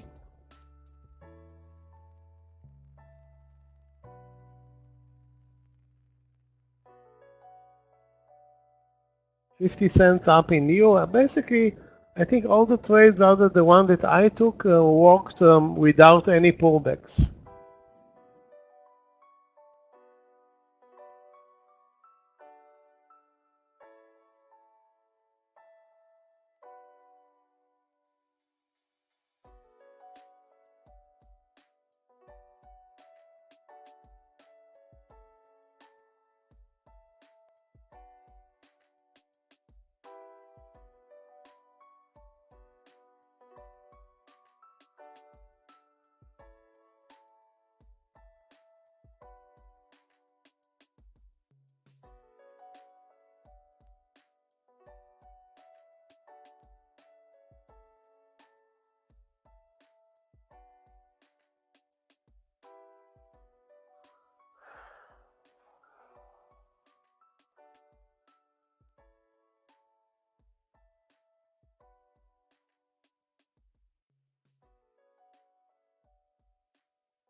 One stock on my watch list moved lower all day.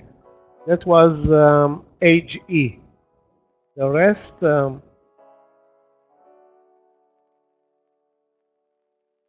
totally in different directions, meaning we only up.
Maybe finally we're gonna see a pullback.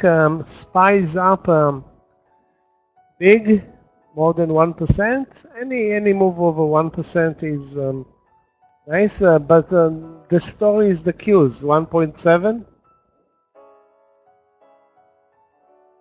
with semiconductors being yeah, unstoppable.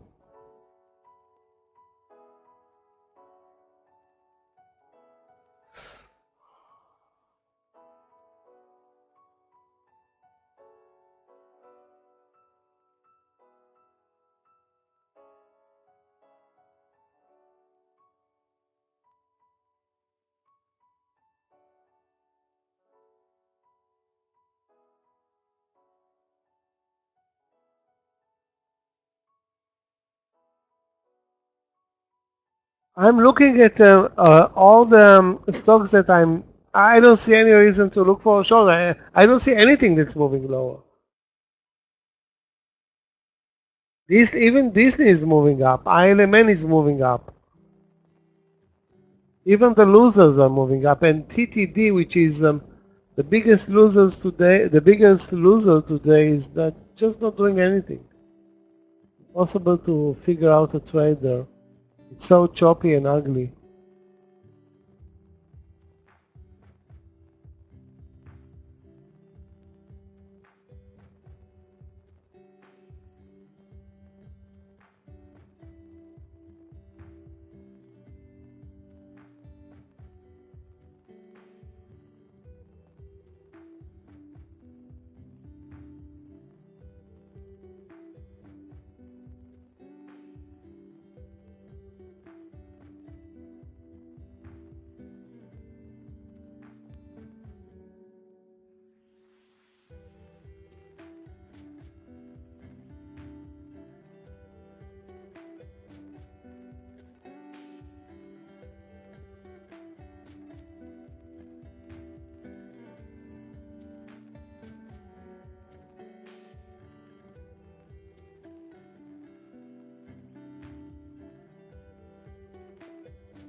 There is a breakout in APP over 45, 43.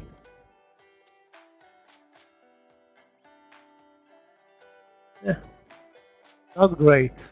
Apple also looking for a breakout. The SPY is pretty much at the highs after a minor 50-cent pullback.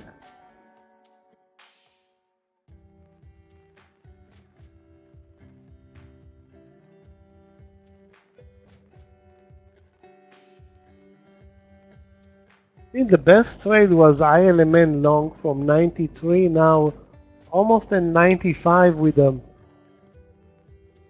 I don't know, 20 to 30 cent bull flick. It was an amazing trade that should have been bought.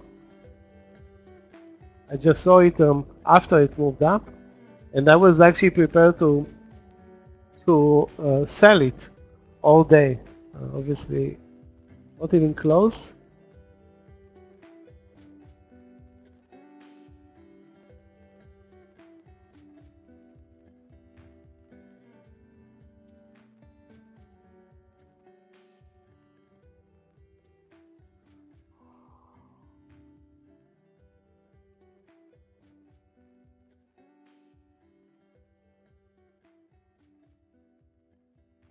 Now it feels like we are, now we're gonna trade the land session.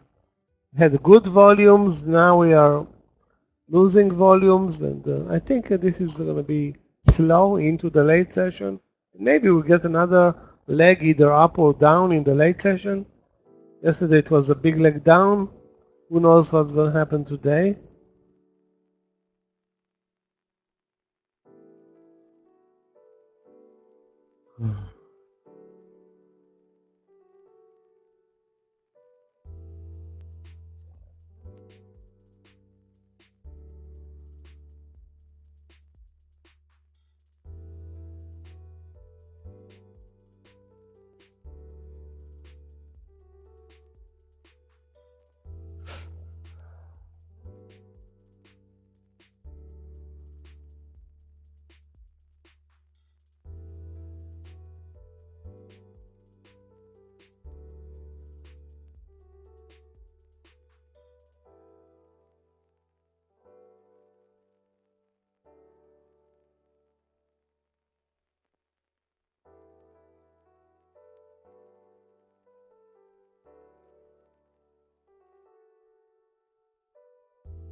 A healthy move will be actually a move down and not up, to prepare some trades for the late session.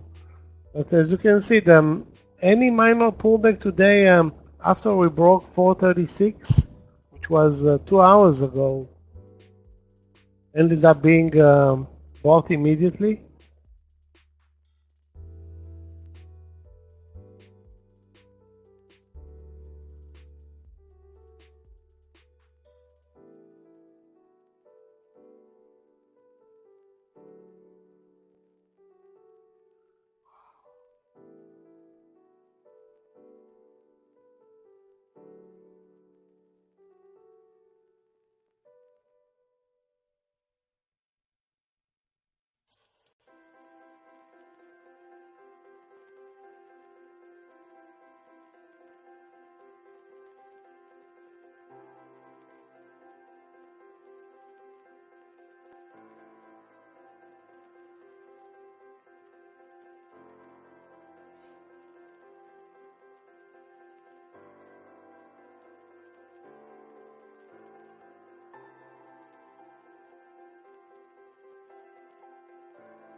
Unbelievable move in ILMN. Unbelievable.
This market knows today only one thing.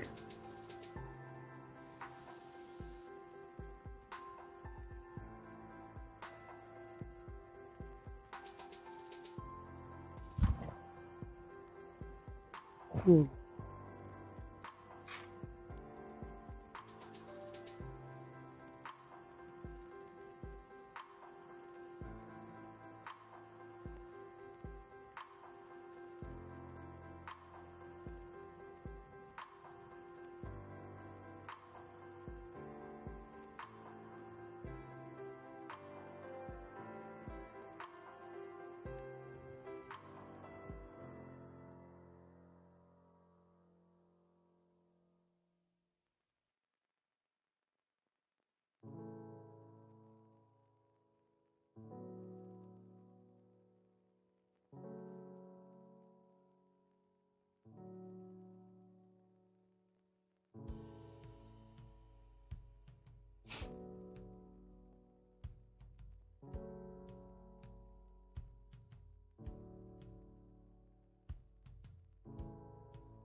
As event value was following APP, it broke 43.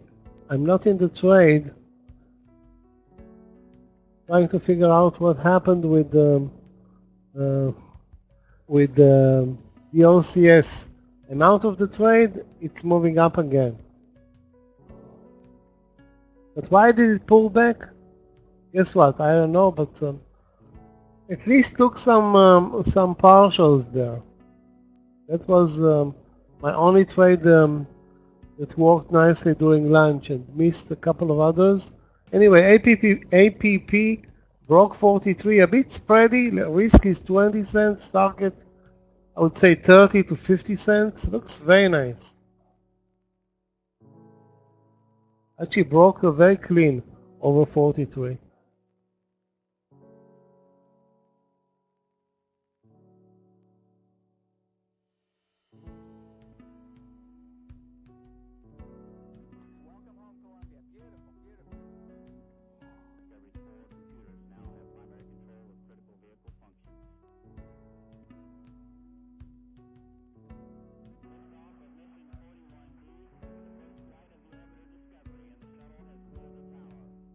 Discovery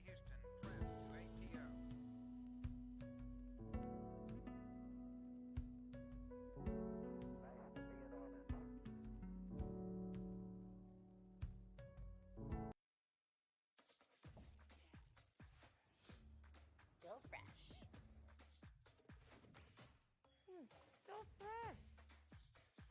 Get 6 times longer lasting freshness plus odor protection with Downy Unstoppables. AG was a very good trade. I don't know where you entered AG, but it was the only stock that moved lower. I was watching it, it looked boring to me in the morning session and gave up on it. I don't know why I did it, but big mistake.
We are back at the highs of the day.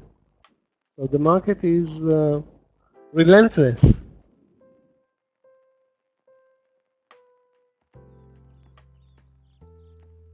AG short, I think it's too extended right now.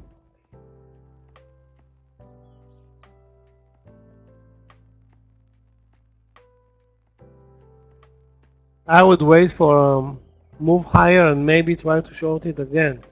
Keep in mind that this market is, basically they're buying all the garbage today. Very few stocks are moving lower. If any. I mean, there are a couple of them that are definitely moving lower, like HE.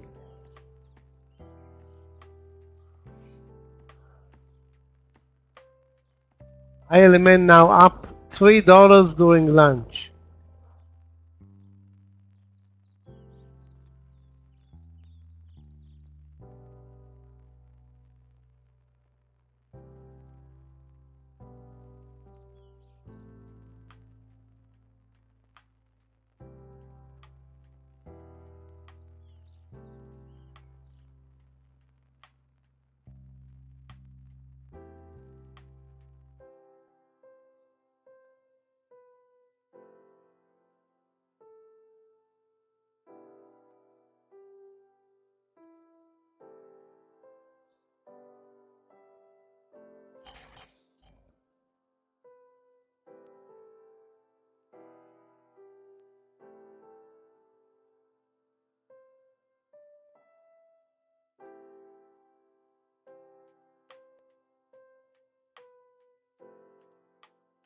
I can't believe that I did not buy so many great trades and I did not buy them. The APP breakout over 43, working to perfection. Hope somebody was listening to me at least. I don't even know if I said it's a good trade or a bad trade, but it's up for nearly 50 cents now.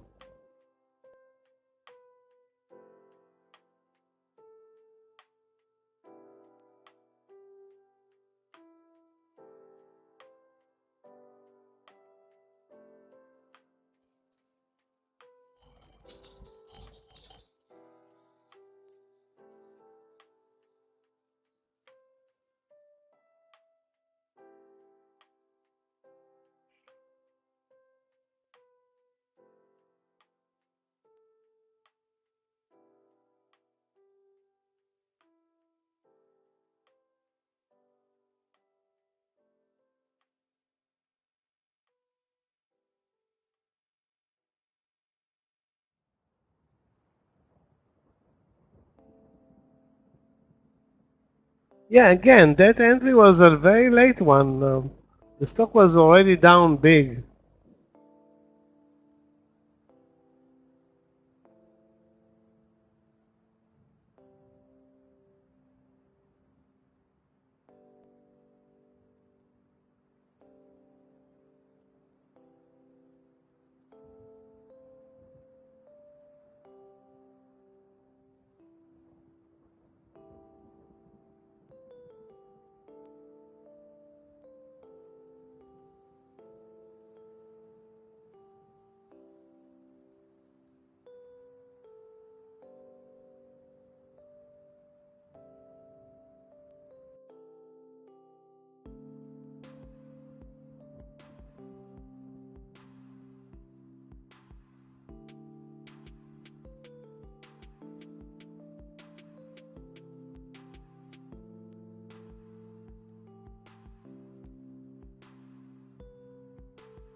Guys, let's take a look. Actually, one stock that should have been shorted, RBA. It's down like 9%. It had a beautiful short play at 61.7. Dropped 70 cents immediately.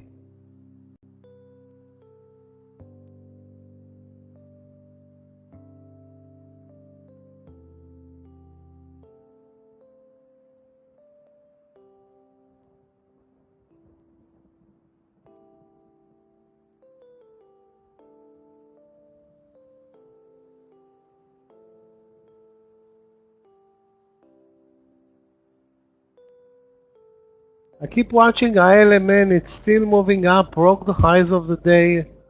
Obviously, there's no trade long or short as much as I'm concerned.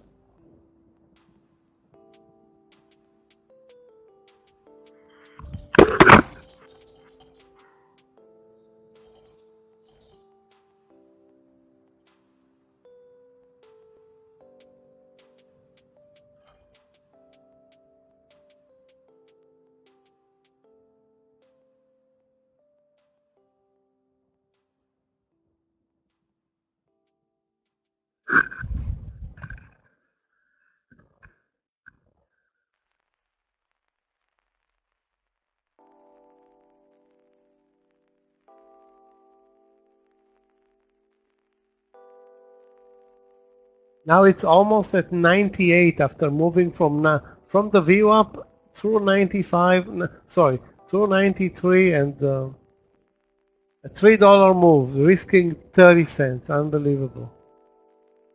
Maybe less than 30 cents.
So, fresh new highs.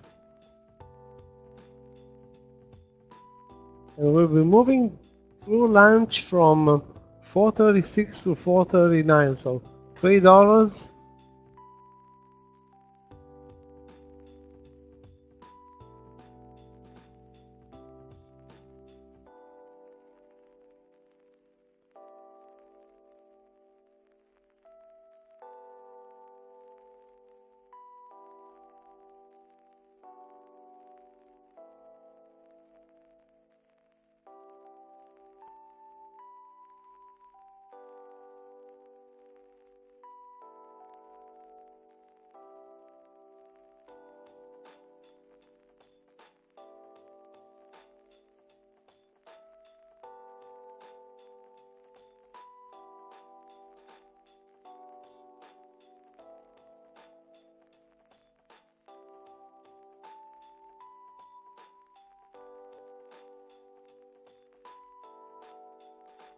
Guys, let's not give up on TTD. I mean, the stock is still down 16%. Horrible attempts to move. Any attempt for it to move lower has failed, but it's back at the highs of the day. Let's see if it can drop now.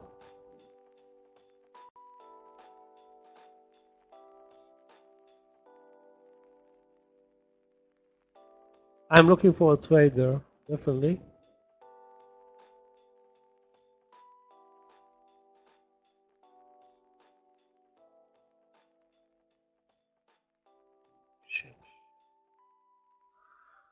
Looking actually for a trade short, not a trade long. And again, I don't know if this is the right thing to do. Down 16%.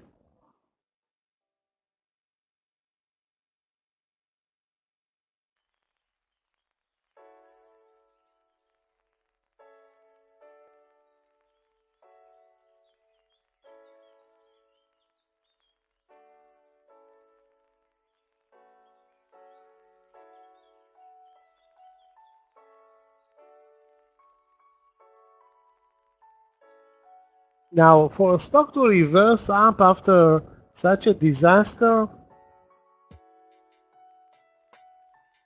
means that something is happening. I don't see it, but I'm sure investors are not stupid.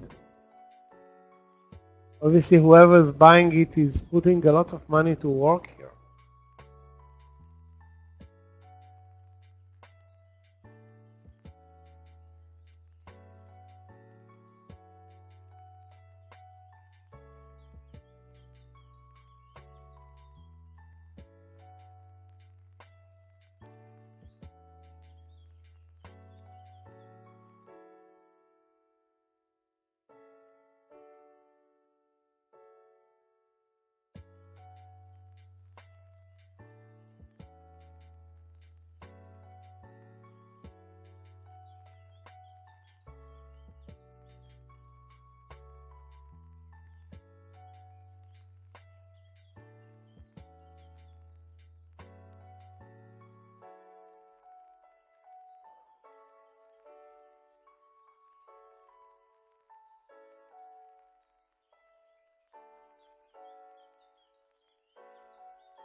Or upside? Are you kidding me?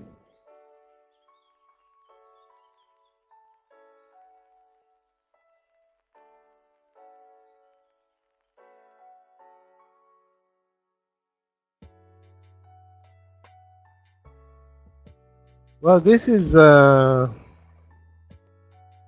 small profitable land session for me, but overall I think it is a huge losing session because there were so many opportunities.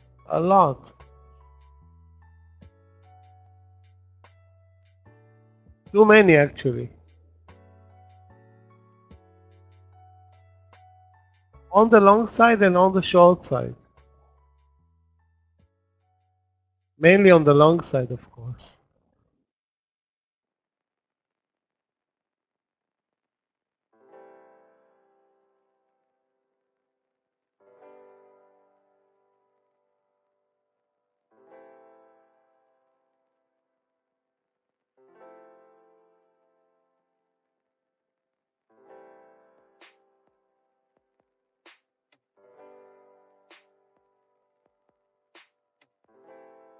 The best trade by far, guys, take a look at ILMN over 93. This is a type of pattern where if you see it and you don't trade it, you're making a huge mistake.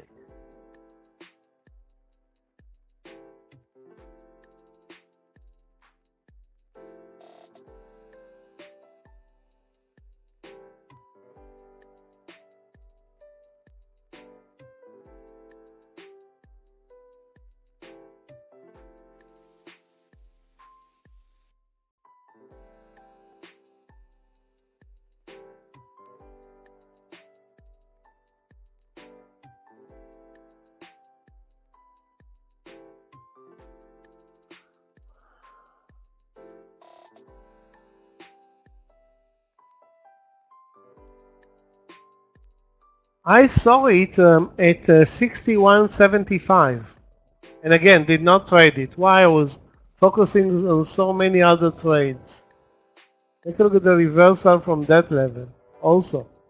Very nice. Yeah, it's a bit spready, volume is not that great.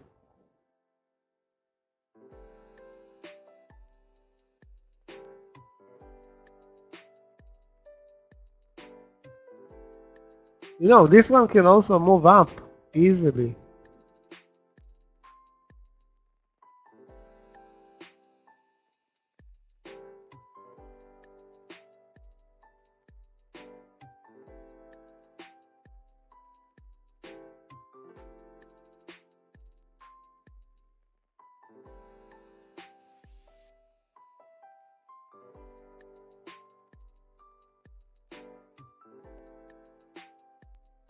Apple up 60 cents over 185.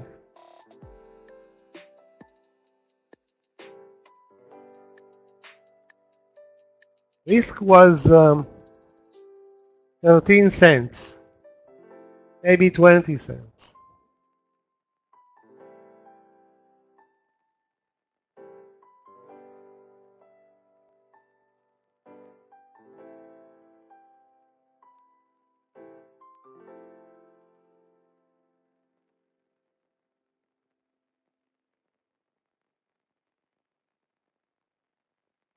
This market is doing its best lunch session ever.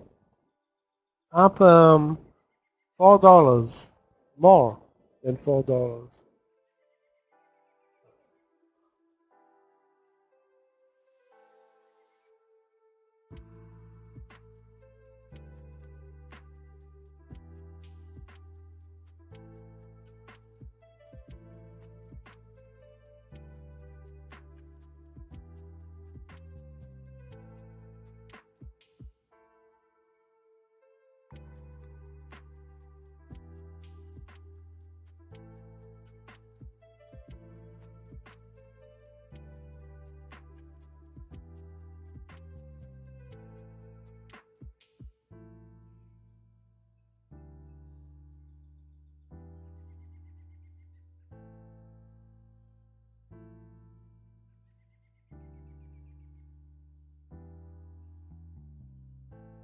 They're back to 440 after trading as low as 434 today, 434.50.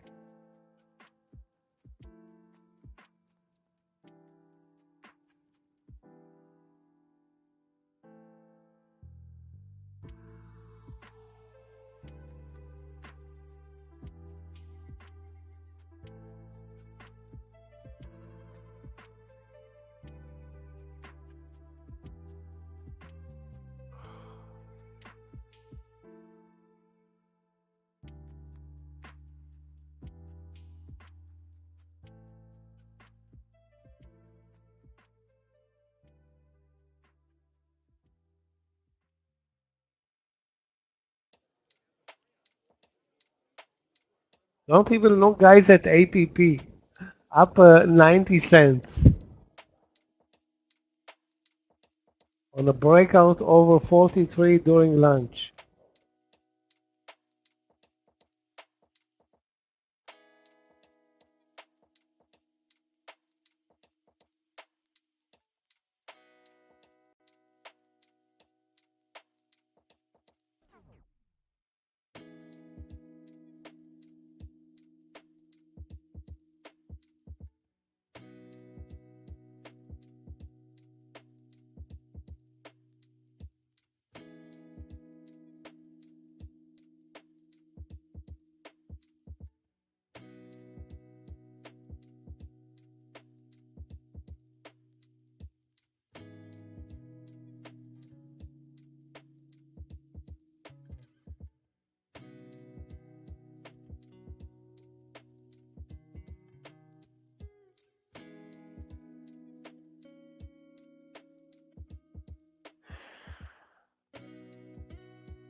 Guys, remember the the big pullback in Tesla?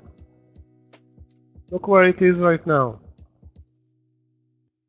And again, you cannot gamble against Tesla intraday. You have to be on top of every trade because this one can reverse. In this case, almost $10. It's 4%, nearly 5%. Okay, anywhere between 4 and 5%.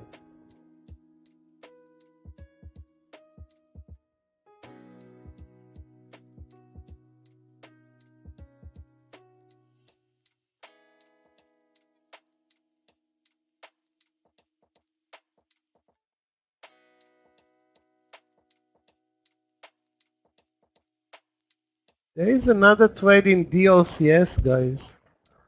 Let's go with it. I mean, I have nothing else that is not, this stock is definitely not at the highs of the day.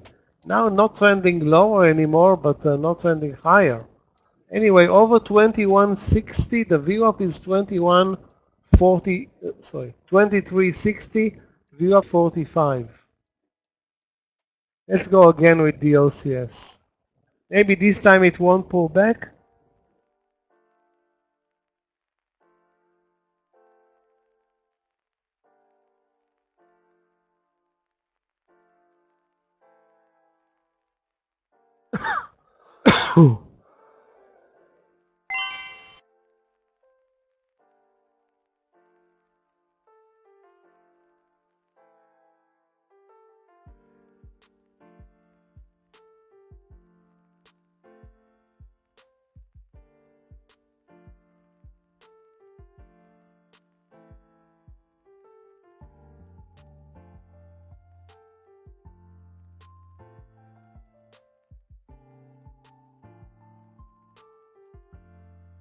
Why are we moving so much today? Maybe a pullback in interest rates, maybe some less tension in the Middle East. I don't know. I don't know what's going on, but the market knows what's going on. Especially the semiconductor sector. Those guys are on fire today.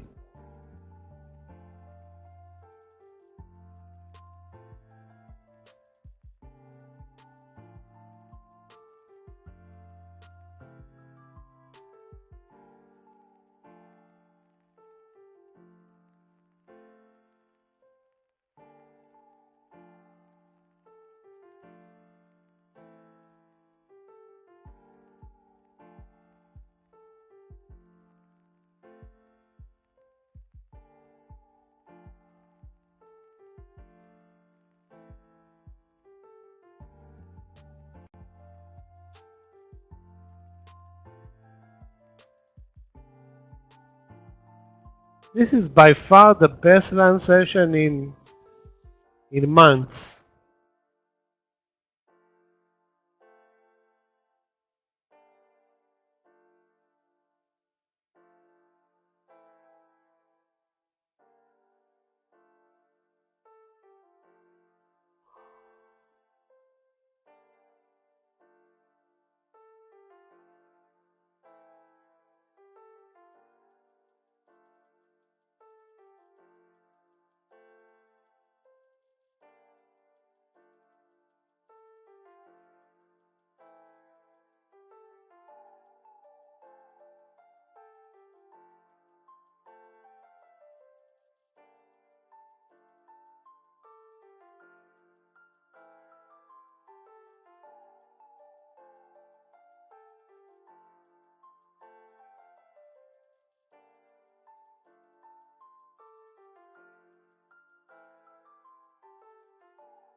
Well, Julie, today this land session has been outstanding.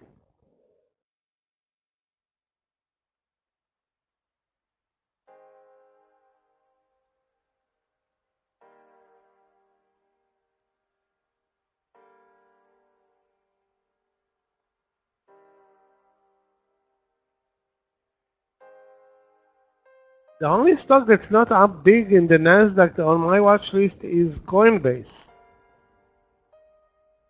which was the biggest winner in the morning session.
Well, for the late session, guys, all we need is a pullback. I don't think this market is tradable without a pullback.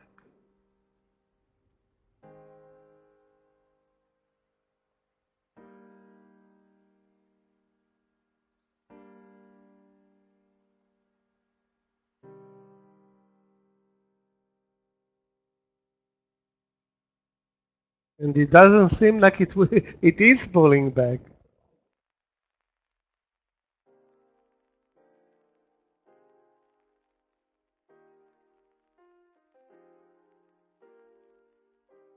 Guys, watch DLCS over 2360.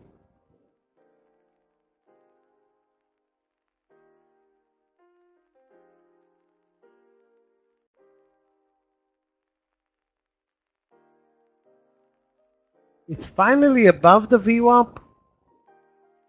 Next target 2390 or 24.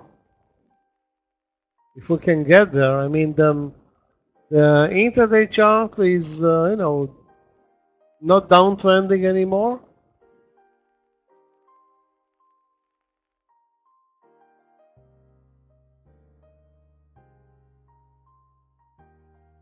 The daily, however, in this stock is terrible, despite the 15% move. Actually, more than 20% move at one point.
The weirdest thing is that the best trades were the weak stocks like ILMN and TTD long. I mean, obviously Nvidia and AMD were amazing, TSM amazing.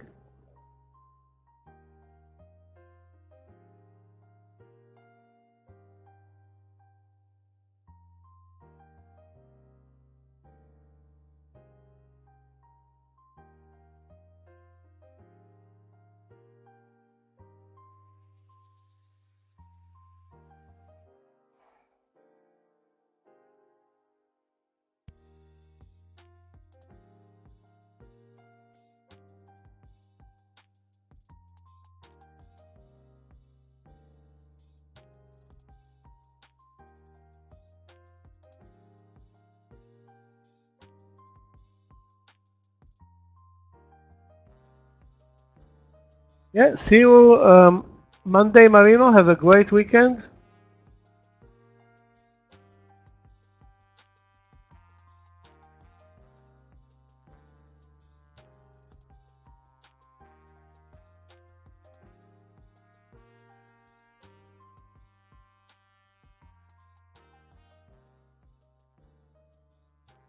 Guys, I'm still waiting for only one trade right now, the DOCS long trade. That's a trade that was posted by Yoni on RBA. Also looks good, but it's, I think, the good entry was way higher. But it still looks good.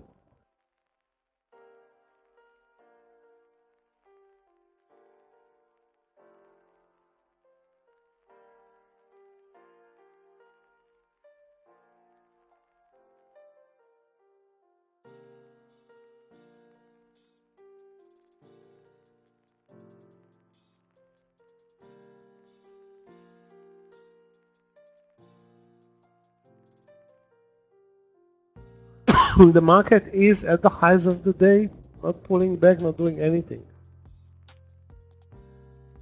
And actually today, any pullback was viable immediately.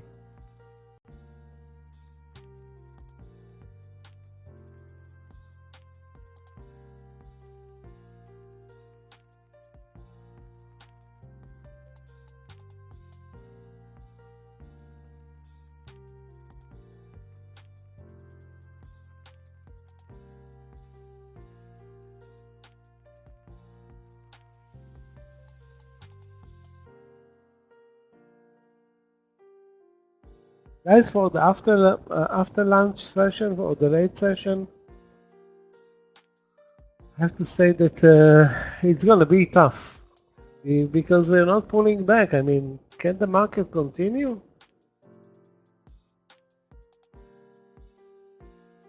Maybe it can.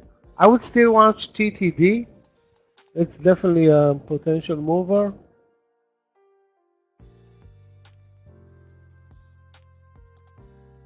Obviously, it's not moving lower, so.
I'm trying to figure out a trade.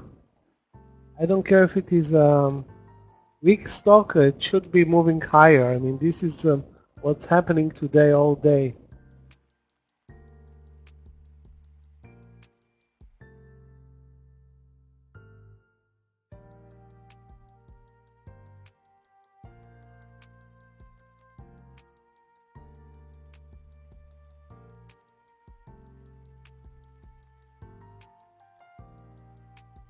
Unbelievable. Guys, you want to see another great mover? DEO. Diageo. It's a winemaker or alcohol maker from Europe. Down, still down 11%, but trending higher multiple points.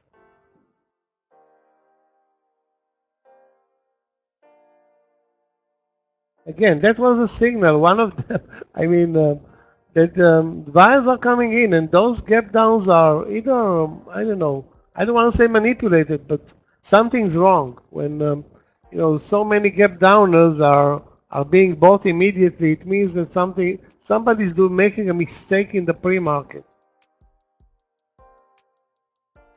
and getting washed off or getting paid. He's paying for it, no question.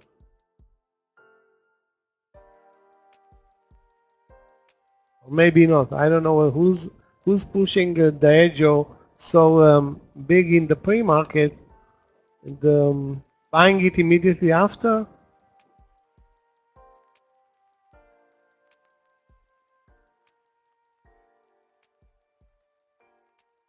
The move over 137, up $8. Sorry, 142, 137. Yep, up. How much is it? $7.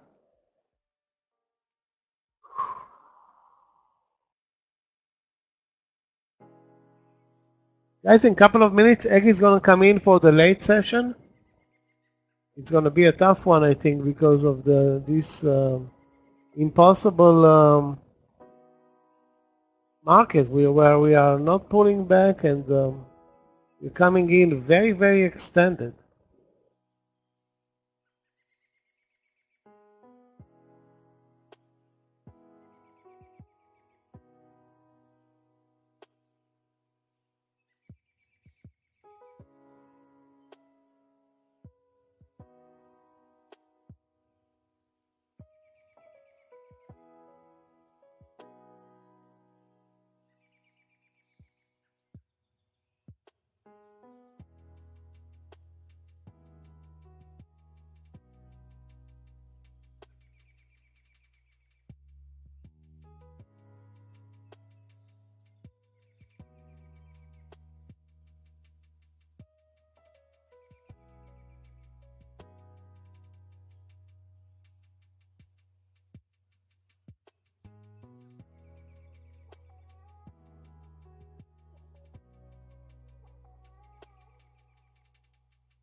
Hi traders, hi Michael, good afternoon everyone. How are you today? Amazing lunch session, the best ever, but I'm not satisfied. Missed on so many trades, so I'm not happy. Even when the market is great, we're not happy. Okay. Yeah, but I remember in months. I don't think we were ready for that. We started actually with a leg down, moved up, and every bull flag was more upside. Yeah. Anyway, guys, I'm taking a break. Okay, Egg is coming in. surprising day. Yeah, I'm. Okay. Guys, continue watching DLCS.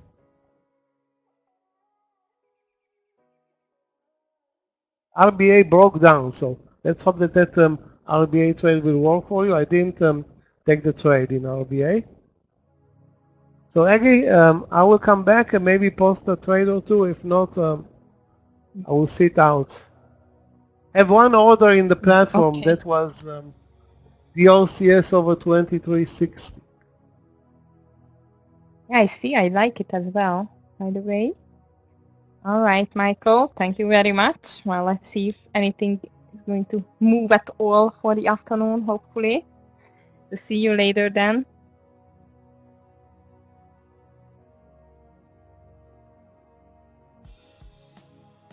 Okay. Hi, Hubert. Hi, Yoni. Lee, good afternoon to you. How is your day so far, traders, YouTube traders? Hi, Funny Shark. Yes, Scott is just on the way of recovery. But hopefully he's going to get more time in the room soon, don't worry. Green for you, Lee. Great to hear. Hubert, you too. Nice. I was not trading yet. As I see, I've just missed a huge pool party. As you can see, I really like this DOCS as well. I've just found it as you. So I'm going to enter over 2360. Happy to hear you are in green. So far I had no trade yet because I had a family, let's call it like program. My little one's kindergarten, so I was not here. But hopefully the market is going to pull back a bit and give some opportunity for the longs. Another opportunity, at least, because so far this is like seems like a very much one-way ticket day.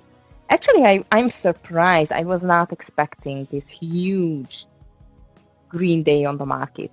Yoni, ouch, sorry to hear that.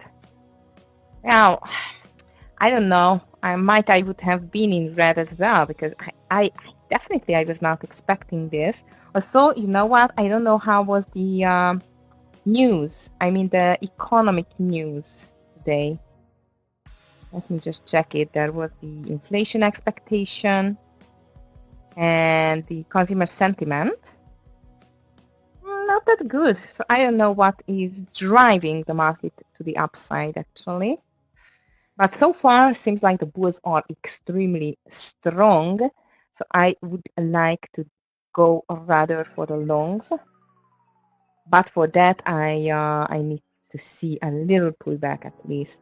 But I'm looking for stocks which are not that strong yet, but ready to take off. Like I'm watching this DG Dollar General. Also, the volume is not very attractive. DKNG is not doing too much. TGT, it's coming back though. So if you have anything on the radar, please just let me know.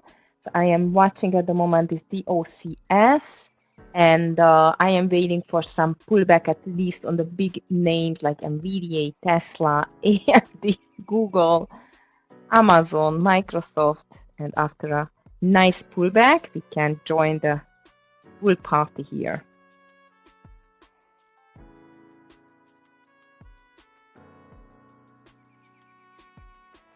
So far, only the OCS for me as well on the radar.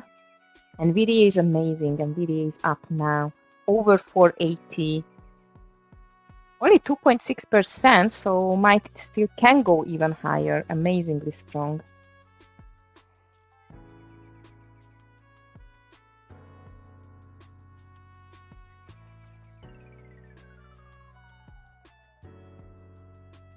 This RBA was a nice breakdown as well.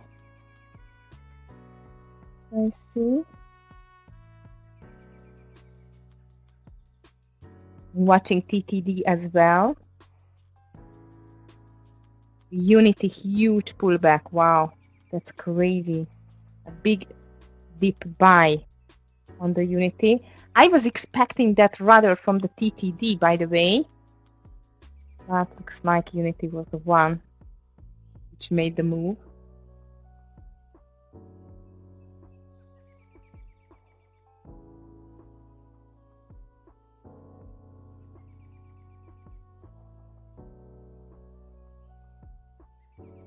NVIDIA seems like it's going to be another breakout here.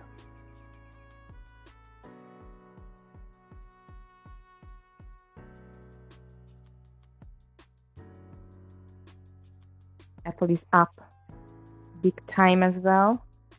1.9%, 2% on the triple Q, and 1.3 on the SPY. Amazing.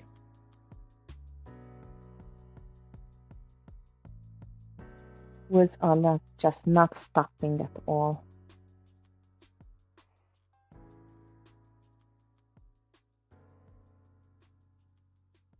Actually, I don't want them to stop, just get a little pullback here.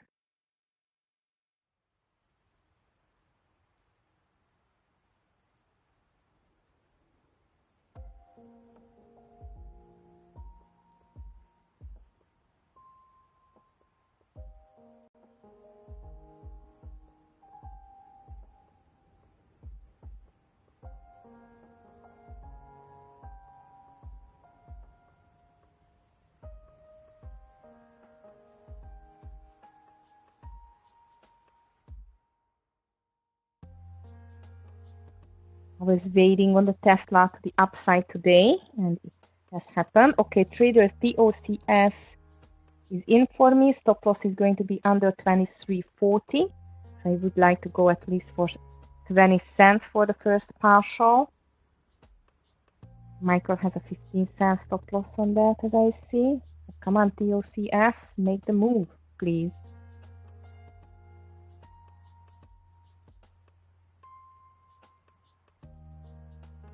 So for a slow afternoon, new high on the SPY, new high on the triple Q, and Apple just making a new high as well. Very much typical one-way ticket day. DOCS Kevin, just writing the ticker in the... Just wrote it on the YouTube.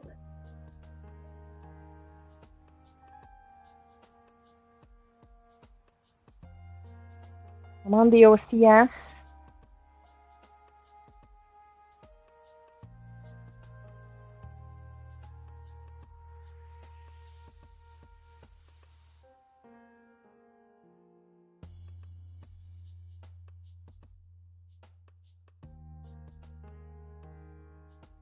$0.15.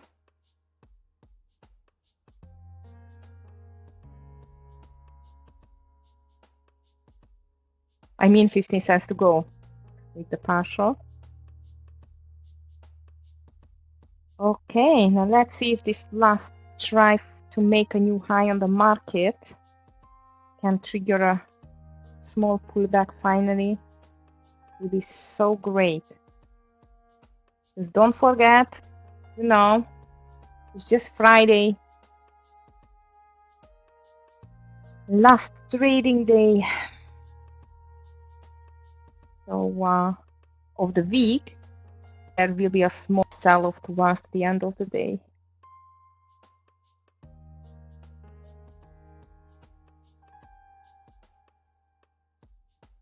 And the OCS is going. I am ready to take a partial on the OCS traders if it's getting to this 80 level. 80, 85, I would like to try it. Let's see if it can get there. 75% of my share size, I'm going to do the partial.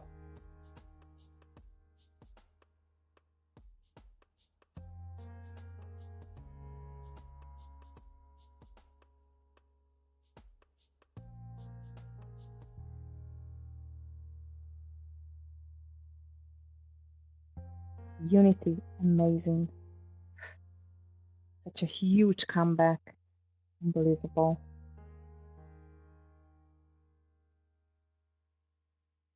Cruise lines are up as well. RCL, CCL, Shopify. Even mRNA is coming back.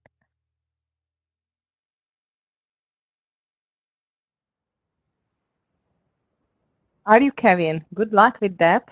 Listen, I'm not going to be surprised on anything in these last 2 hours. It still looks very bullish on the Tesla, by the way. Reason for that, look at the volume in the green candles. Unless, be careful if it's breaking 214. Small pullback, it's due.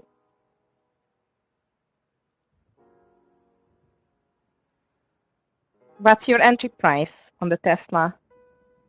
I assume you are in already, right?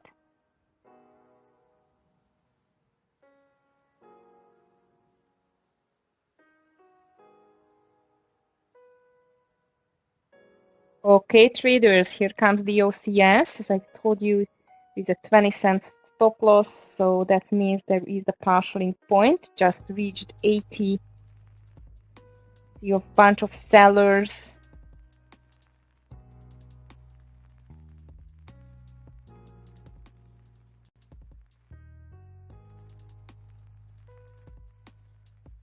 The 80 level can mean a little problem. 209, Kevin, great. So this is the trade of your day. Beautiful, well done.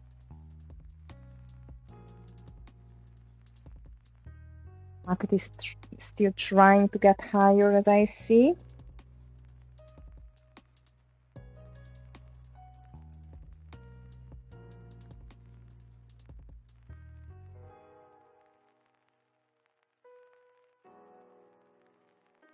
Coin is pulling back a bit as well. Coin was not doing too much today, by the way, not at all, indeed. My traders, I'm just taking my partial. Yeah, 78 was the nice one. 27. There's a small fight here on the 2380s.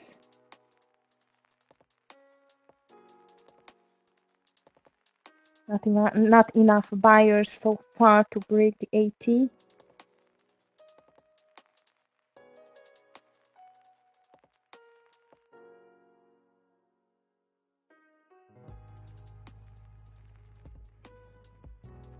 Beautiful trade on Tesla.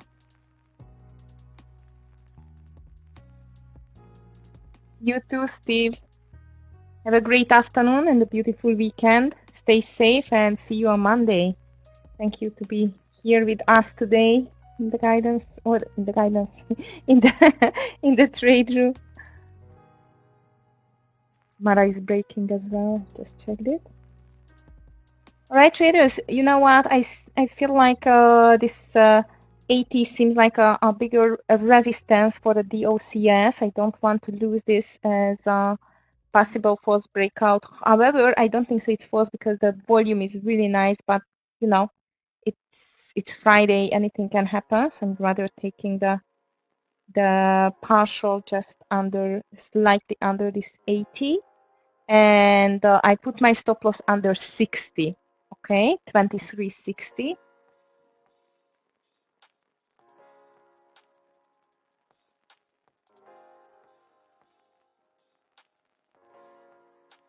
Yeah, Jeffrey, be careful with this NVDA short. Yeah, it's tempting. Here we are. I just pushed my button on time on 78. Um, I agree, it's so extended. And listen, if it's breaking 481, there is a small chance for a small pullback, but it's way too bullish, way too bullish. The difference between the Tesla and the NVDA, I cannot see anymore such a high volume in the green candles on the NVDA. So might it's a better choice for a pullback. Or look at AMD, for example. AMD looks nice. It's a bit too late, by the way. So 79, I just took my partial traders on the DOCS, 75% out. And stop loss, just move it under the entry. And hopefully we will see 24 or even higher. And thank you for Michael, for Yoni, for this call. That was perfect.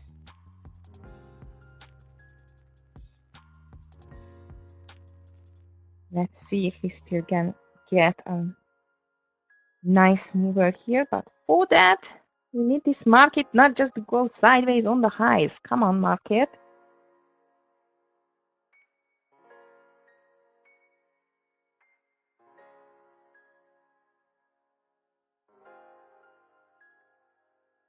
And the OCS hopefully is still going to go even higher.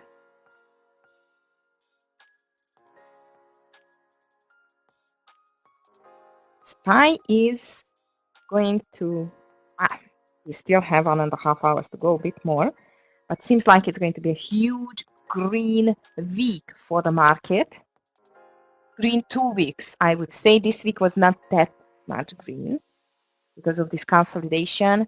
But anyway, the last 2 weeks is just, wow, amazingly huge green. And seems like if it's going to break the 440, it can be easily a continuation.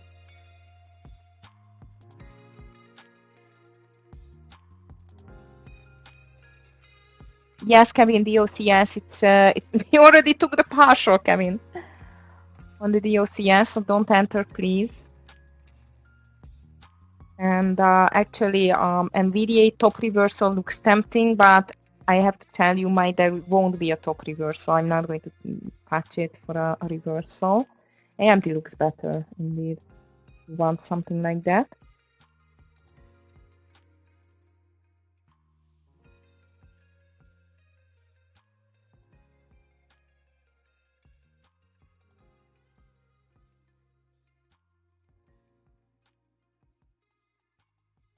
And look at Tesla. I feel like you have a chance for this 220. Maybe not exactly 220 now. Let me just check the Tesla. 218 I see, which is a possible move on the Tesla. And look at the NVDA. No, that's why I did not want to take it. I think it wants to go at least to 485, but maybe even higher. Let me just check where is the next. Yeah, 488. It can be easily 488 as well. Such a big bullish pressure on the market that doesn't seem like it's going to stop at all. And as you know, on NVIDIA yesterday, there was a really good news. They can, despite of the restrictions on the exports to China, they found 3 chips which they can just export. So that's good. How about LLY? There were some news on LLY as well. Oh, it was not a big mover so far. Watch out on the DOCS, a small pullback, not huge, so it's still okay.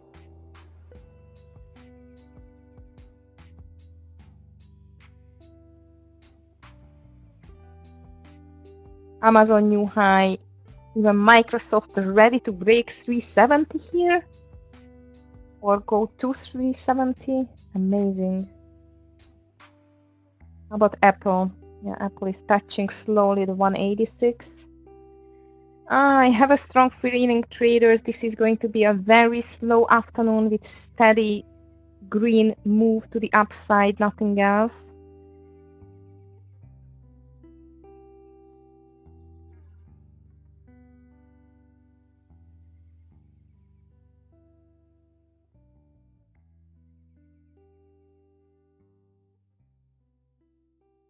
if there will be a small sell-off, I think it can happen in the last 20 minutes, 10 minutes, maybe.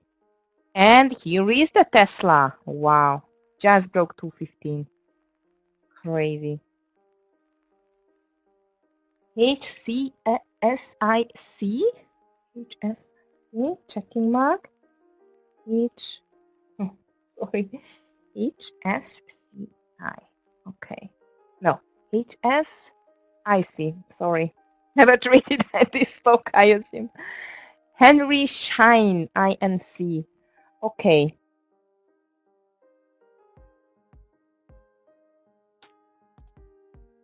Interesting. Inside A, which I don't like too much.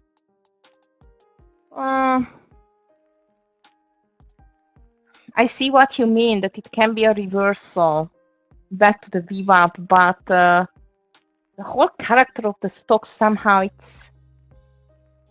it's not my type. Not my cup of tea, as Michael used to say.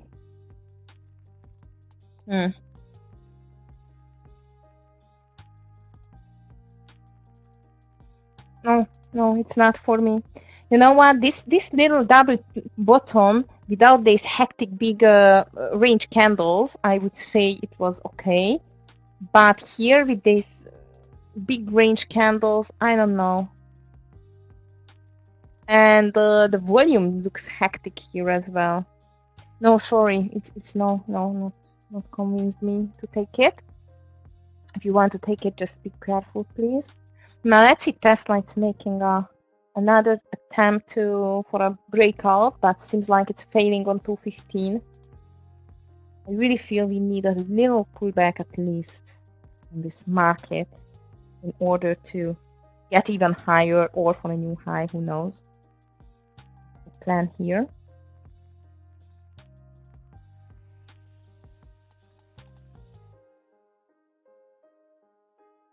Ooh, UPST was a very nice intraday breakout. It's too late now. Highs. Oh, I did not check Roblox today. Oh, nice bottom reversal. Well done, Mark. Yeah, definitely rather bottom reversals than top reversals today. I agree with that. Baba, you got long on Baba? Ooh. No, it's not really moving. It still has a chance because it's making very tiny but higher lows, David. Good luck with that. Hopefully it will get you at least to 83. Market stopped a bit on the highs. Nothing impressive so far. RBA was a beautiful breakdown. I hope you got it. I don't know, I guess Michael called it. RBA, that was nice.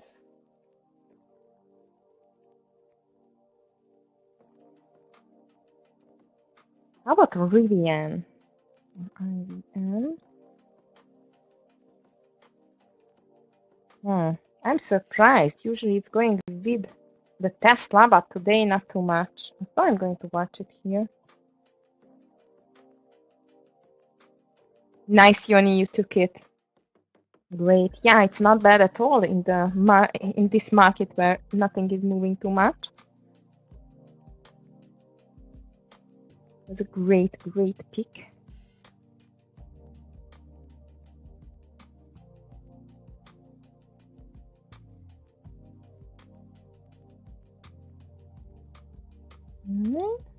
Tiny small little pullback on the market.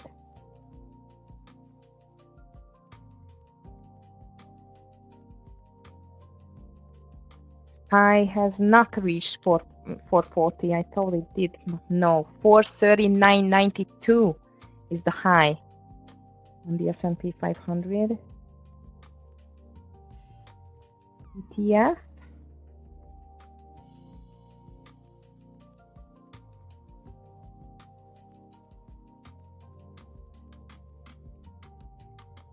Tesla is fighting. NVIDIA does not care about this pullback either. Amazingly strong.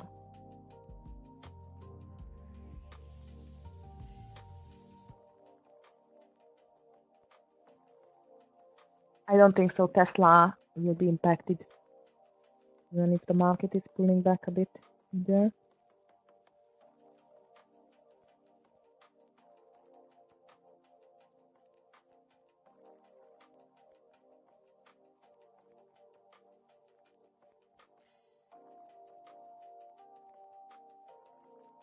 And look at that.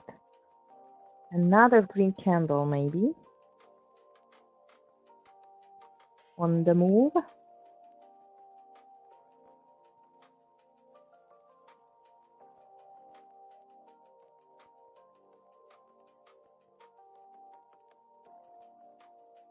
Wow. NVDA break. Amazon is breaking. That's crazy.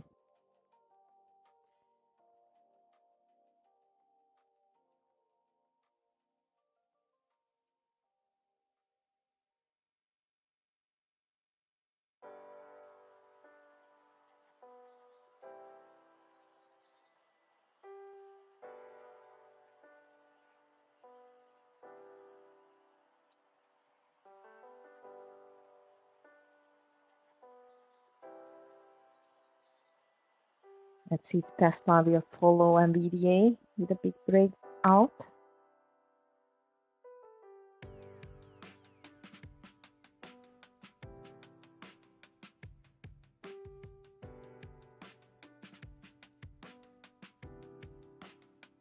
EOCS is still holding nicely. I'm still hoping this 24 touch at least would be great.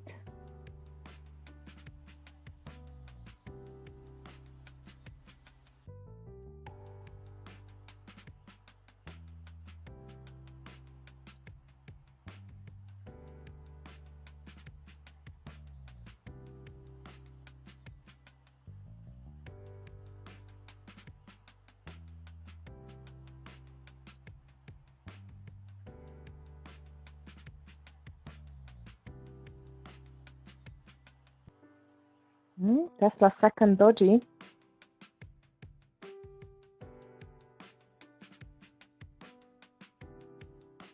Highs going back towards to the highs, triple Q as well.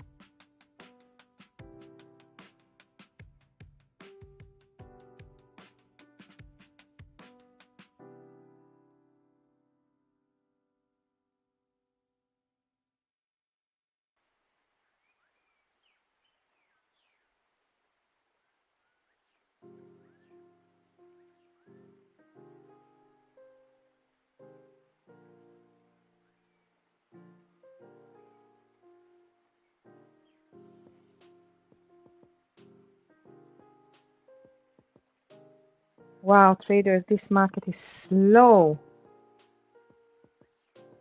Very slow.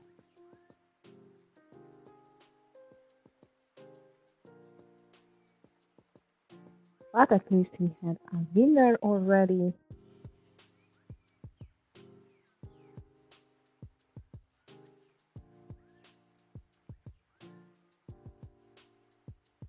And I still would like to see a small pullback. Come on. Let us join the bull party market.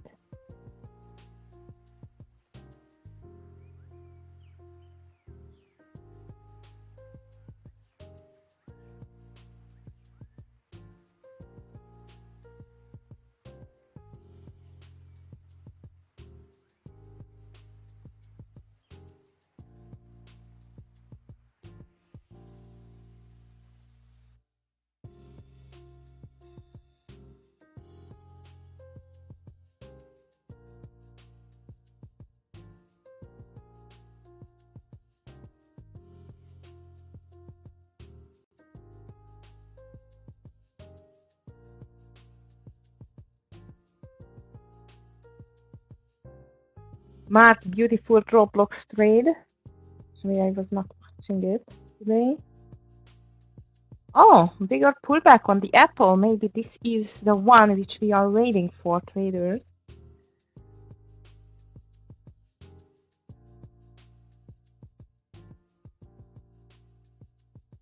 Tesla looks like a little bit like a double top.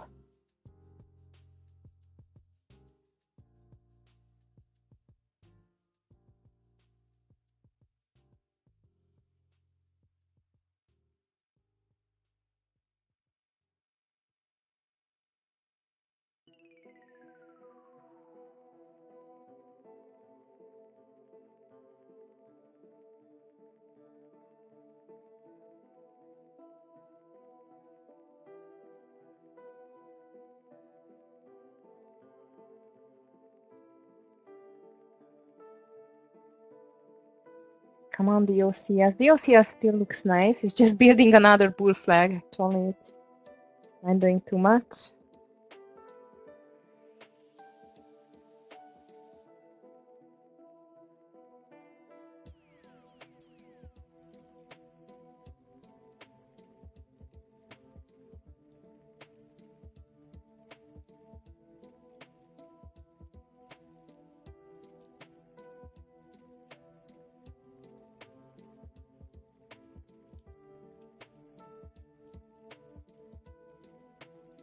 Okay, here comes a small pullback, so let's just look for some reversal spots there.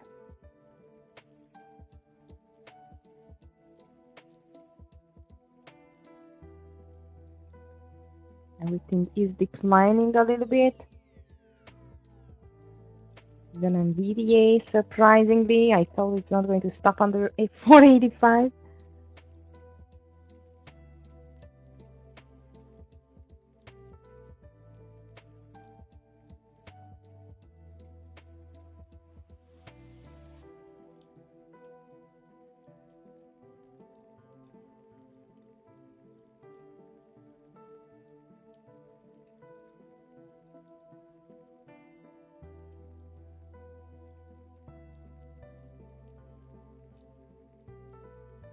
Disney for a swing.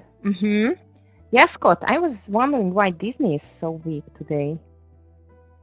Yeah. Now Disney for a long, Kevin. Sorry, I just did not see your post. Only over 88. But I'm watching it. AI. Yes, me too. I was not watching AI now.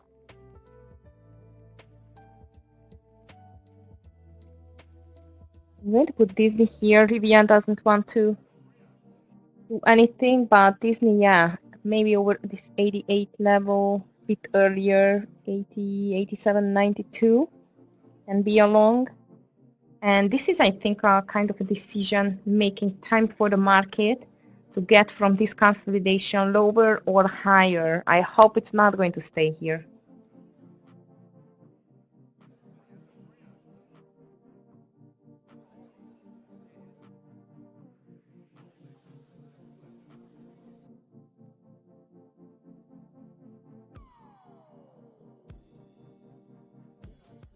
Come on, Microsoft, pull back to 368.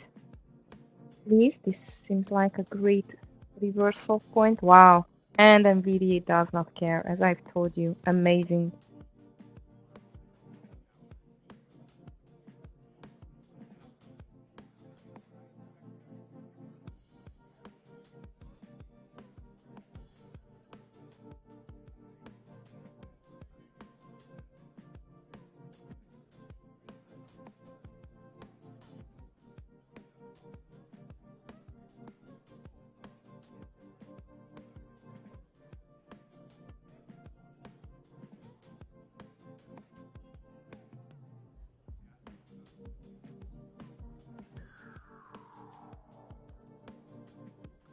That was not a huge pullback.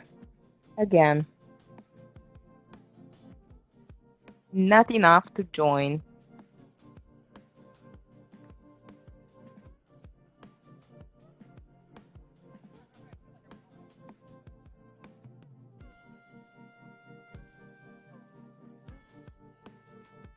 Unfortunately.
And here comes the NVDA breakout. Wow, that's a crazy one. New high on the NVDA. It was not enough for me to join any reversal. It was no pullback, unfortunately. Also, I'm checking this AMD because usually it's going with the NVDA, but the news actually it was on NVDA, not on AMD.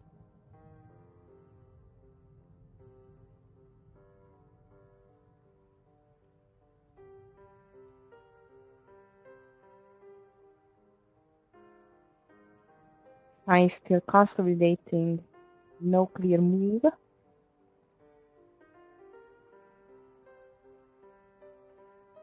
I mean, it's clearly up, just in the last 1.5 hours it's just going sideways. Nothing else, just sideways. I feel like we will have a new high soon.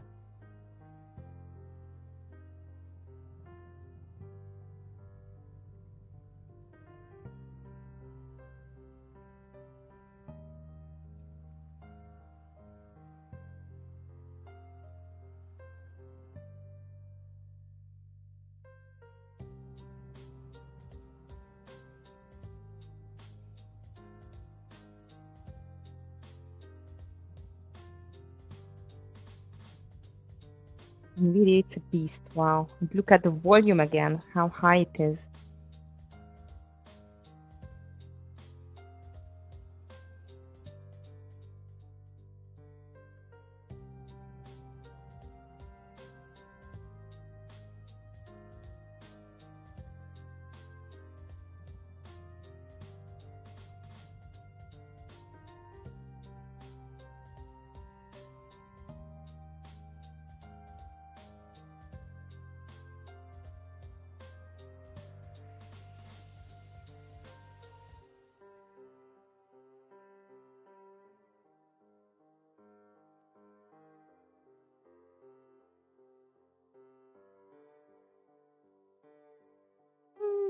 The OCS is just making a nice consolidation, but nothing else. Kevin, your Tesla is still improving.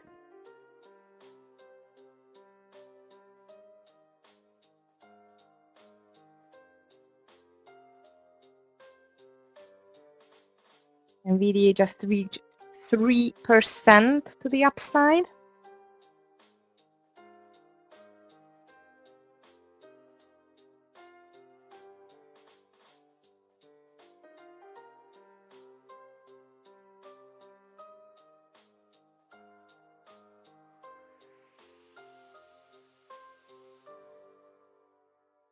Nice, Yoni, well done. So you are back to green. Very happy to hear that. Well done.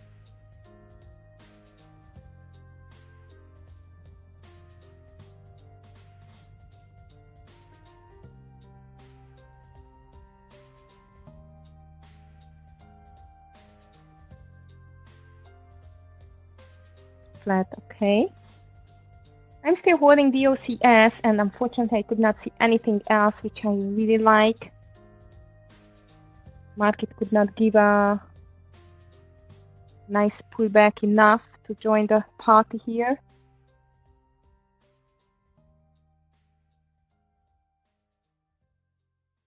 I see Kevin, okay.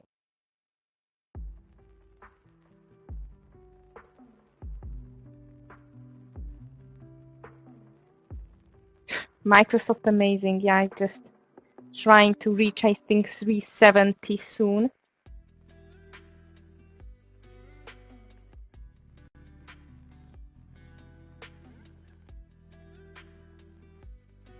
And Sky is trying to reach 440 as I see.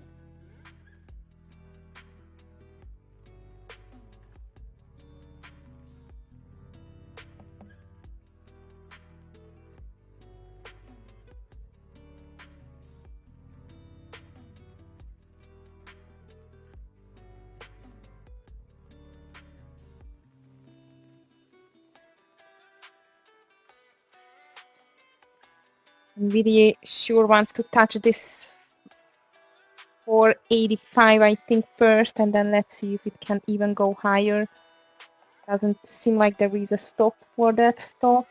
Although the OCF, it's a bit slow, but we knew it's going to be slow. Tesla's still fighting with this 215.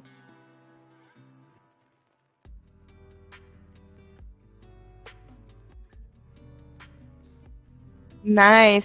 Happy to hear that, Hubert. Well done. Hopefully the next one is going to be the same nice and green for you.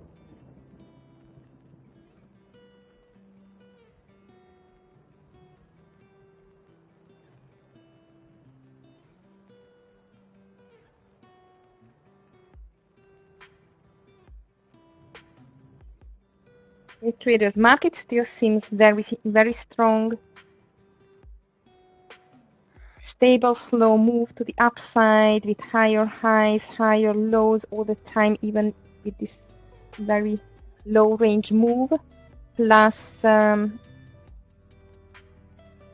forget that in 15 minutes power hour is coming, but this is Friday. Well, based on my experience on these one-way ticket days, it does not care. The market does not care. It's Friday or Monday or Tuesday. I don't think so it's going to give up too much to us to the end of the day, but let's see.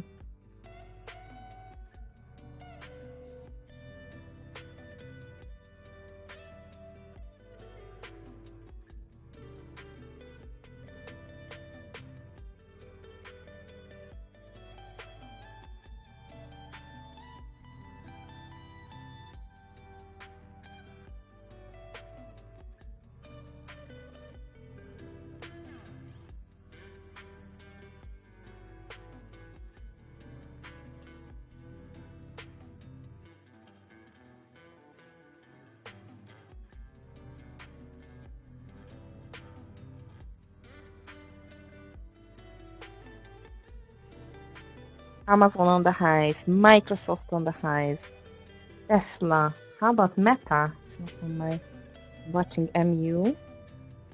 Maybe Meta looks interesting here as well. Go back a bit to the highs.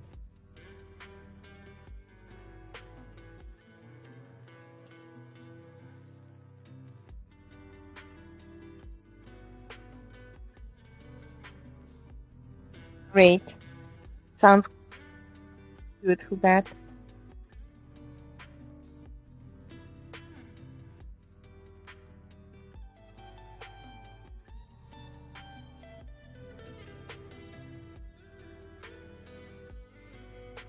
Here comes the break on the 484 on the NVDA.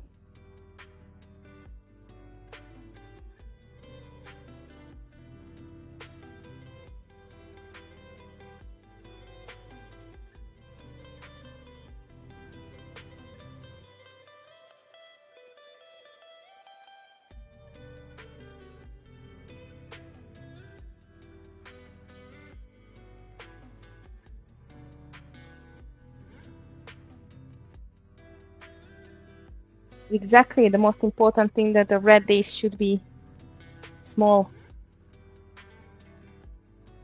This is what you have to be aware of, and then it's not going to be any big problem, I think.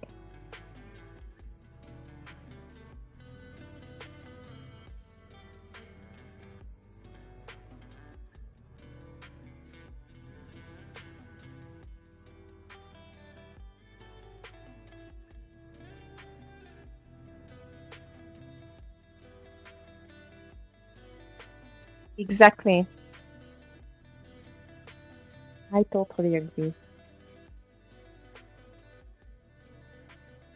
Oh, watch out on the DOCF. It's just pulling back a bit. Market doesn't seem like it wants to pull back at all. Stop loss under 2360 on the DOCF.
Netflix is very strong today as well. I don't know what happened with Disney. Maybe just a profit taking today. I don't know.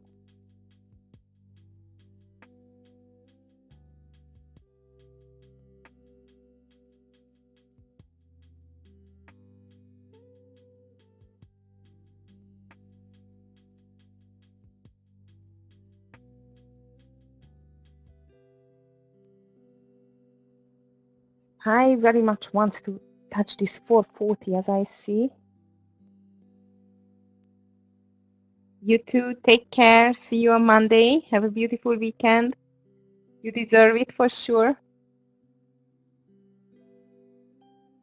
Celebrate your first green week, please.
Okay, I'm back. Wow, that NVIDIA is crazy. But the Tesla still not a clear breakout. That's interesting. Traders, DOCS is still holding. This is good. And actually, I'm really thinking on this Disney, especially if the market could continue higher. Yeah, I think I'm going for a little scalp on this Disney. I would say half share size only because it's very much the end of the day soon. Power hour is coming. But Disney looks nice. Hopefully it can get back a bit more over this $88 level. Stop loss on the Disney, it's going to be 35 cents.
Disney has entered traders. Let's see if we can get at least a 20 cents from this.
I'm almost out on the OCS. 59 is my stop loss. So if it's reaching 59, I'm going to be out. Watch out on this one. Disney is still fighting. And power hour coming in 3 minutes. Let's see.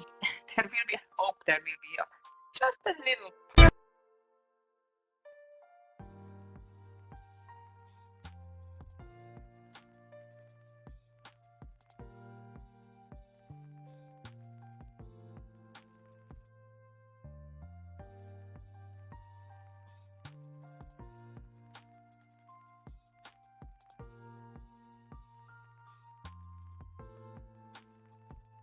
Traders, I'm out on the DOCS. It was only one partial, unfortunately. And market started to pull back a little bit, but still in the consolidation zone, so it does not mean anything. And I'm still holding.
Actually, Mark, I feel like I'm going to be happy with the 20-25 cents.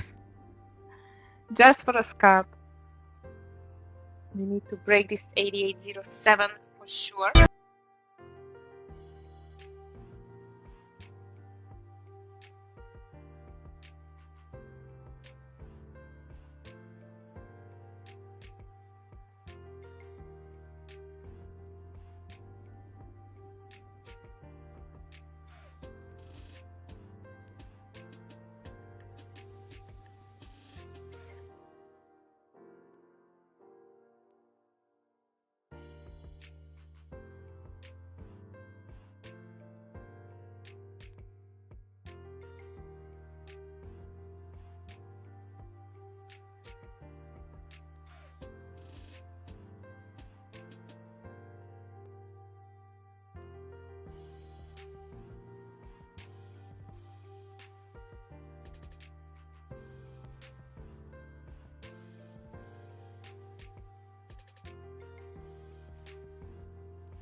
Amazing how strong these bulls are. Wow. Triple Q is just going back to the highs. SPY as well. And VDA breaking out. Come on, Disney. Don't give up here.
Fortunately, Disney is hanging on a thread, traders. 68 is going to be my 67, going to be my stop loss.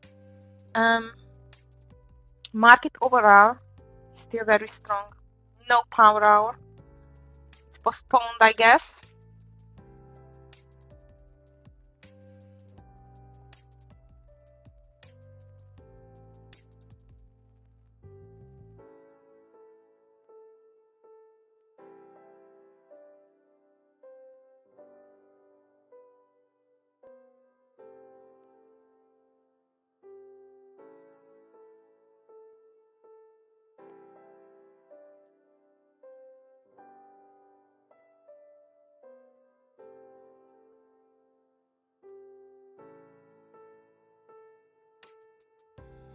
Come on, Disney, be strong.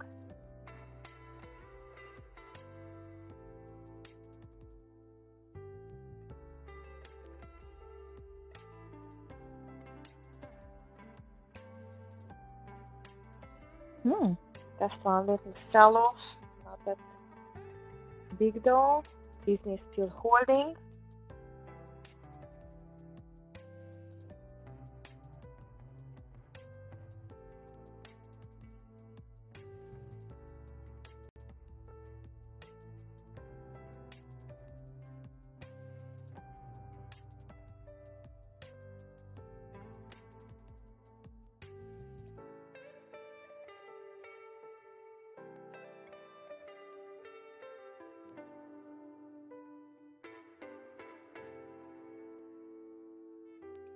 Small pullback everywhere.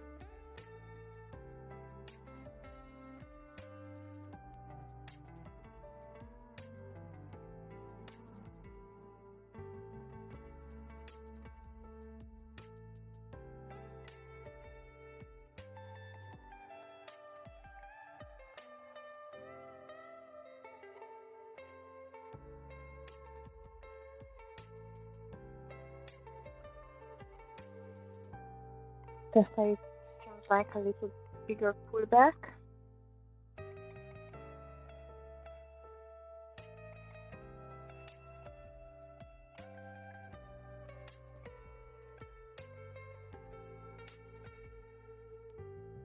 still holding Disney. Let's see if the market is going to.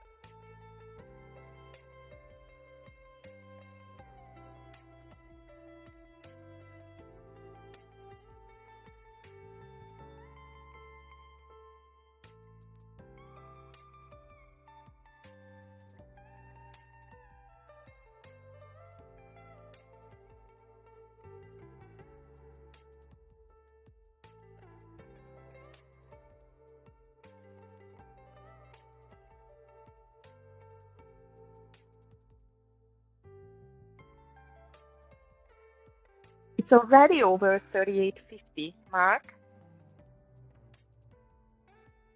So 38.59 now. Actually, I'm thinking maybe on Nvidia here if I see a reversal. Lower time frame, I'm just checking it. This is 483.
The NVDA has not convinced me yet, but I like Disney comeback here.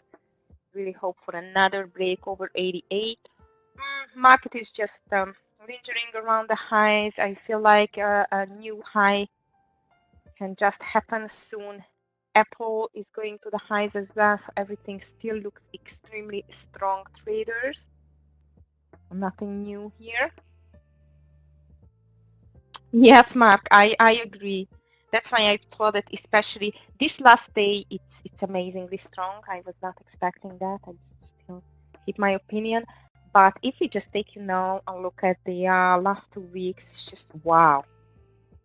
I don't know when was it last time such a strong run in such a short period. It was in 2020 last time, I think, maybe. It's a huge, strong move. So actually, it moved back in 2 weeks, even higher, but it lost during October. It's crazy. So yeah, they need a little break. I mean, all of the stocks.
Come on, Disney.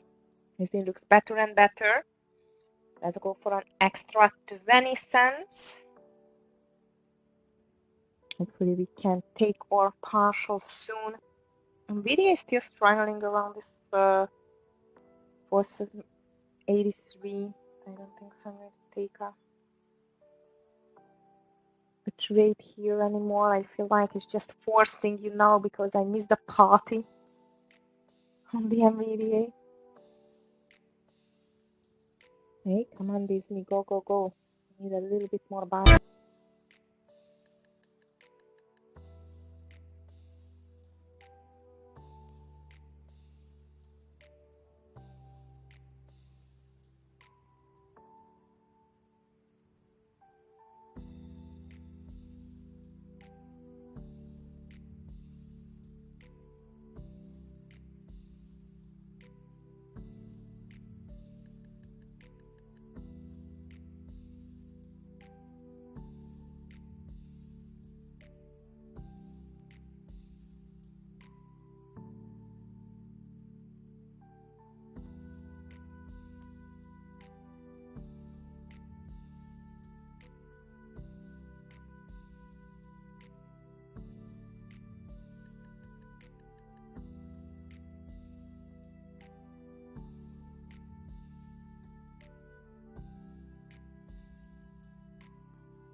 Oh no, and Disney is just giving up again. They're holding it traders, but I don't like what I see. In the meantime, small pullback on the market, but really doesn't worth even to mention it. Everything is so slow.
I see, Mark. Just did break. Hopefully it's going to help to the Disney as well, although it doesn't seem like it has any help at the moment.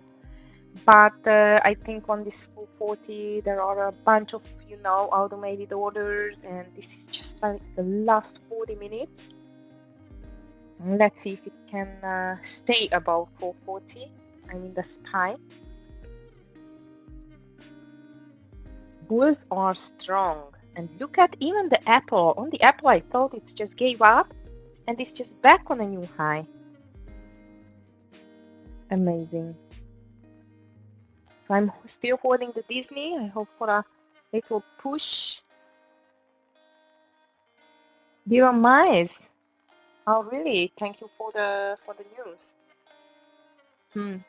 Everyone is missing the market, I would say. Even the Mice.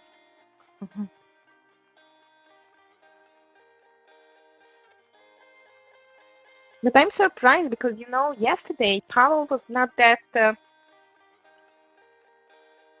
bullish on the comments.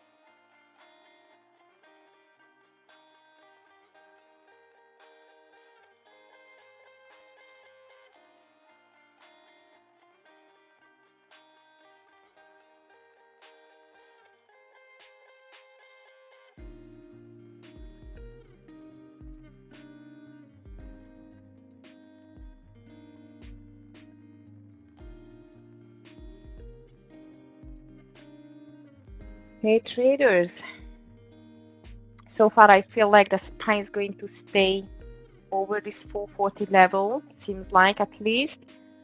As I've told you, I'm expecting a small sell-off maybe just in the last 10 minutes, so be careful if you are in any shorts, because seems like nothing is except of RBA, which was a fantastic short, by the way. Nothing else is really working. And the longs, of course, they are not working because everything is up. Not easy situation, trade or environment, I would say.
Which one?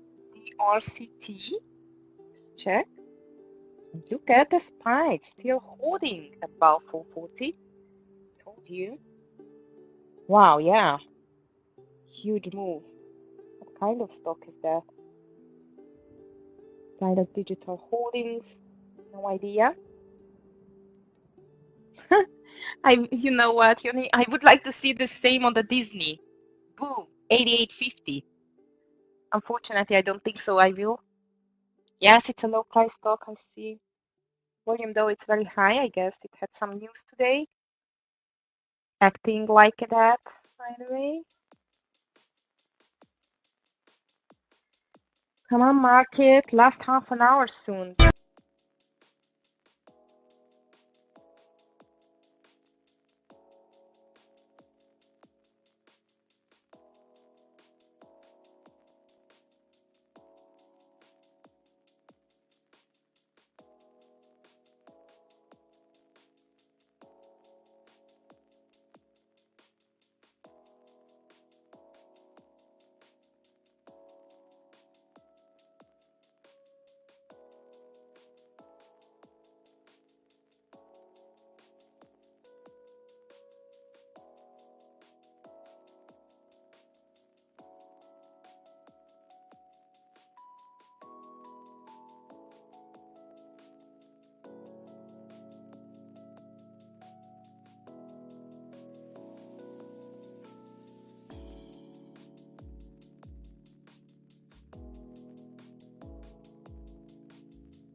Wow, look at NVIDIA. That was a full red candle.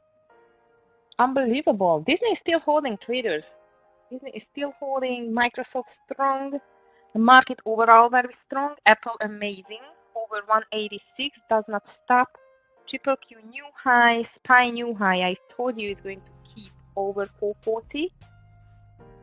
But that's a warning sign that NVIDIA started to pull back. Although not Apple. And last 30 minutes coming. Only Disney, which I'm holding, and I don't think so I'm going to take any other trade on this beautifully.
Traders, if you are still in NVIDIA, be careful. It's just pulling back now with a full force.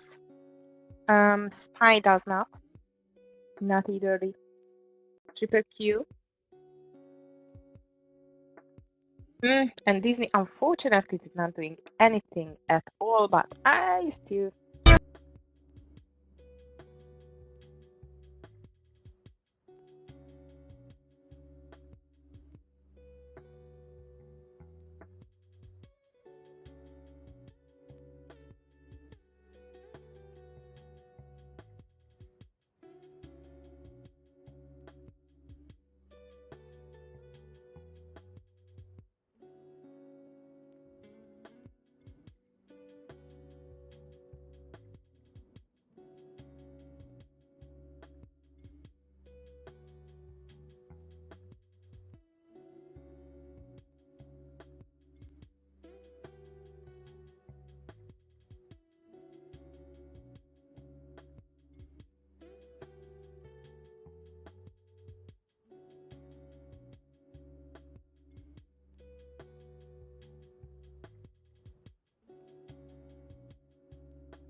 Right, traders, 25 minutes to go, and actually the market is not doing anything at all, only new highs after new highs, amazing. NVIDIA is the only one which I see a broader pullback. Disney actually is not doing anything, so I'm just thinking of closing it down in a small loss, It seems like it does not able to move at all. Doesn't matter what the market is doing, as I see. But this was not the best decision, indeed. And amazing that Apple is doing a new high. It's crazy. Where are these lots of bulls coming from?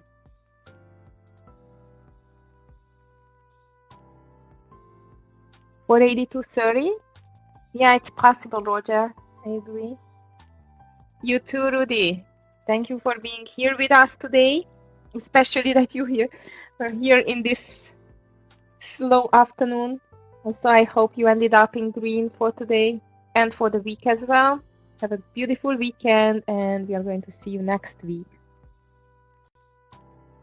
I give a little bit more chance to this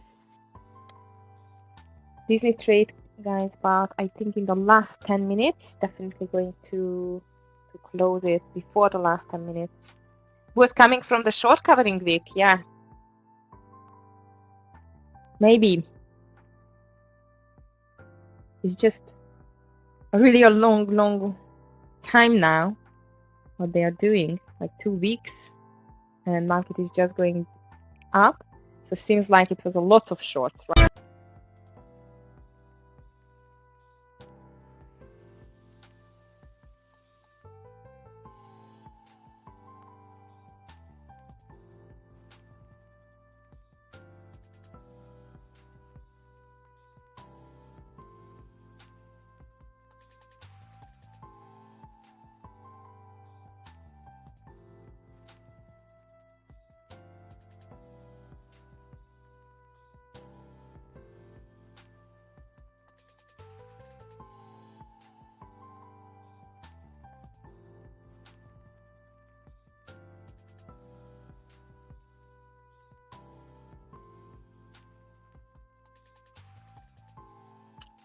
Yes, Vic, I totally agree with that.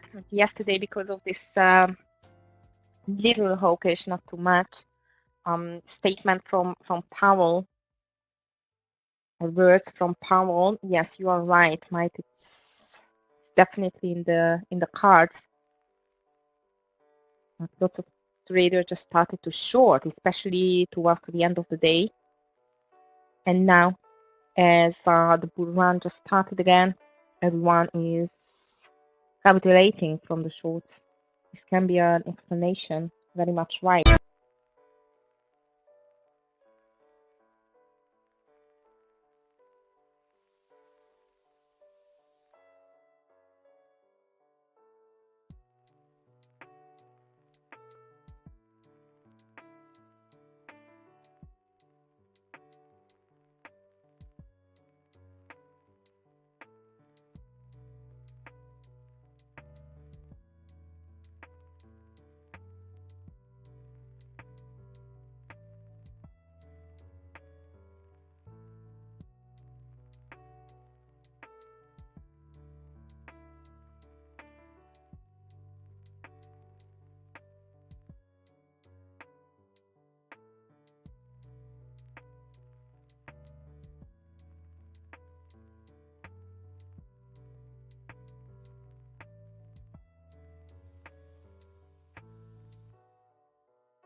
NVIDIA did not went too far, you see?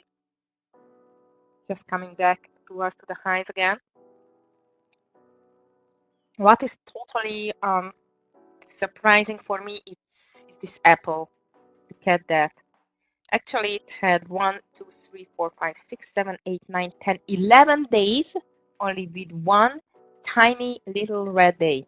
Nothing else. Really amazing.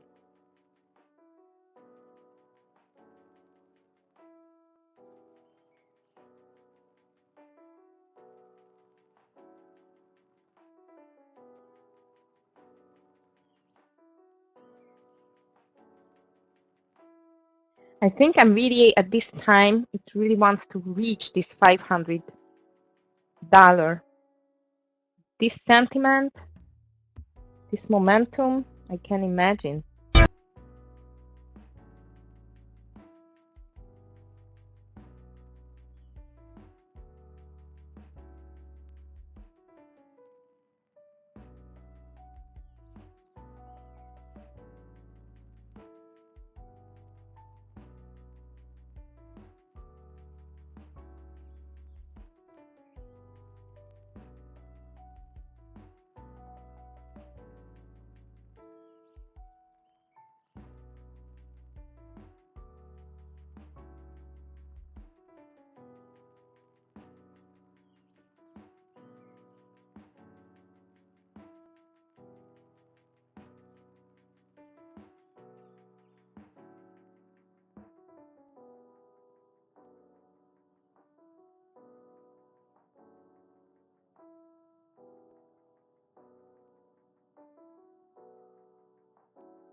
Sudden jump on the Disney.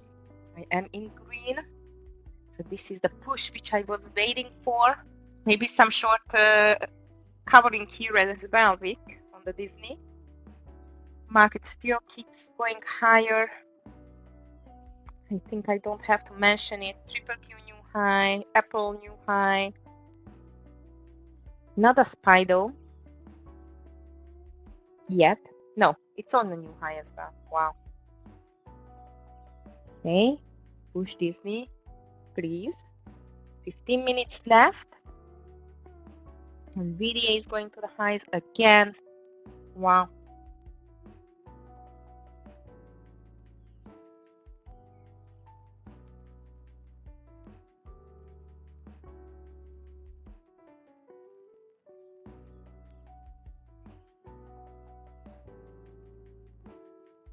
Not as I told you, I think in 5 minutes I'm going to close the Disney.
And the market is still stretching. Wow, that's crazy.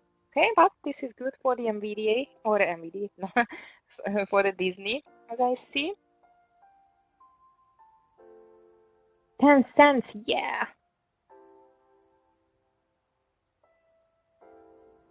Not a huge winner for sure, but at least it's moving. Okay, traders, here we are. Looking better now. I think I am ready to close it. I'm now going to be greedy here on this Disney trade, and as I told you, we don't want to stay in actually for this last 10 minutes, which is coming in less than 2 minutes.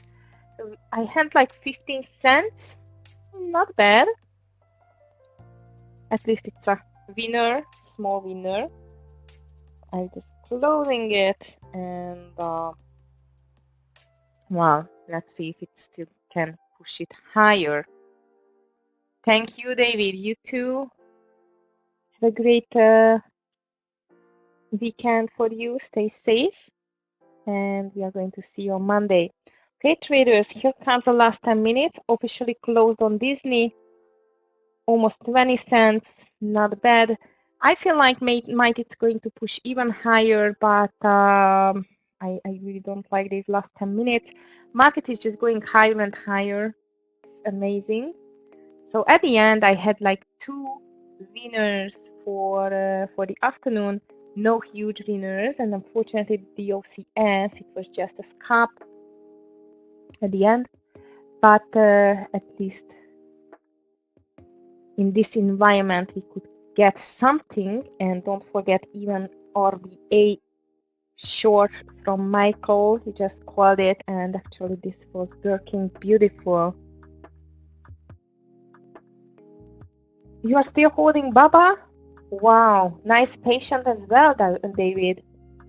Very nice. Okay, I've told you, hopefully it's going to get you there.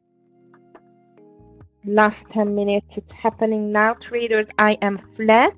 Nice little 2 green trades at the end of the day and the week.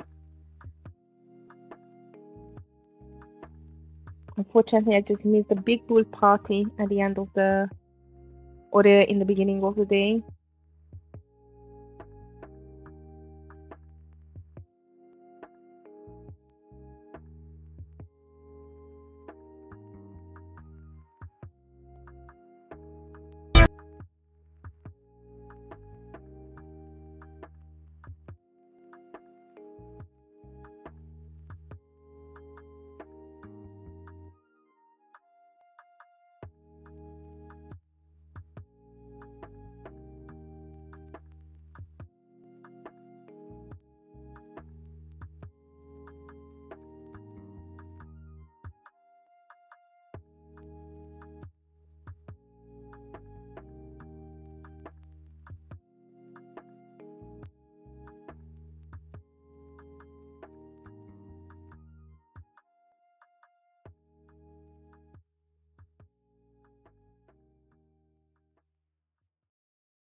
This market is amazing. Even in the last 10 minutes, it's just want to go for new highs.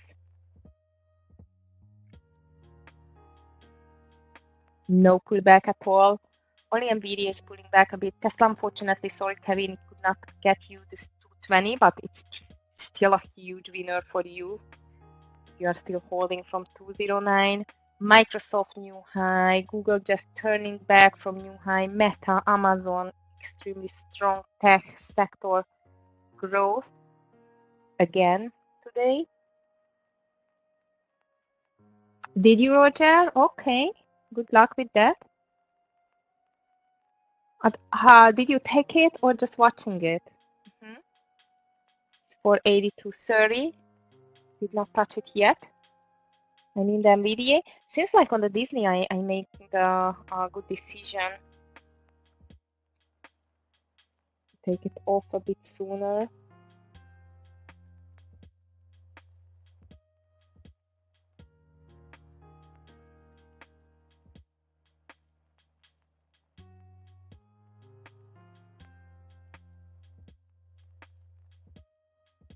And here it comes. 482.30 on the NVDA.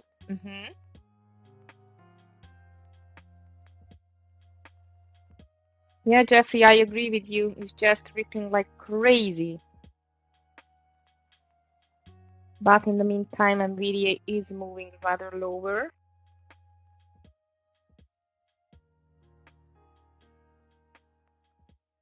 Last 5 minutes seems like it's going to be hectic.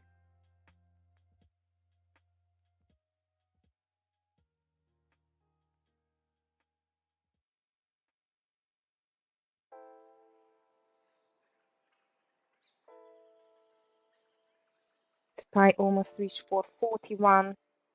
Triple Q on 378. Apple 186.50. Amazingly strong. And yeah, by the way, Nvidia is so far holded by this 482.30 and it's bouncing.